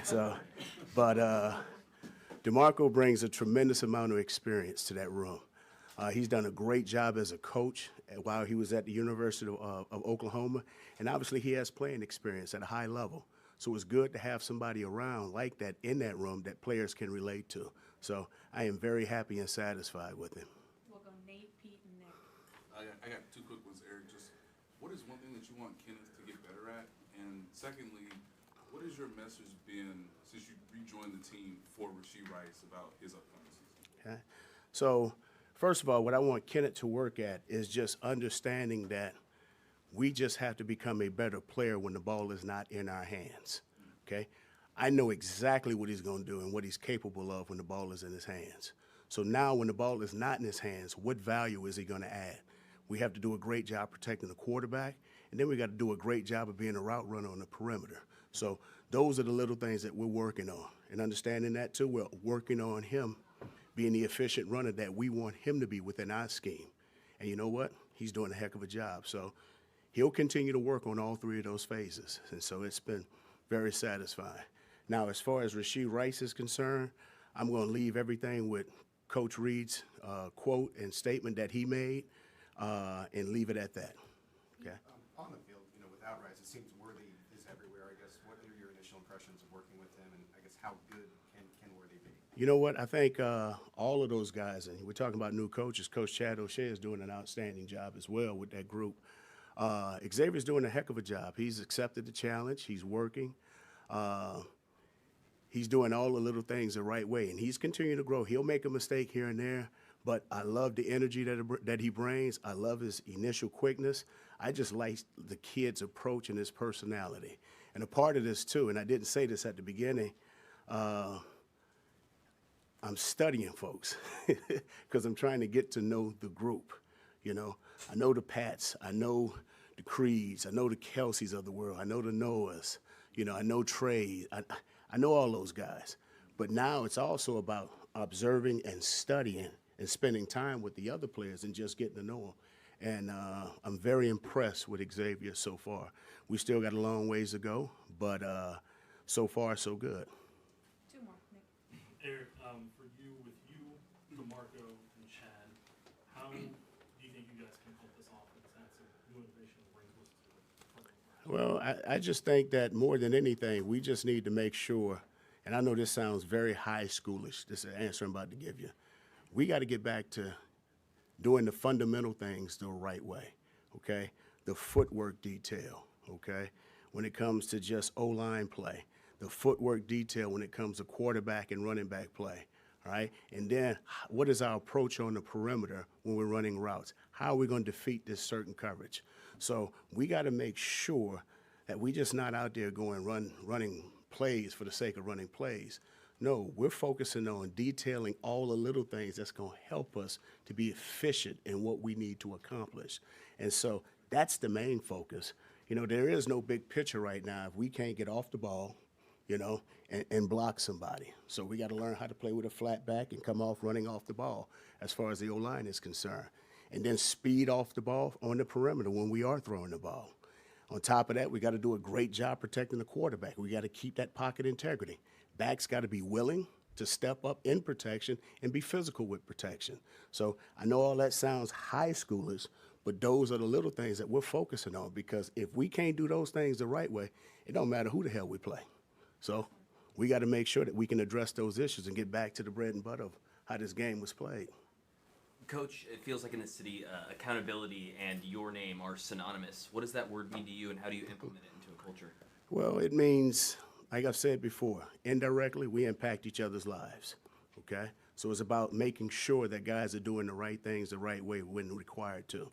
Because if I'm giving them the wrong information and the wrong insight, I'm screwing over them. And I'm not giving this organization an opportunity to be successful. In return, if a player is not taking his work home and studying, all right, and coming to work not prepared for the day, guess what? He's screwing over us.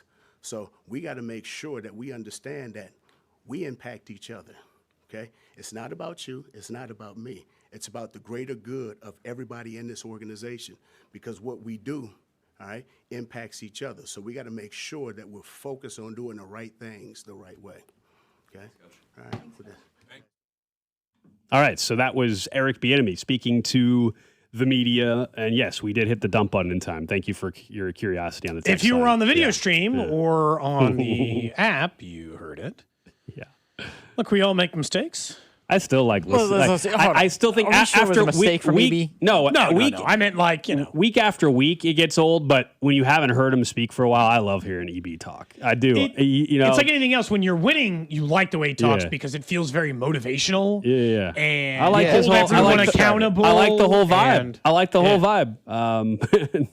If he was asked about Rashee Rice, he didn't want to talk about it. He ducked that Yeah, one. But like the Kenneth Walker one, an interesting answer in my opinion, where it's like the thing he's got to be better at is not running with the football. He's fine at that. Real good.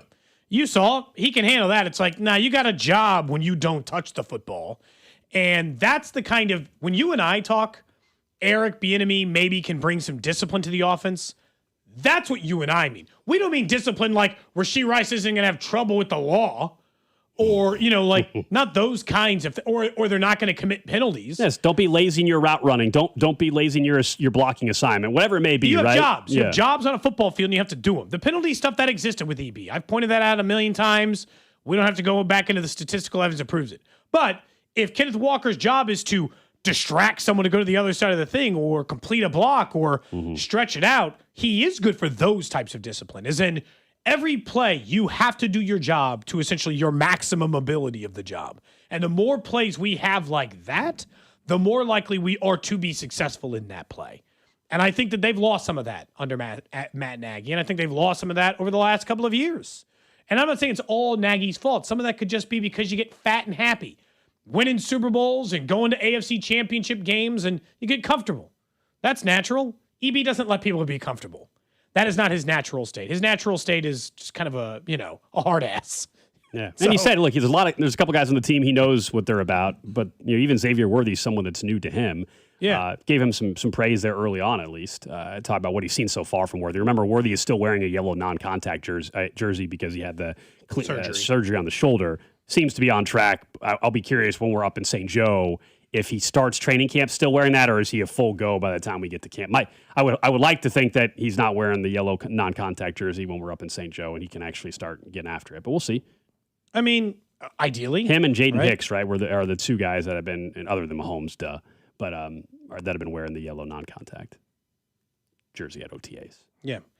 O'Shea was talking too, so we'll bring some of that stuff tomorrow. He was talking about Xavier Worthy. He said, I knew he's fast, but when I work with him on the field in the drills, I try to throw as quick as I can with his running. That way he said he's not an air repeater is the way that O'Shea put it. And look, I'll say, I disagree on he repeated the error of being near the sideline a couple times. But it's he's got proper coaching now. He's got proper coaching. And so if those errors repeat, we still kind of hope that Chad O'Shea finds a way to make sure that reduces more and more and more and more. Look, I really don't think, going back to the Ken Walker stats we said yesterday, that is one of the single biggest upgrades from any team in a single position in the entire NFL. It's as big of a gap as what the Rams got at corner last year to Trent McDuffie. What the Chiefs got at running back versus what they're getting at running back is a massive difference in quality.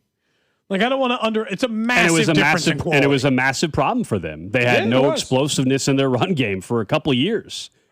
It is a massive issue for them. And then now we all know you're going to go into a season where your quarterback, while we all think he's playing week one, he's still coming off a very serious injury. And so you need a running game that's capable of taking a little bit of the pressure off of him early on in the season. Well, and I would think that why wouldn't that be the case? But they need.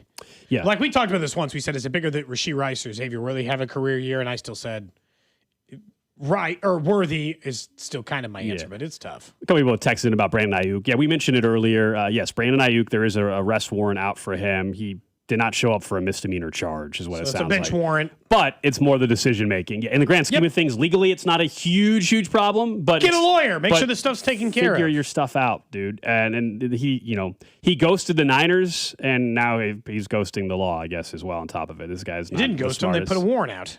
Well, we did ghost him. Well, that's fair. He didn't show up. Unsuccessfully, I guess. He didn't show up. He's going to have to pay the price. That's why he's got a warrant out for his arrest. But look, the Niners are probably going to cut him this offseason anyway, and we'll see if he's a candidate to be picked up. He hasn't played football, guys, since 2024. Is this one of the single weirdest downfalls? He got his money. It's a little bit, and look, it's different than Josh Gordon because they're different. But he went from 800 yards, 1,000, 1,300. He had a career, and then he got hurt. Injuries happen. Okay, but he was off to a mediocre start that season. Okay, that happens. And then the man just hasn't played football since. At 25 years old, Gold, we could have had a conversation in 2023 of whether or not he was a top 10 wide receiver. And there's people who would have answered yes. I'm not, maybe it would have been a debate, but some people would have answered the answer to that question of he is one of the best young wide receivers in the entire NFL getting ready to get a massive payday. He got a payday and then got hurt and has now just ditched an organization.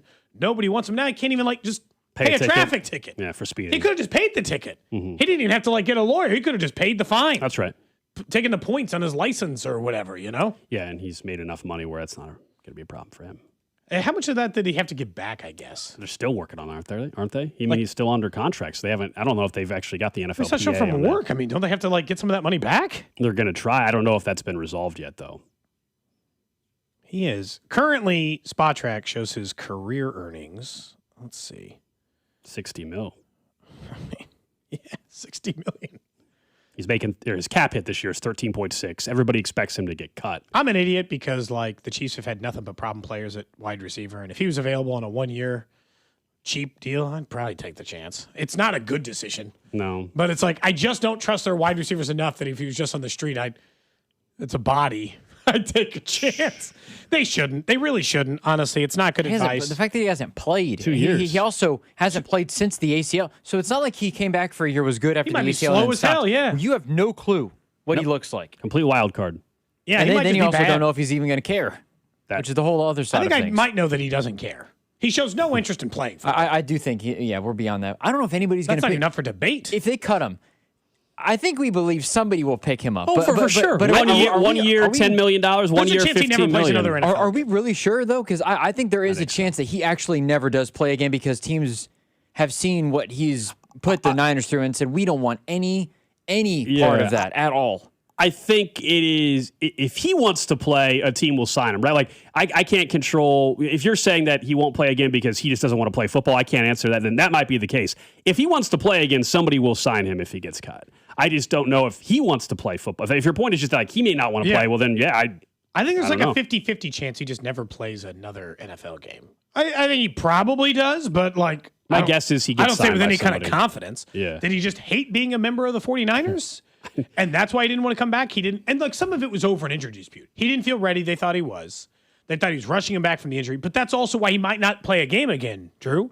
he may never. Some people, like, the injury stuff gets them, and they never feel right again, and so they don't want to be available. And so they sign this guy, and they're like, hey, you got to practice in order to be on this team. And so he signs with the team, Drew, but he never practices, therefore isn't on the roster, gets stuck on an injured list because he's making league min and then just gets cut and never plays anyway. I don't think it'll be part of the story, but if he does get cut and whenever he's signed, he pulls up and is doing workouts like A.J. Brown was in New England, I'm fully convinced that it actually was that facility that's across from the stadium, and that's the reason why. It's the substation. I'm dead serious. That actually might be. Yeah. Somebody says Tyreek Hill or Ayuk. If it's the Tyreek same Hill. price, Hill by a mile. Yeah. Tyreek Hill. Yes. Even with how gruesome that injury was. Yeah. Both might not have anything left, though. Correct. But if you're just telling me it's the same price, it's At not least even, Tyreek it's not wants even to like come back. Tyreek Hill still wants to play. I don't say what you will about Tyreek Hill. I don't doubt his desire to want to play football. That I don't question. You know? So we'll see. He works hard.